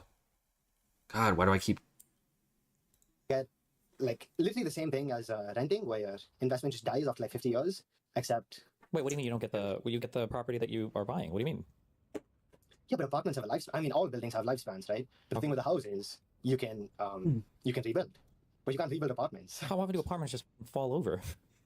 Dude, apartments have only been a thing for like, I think like Soviets built a lot of like big things, but we haven't seen it yet, but it's going to happen soon. In China, dude, apartments falling everywhere. What is he saying? Apartments have only been a thing for how long? Apartments have been a thing for a minute. Like the style of living where you're in a big building with other people. Like that has been a thing for fucking like forever. God, maximum number of motherfuckers.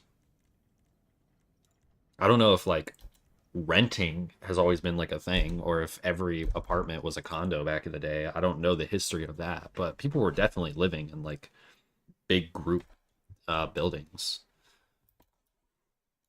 Because you don't get the land, you don't get the like improvement aspect. You get like literally the same thing as renting, where your investment just dies after like 50 years.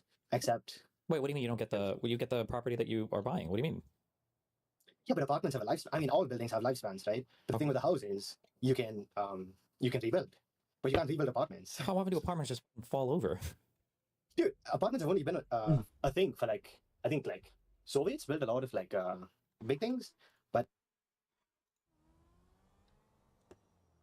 Did he say Soviets? Like Soviet Russia?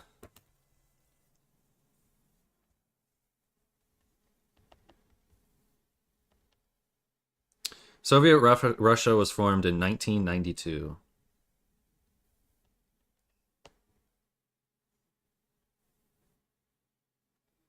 The first apartment goes all the way back to the Romans in the 18th century.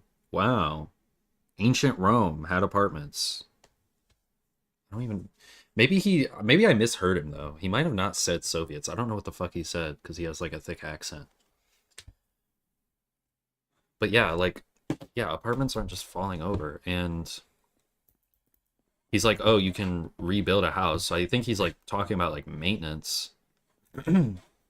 You have a house, you have this, like, security of having a place where you live, and you can maintain it. You do the same fucking thing with the apartment. Actually, you have other people who are supposed to maintain it for you.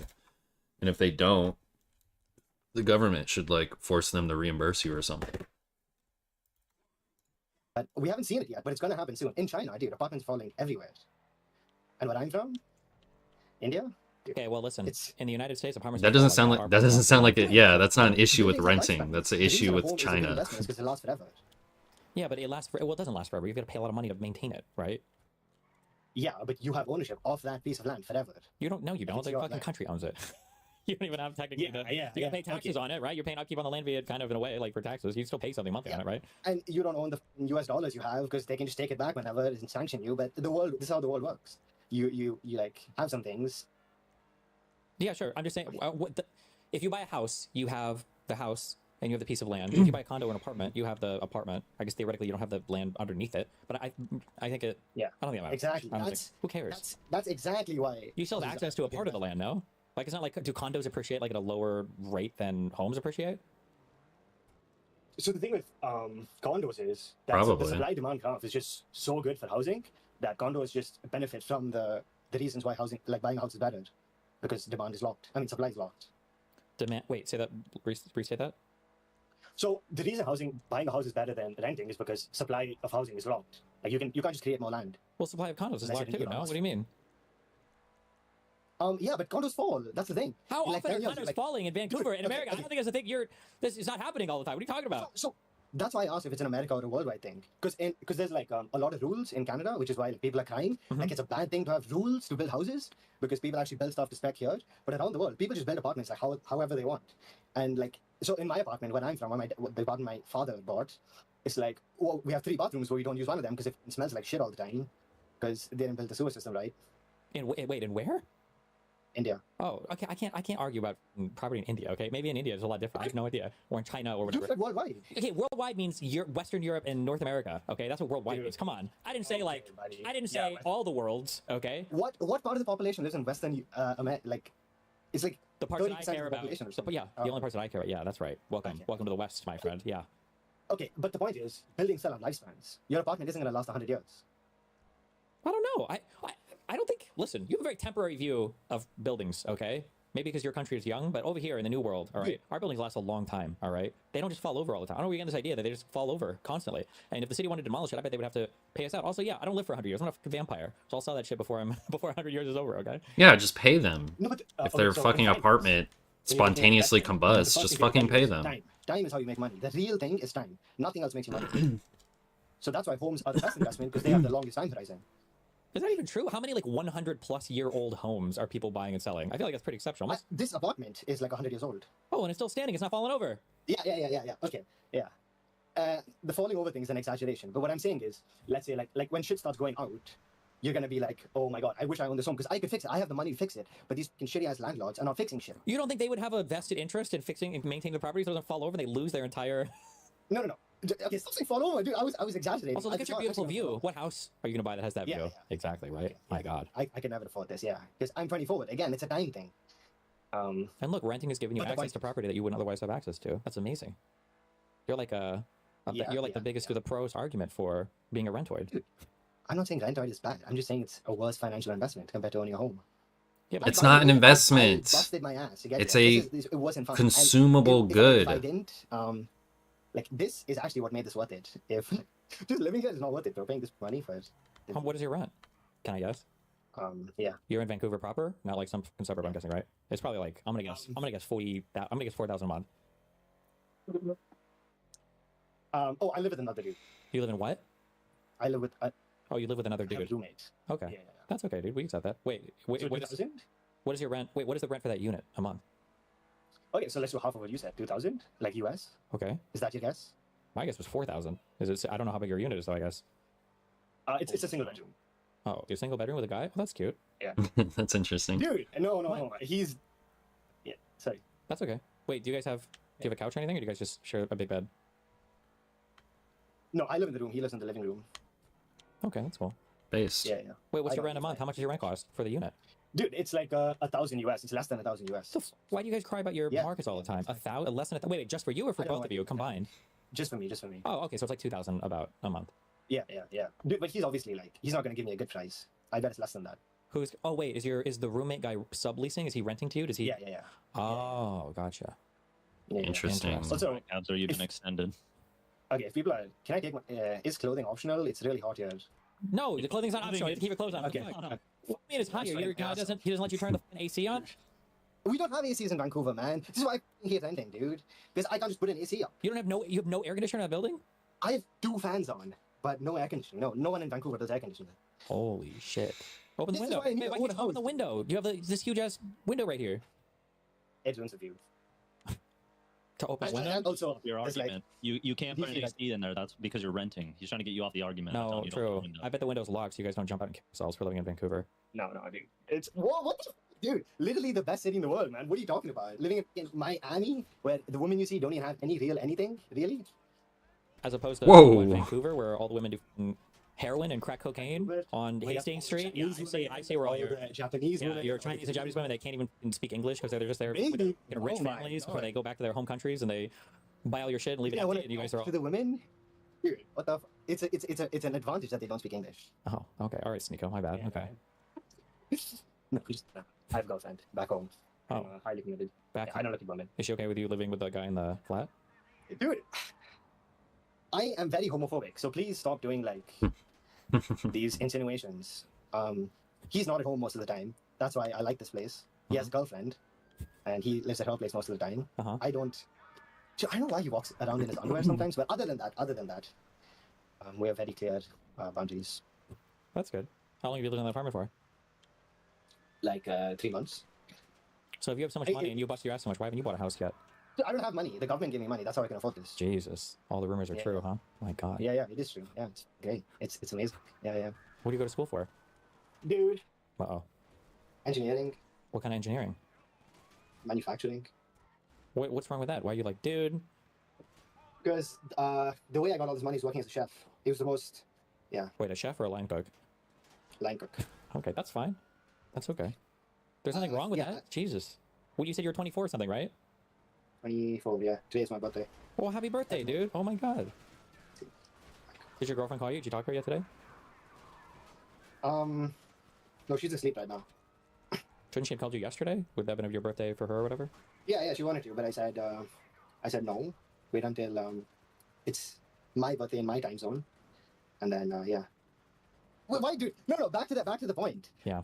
Why do you think why are you trying to buy an apartment? Dude, it's a really bad idea. My dad bought an apartment. It was the worst financial decision he's ever made. Dude, he actually has the potential to I could have never worked. I could have worked 0 days in my life if he used 2 brain cells, but he bought a fucking apartment and it's ruined my Bro, your dad literally sounds like he fucking lives in India and now you're in Canada studying engineering. Sounds like you guys are doing okay. Have some goddamn Yeah, thanks for your dad. yeah, You better tell him thank yeah, you. I could've been. You better tell him thank you, Dad, for making sure I could speak English and work on computers and go to Canada. Look at you, shitting all over your parents. If and the he life just they gave give me you. the money, Yeah. I could have been in, Nepo baby, just chilling in playing Warcraft all day. Instead, I have to go work as a line cook with an engineering degree. Wait, have you already finished school? Oh no, it's Yeah, so I bad. usually like to You gotta use do shit. Oh, wait, are you still cooking? I go every Saturday. You go every Saturday? Yeah, yeah. How do you Dude, fucking I'm live? actually- How do you work 1 day a week? How do you survive? The government, dude. The government. What the f do they give you money Like- for? I don't pay taxes. They give me all my taxes back because tuition credits. I thought you said you were done with school. No, but it carries over. It's like it carries over indefinitely. I have like a 90K I think left. So the next 90K I make just comes back to me. I don't pay taxes. Okay, I understand that, but how do you earn enough money working 1 Saturday a week to survive? Oh no, savings and also investments, bro. Have you seen the stock market, dude? I literally close my eyes, buy anything, and it like 10x's in a month, dude. It's Okay, well so you misrepresented that background a little bit. Okay, Jesus. What wait, what no, city, yeah, city I made like Okay, what city do you live in, or what city are you from in India? dude, I don't want to talk about it, man. Why? I fucking hate that country. Hate Oh that my state. God! Wait, when did you go to Canada? How old were you? 18. Damn. 19. Wait, could you speak English fluently before? I imagine probably before going to Canada. Yeah. I was on the news because I won a debate competition when I was like 10. I am the best English speaker in the country. No, in the state. And you won a debate competition in India or in Canada? In the state. No, back home. Okay. What was the debate over? Yeah. When you were 10? Yeah, like 12 or something. 12, 14, something like that. Can I ask a question? Do you eat beef? Yeah. Does your family eat beef, or is that really bad in most of India still? Do you tell them Yeah, that, or do you lie about that when your dad asks you so- whatever? The thing about no, I don't tell them I like smoke weed and stuff, but I tell them I eat beef. Damn, you smoke weed? I told you, see? You're on that Vancouver grind. You're going to be injecting soon. Dude, oh, okay. The whole thing, sorry. Before I go into this, the whole reason I made like 16K off the stock market because it's just so Okay. and that's the other reason why home owning is stupid. The stock market is so dude. Like Yeah, 5% exactly. See, of if the you would have economy. wasted all that money on a house, you wouldn't be making all this money in the stock I would market. have see? a house. What? I would have a fucking house though. Yeah, but you wouldn't be making all this money in the stock market. You'd be sitting on some cringe loser house and... No. Okay. I'm smart, so I made the money. But if I was like slightly stupider, like all my friends investing in Tesla, which is worth like every other car company combined, and it's like 5% of the US fucking market, and that's my primary tool of investment, I feel like that's a million times worse than having a house. That is true, but I mean, like, at that point, you could say, if you've got investing friends, they're better off just putting the money under their mattress and not touching it, right? Because No, they're no, going to lose it all anyway, It's still right? better to buy a house. No, but I'm saying versus them investing. Like, you could say that they should just, like, not spend their money at all. Like, Yeah, I'm yeah, sorry, I you would were buy a comparing them making bad investment decisions to buying a house, but I was saying they could also just, like, not spend their money at all, and that'd be a better investment decision than making bad investment decisions. Where would you Dude, buy a that's house not- at? Listen, if you're going to buy a house, where would you even buy a house at? Cities always go. That's one thing. Yeah, you think you can afford a Cities house here right now? How many roommates walking around in their underwear would you have to have? Dude. So it's a time thing again. So right now, I feel like I don't have for my investment portfolio, I don't think a house is the right investment right now. Because as you said, it'll become my primary investment vehicle, which is like stupid. Okay. But when I'm your age, when I'm an unk, sorry. Okay. Yeah, that's not, yeah, but I've given that. If you want to be in some place for 5 or more years and you think you're going to be there for a long time, I think buying a house. No. If I have a lot of money, I'd buy a house. Where If I at? have enough money. Like a tier 2 city in India. You have tier 2. Is that like the caste 2 system, or what does that even mean? What is tier 2? No, population. Oh, okay. Are you worried about your country getting blown up anytime soon, or? Dude, okay, so the thing about India is, it's actually like, I feel like it's more than one country. It's really different. Like the north and south is really, like, if any of, where I'm from is the south, right? Mhm. And I feel like in the south, if they were like, hey, let's fight war against Pakistan. Mhm. I mean, most of the people are going to be like, I don't really care about Pakistan. You're from the south, Like, aren't you? yeah. You are. How many servants did your family have? Be honest. Dude. Just No, a they couple. work in the coffee estate. They're labor coffee estate. They work in the what? Coffee state? Estate.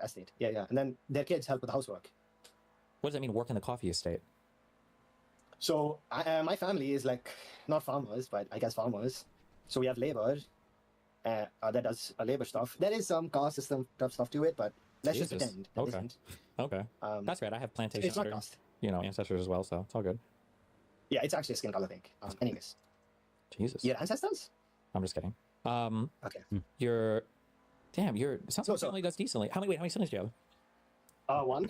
Dude, my family does do decently. I'm like probably top. Well, you were just ragging on your 1%. dog here for not, or on your dad. I'm talking Did I say about- dog or dad? Right.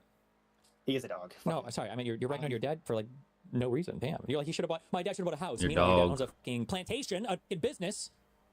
Dude, his siblings have way more money. And okay. So here's the thing. Is this So my even dad about actually, rent versus so buying, he's or saying is he's this smart, obviously, critiquing this he's guy's smart. life? He's really qualified, and he made a ton of money in his life, right? Okay. But because of his poor financial decisions, I think like my mom's brother, he's just a fucking farmer. He's just What's your Like, he didn't make any money what's the throughout his worst financial decision your dad made? buying an apartment, dude. Oh my god. I'm telling you, it's the worst thing you can do ever.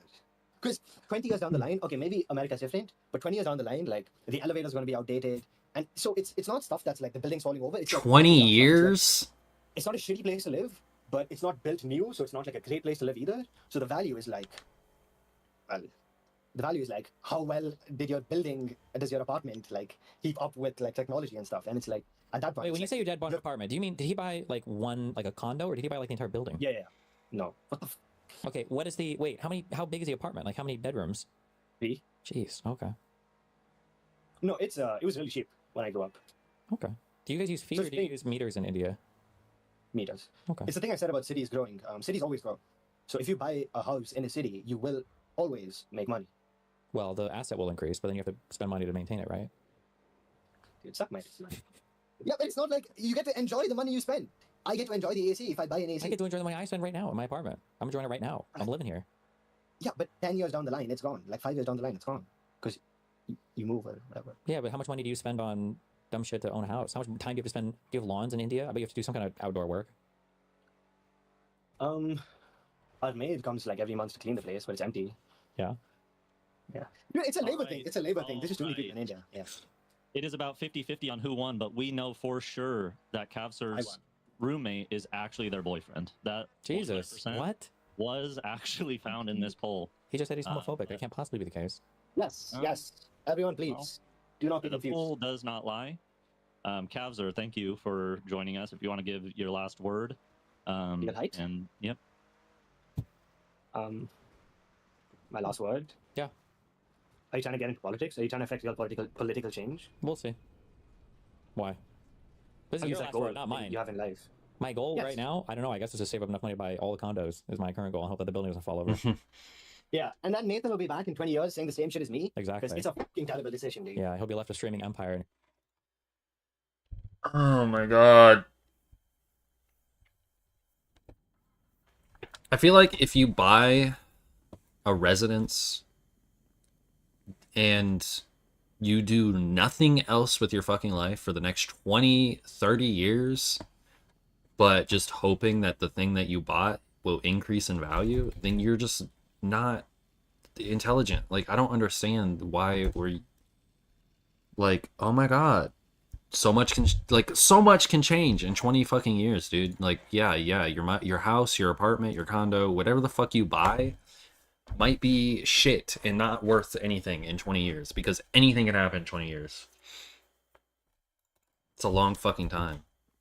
Obviously, if you buy a house, you're hoping it's going to increase in value over the next 20 years, but 20 years later and your house is like run down and it's worth less, you shouldn't be like in ruin because of that. Like, what have you been doing over the 20 years? Just hoping the house would increase in value?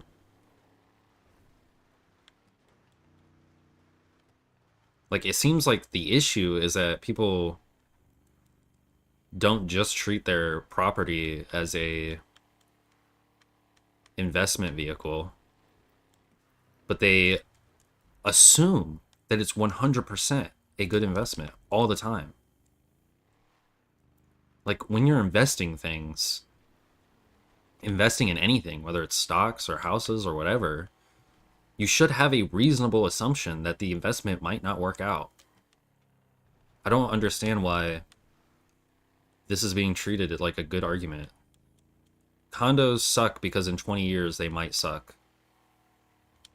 Like, then get a different condo in 20 years. Like, bro, if you buy a condo, it's fucking awesome, you love living there, and then 20 years later the fucking elevator doesn't work anymore, the fucking air conditioning is too hot, I don't know, global warming, it got hot over 20 years and there's no air conditioning, elevators don't work, lights are fucking whatever, the building's falling over, like, then fucking sell the condo and move.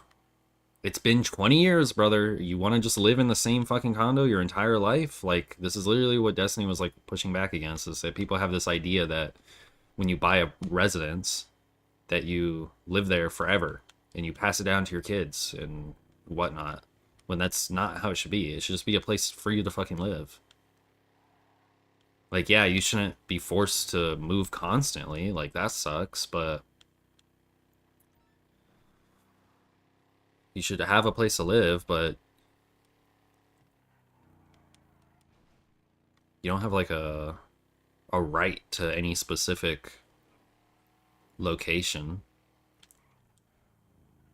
You don't have a right to buying a property and then just sitting on your ass and hoping that that makes you money for the rest of your life, and you always have a place to live now just because you bought this one property 20 years ago.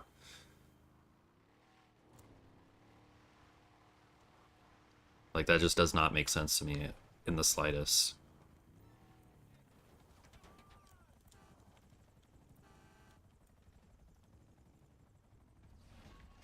People lose houses. People have to sell their houses sometimes. They have to go back to renting after they lived on their own, or lived or own their place, and that sucks. But it's important that there's just an option, there's a way to avoid that happening. That doesn't mean that should never happen ever, even if somebody's making the most atrocious financial decisions.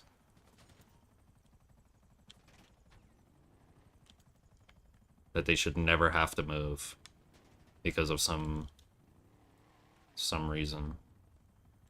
What is going on? I can't deliver the shit.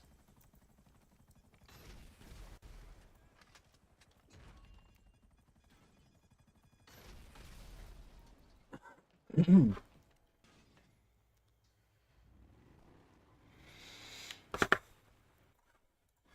he'll be like, "Why did my dad buy a house?"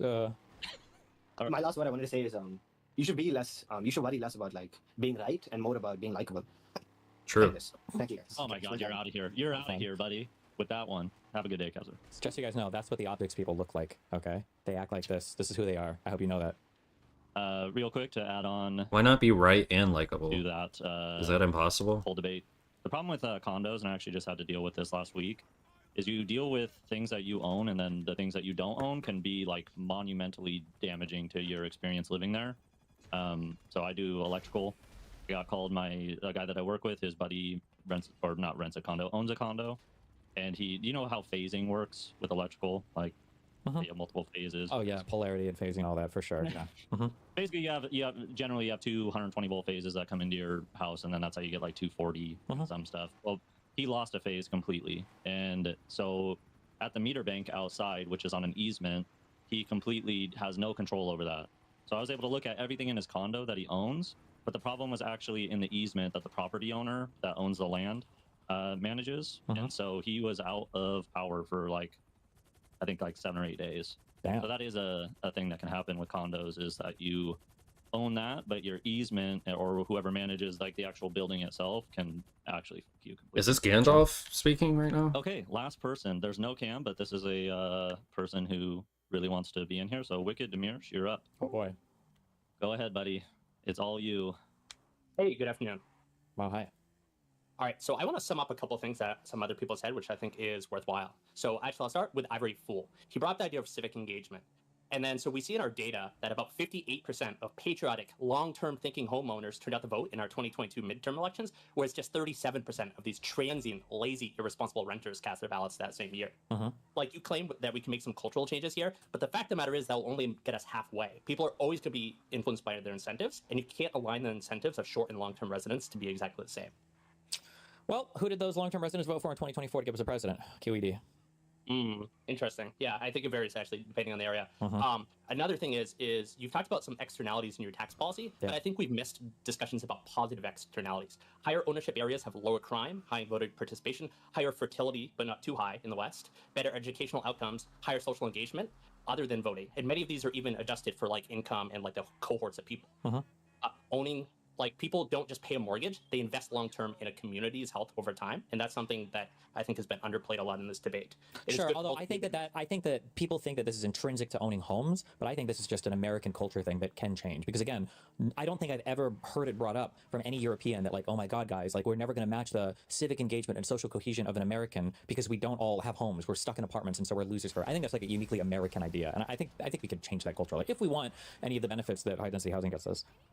Well, actually, I would say two things to that. The first, again, I think the incentives are going to be a little bit misaligned. But the second thing is a lot of your European points are actually just like wrong on the facts. Like the United States and United Kingdom have approximately equal ownership rates, at least as of slightly old data. Finland has higher ownership rates than the United States. Switzerland is lower. When you but it's say ownership increasing rates, over time. though, I'm guessing those ownership rates are also incorporating people that own their apartment too, right?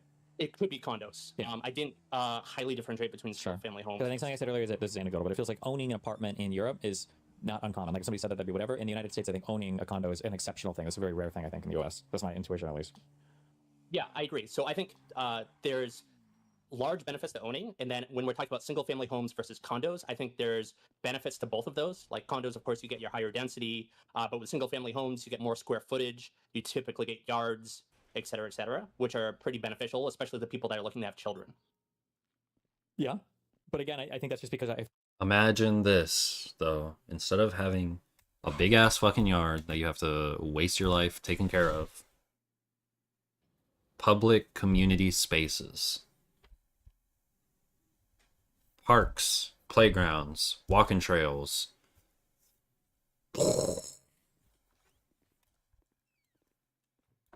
And then your kids can have somewhere to go and play and possibly socialize with the other children in your neighborhood or whatever. And yeah. And you don't have to even do any of the maintenance. Another point for condos. I feel like it's a strong American culture thing. Like when you have kids, you're supposed to go buy a home and like live in a suburb. I think that's just like a super heavy American cultural expectation. I don't think we need to lean as heavily into that. Like rather than having it as like the requirement, I think it could just be an option. To some point, but I think there's two things we need. We need stability, so condos would solve this, but renting does not. It is very bad for both short and long-term outcomes for children to consistently move. It reduces life satisfaction, their ability to form social bonds, increases overall mortality. Maybe it's kind of hard to do causality with that, but like longitudinal studies show that's really bad. The second thing is also children having their own consistent like bedroom, which they have to themselves, is generally good. Often when we're fostering children, for example, that's sometimes mandatory. Like we generally want to encourage that. Yeah, as well. I think, but I've said that like if you're going to be in an area for like a long time, and I think having kids is probably one of those indicators that you probably want to be in an area for a while. Then I think at that point, I think considering owning something is probably better than just renting. But the majority of my audience are usually kids, or not kids, I should say, but like it's like single people or people that don't have like families or whatever. So the conversations tend to be a lot different in my community. But yeah, I think this is a good, honest concession, but I think actually it kind of leads us towards the right thing. Owning a home isn't the right answer for every single person at every single time, but it's actually something that most people should do at some point in life. Like you've even in some talks about inequality have mentioned like their stage of life analysis. A 65-year-old should have more wealth than a 25-year-old. And the same is going to be true about housing. Is generally we want people to buy when they're about ready to settle down and have kids. And then potentially, as you said, we want people to sell a home and then either move into. They should, considering that they made the right decisions. I feel like we leave out like a lot of personal shit that happens. Because I don't know, a lot of times I get caught up thinking, oh, everybody has a right to like everything, but no, if you're 60 years old, you don't have like an inherent right to being like more well off than a 30-year-old just because you're older. Like you might have fucking done nothing with your life whatsoever. I don't think you should be like homeless or starving or anything, but no, a 60-year-old doesn't inherently.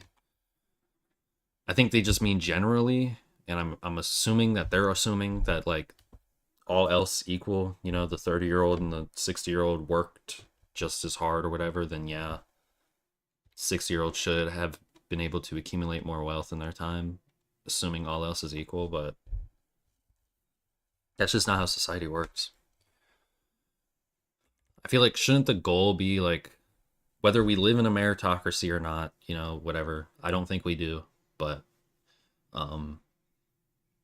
that's besides the point. I think we should. I think certain basic needs should be met, but anything beyond that, it should be based on merit.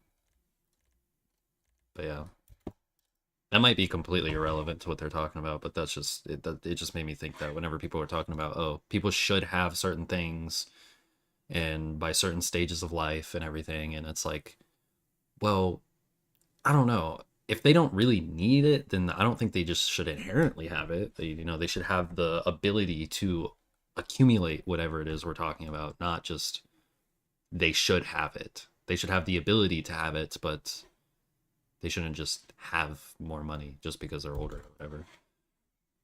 You know, a retirement community or a smaller house, like once they're an empty nester. And Yeah, just I agree because like maybe a country has a lot of people who are older, who are poor, doesn't necessarily mean that that's like a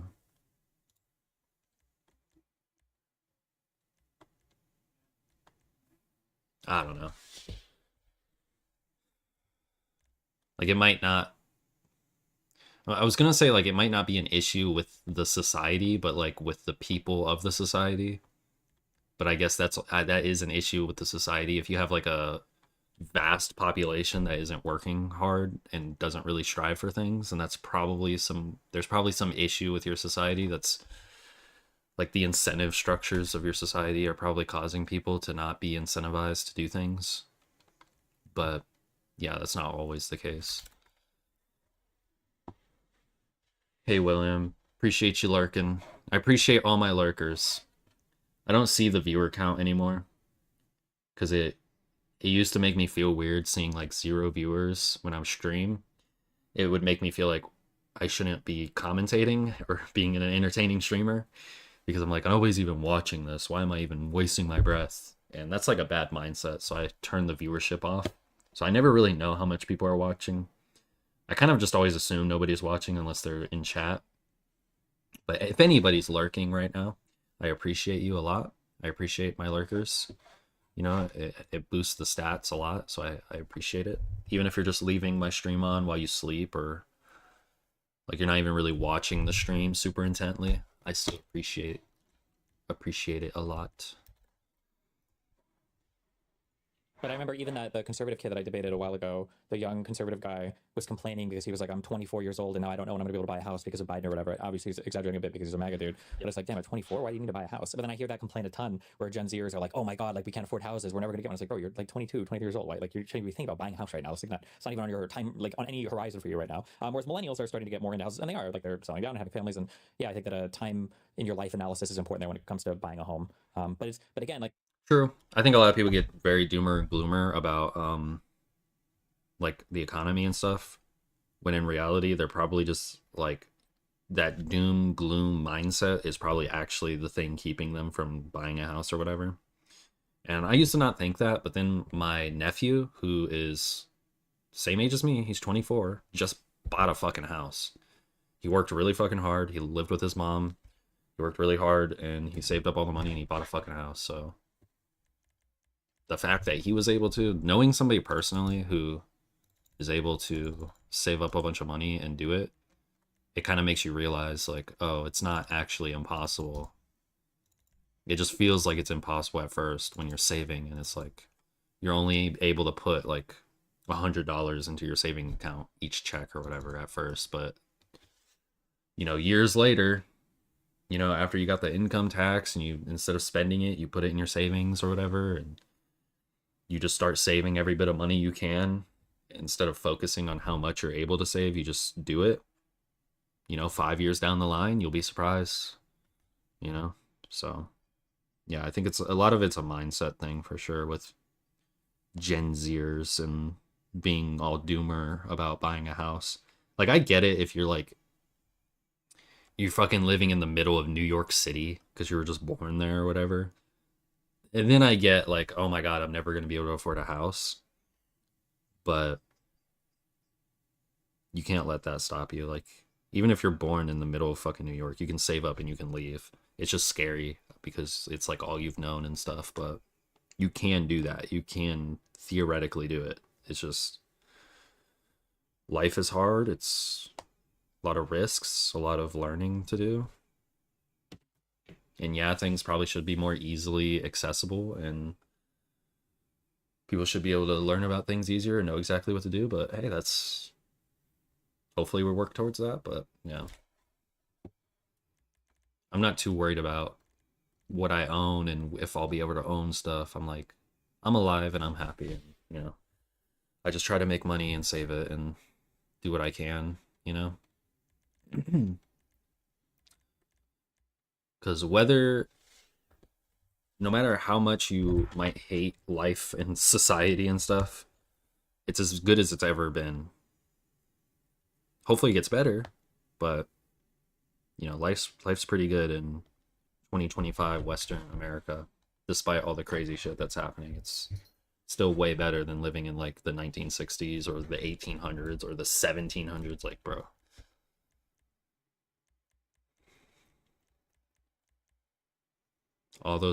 All my fellow 20-year-olds out there, stop stressing. You're fine. Like, honestly, whatever your issues are, just take a step back and breathe.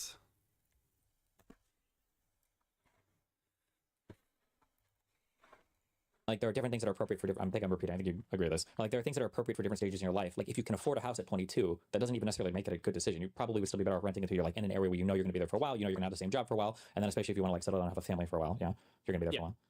I would agree with that. My one Yeah, caveat is exactly. I think when we Like, if you're 22 and you already can afford a fucking house, that's awesome. But that doesn't mean you should just go out and buy a house immediately. That's like you're just setting yourself up for failure. You should probably have a plan, you know? You can just hold on to that money. You can invest it in other things. You don't have to buy a house. Destiny's really right. We have like a weird toxic mentality about people owning a house in America. I still don't think renting is better. Like I said, I agree with everything Destiny's saying. I just don't agree with the conclusion that like renting is better than buying somehow. He's got to be memeing because, yeah, a lot of things he's saying is true. Buying is definitely not like what we act like it is. But obviously, when people reach that level, they do want to have a house over renting. Most people want to reach that at some point.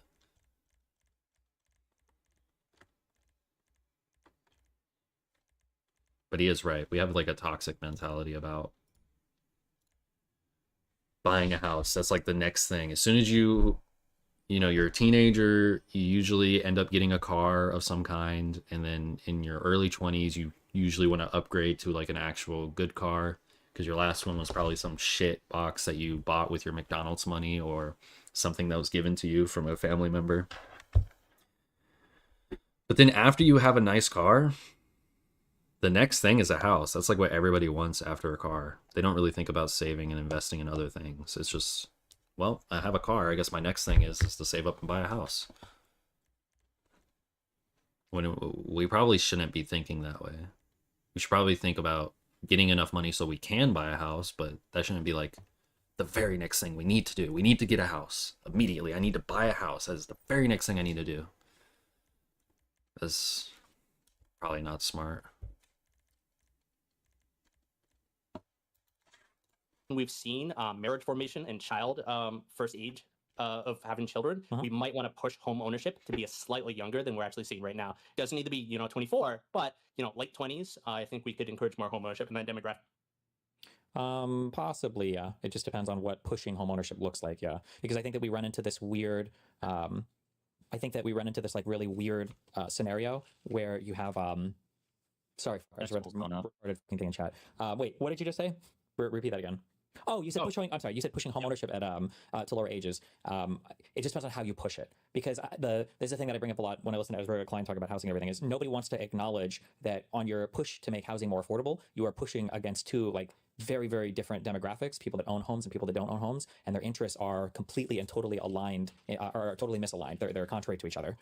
Because if you're trying to make homes more affordable, you're necessarily hurting homeowners, and if you're trying to make homeowners happier, you're necessarily hurting people that are trying to get more affordable homes. And nobody seems to be. I actually disagree with this. Okay, go. I think that the primary victims of prices going down over time is actually a fairly narrow group. It is people specifically who are going to be selling their last home, or people where there's big regional disparities, right? Is like, because if my house goes down by 100K and I move to another house that's also 100K cheaper, that about balances out.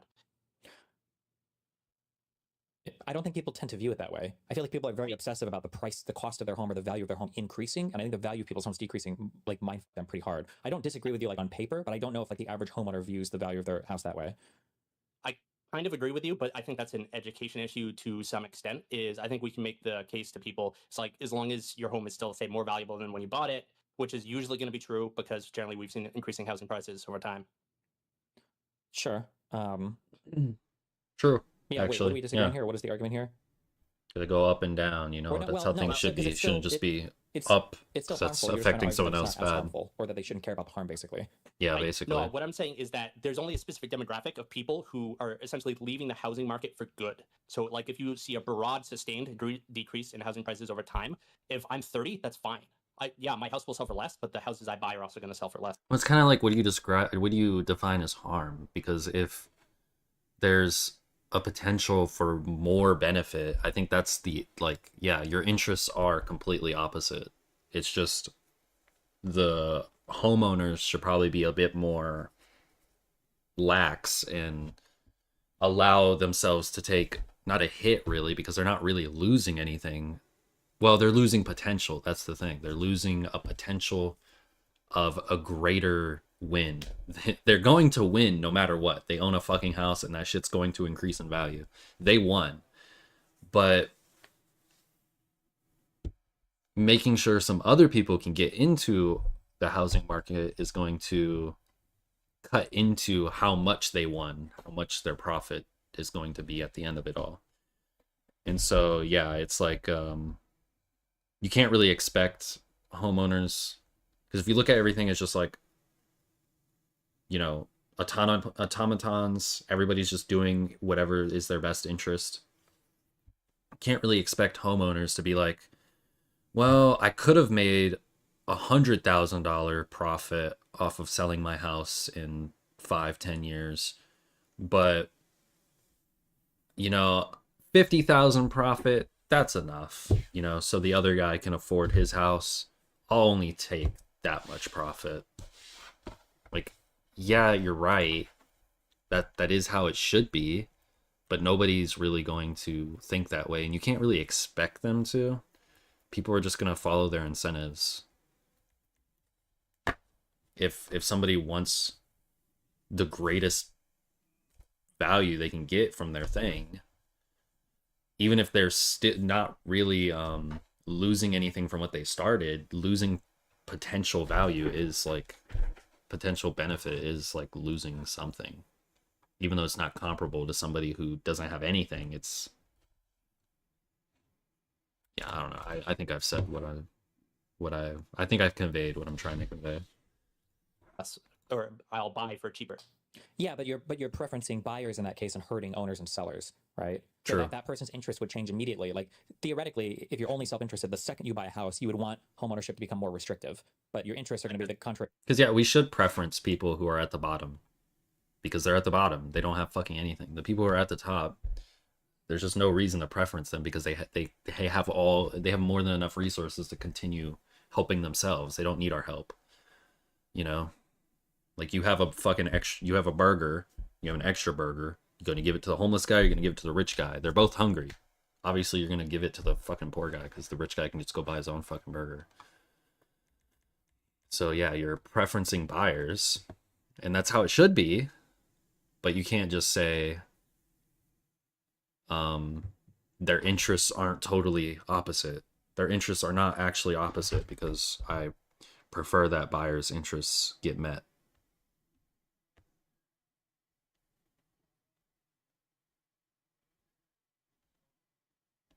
Like, that's not logical. Even if it's like moral, it's not like logical for the homeowner. They're not going to just suddenly start preferring buyers as a homeowner, even if they should. When you're still looking to buy a house, right? Yes, but as a homeowner, I have the ability to see the long term, unlike rentoids. So, you know, it's okay as long as I'm going to eventually win on the long end. Yeah, but your winning is going to be less if you're trying to make homeownership more affordable, right? No, because again, if it's affordable, like, that's going to increase my ability to purchase new homes. Also, even when you're leaving the housing market for good, say retiring to an old age community where you're renting, you're still going to, a large part of that's going to be the land value. Wages are partly influenced by the cost of land as well in your community. So you're only a partial loser in those cases as well. Okay, I gave a 2-minute extension. You had originally gotten voted off, but you guys were in the middle of it. So I guess I don't. If you're trying to take like a holistic approach to the economy, and you're trying to say that lower housing prices on a long time horizon overall benefit the economy, and everybody technically benefits, like in that like very very very roundabout way, you're kind of correct. Well, no, I think in that roundabout way, I would agree. But this is I think that this is going to be unpalatable to the average voter. Like if you could get people to understand time horizons on that scale, I think that would be pretty exceptional. But you also have to deal with all of the people in the interim who aren't benefiting from that same time horizon. For instance, if you've got a person who's in their late 50s, early 60s, they're not probably going to care as much about any of these time horizon arguments because their time to sell or cash out or whatever is coming up pretty soon, right? Yeah, and that's all investments, like stocks versus bonds. All right, so I'll go ahead and give two conclusions. All right, the first thing is, generally speaking, buying homes has been an effective way of building wealth over time, and I don't think the externalities are worth it. Like, it's a good way of forced savings. And the second thing, my meme answer is Destiny. You realize you lost this debate even before you started because you politically canvassed in Omaha, a place where you own property, don't live, and you haven't politically canvassed in Miami, a place where you live and don't own. Right? Ownership matters. Okay, but the reason why, okay, is because I've lived in Omaha for a longer period of time, and I've lived in Omaha in places that I don't tend to own. So you and suck my. And in Miami, I haven't lived here as long, and I f your mom every day. get blown out. Get blown the fuck out. Great day. I love you. Thanks for having us. Okay, we have a late entry. He is the landlord of landlords, the real estate titan of the community. So we're going to be bringing in Mr. Dan Saltman to argue with you over your horrible rent versus own takes. Wow, this isn't even a fair debate now because of all the power that Dan possesses to ruin my career if we disagree. Yes. All right, Dan. All right. I put together. Come on, buddy. Oh, right. This is like the substitute. Anything else that we have for today? Hold on. Let me see if I can get this thing to work. Is this going to pull up? Stupid fucking. Hold on. It's all right. Maybe Typical that's homeowner a problems. where Dan can get. It's like the homeowner's like, come and check out my cool thing that I have in my house, and it's like not No, working, and nothing is I like will- actually functional, and yeah, it's all good. We can get this to work. Okay. I just have to understand why it's not working right now, which is a very quick process. Hold on. Clark, if you could make a poll for Dan's first thing, we're going to treat him just the same as everybody else. If his arguments suck, he's out of here. He's gone. Damn. No plot armor. Why the fuck is this video shit not working? This is cringe. I don't understand. Went through 8. So Maybe you need cringe. to reboot your randos. computer. No, it works on Google Meet, but it's not working in Discord. I have Okay, do they talk for the rest of the... No. Oh, yeah, they talk for the rest of the thing. I'm not interested in hearing Dan's take on any of this. But this was an interesting conversations. I think I've learned some things.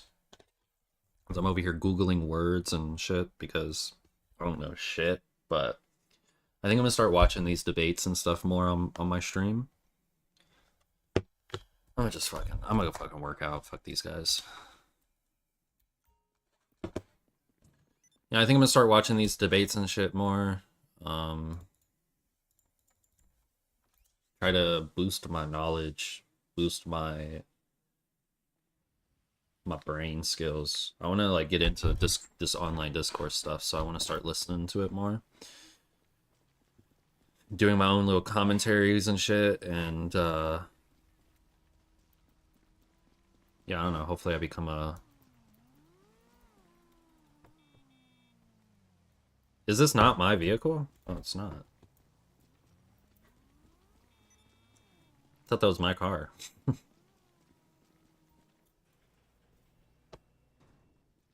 But yeah, we heard the gist of it. Dan and Destiny's probably just going to be fucking goofing off and dicking around the rest of the thing. But... yeah, I basically agree with Destiny on everything about not needing to own a home. But I don't know why the conclusion from that follows that renting is better somehow. Because the video's rent versus buy. And the whole reason this started is because I guess Destiny wrote an article or something about why renting's better. So yeah. But most of the conversations did seem more just like conversations, not like hard debates. But I don't know, maybe it was because Destiny was so defeated by that first girl, I think, that he was just like, fuck it, I can't. I tried to lock in and I just couldn't, so let me get out of debate mode and be more in Socratic discourse mode.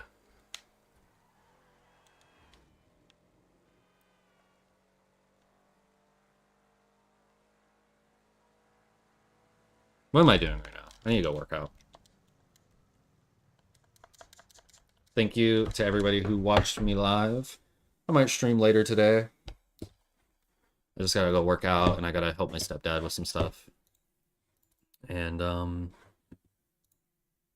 yeah, maybe I'll be back. Maybe I won't, but I'll see you when I see you.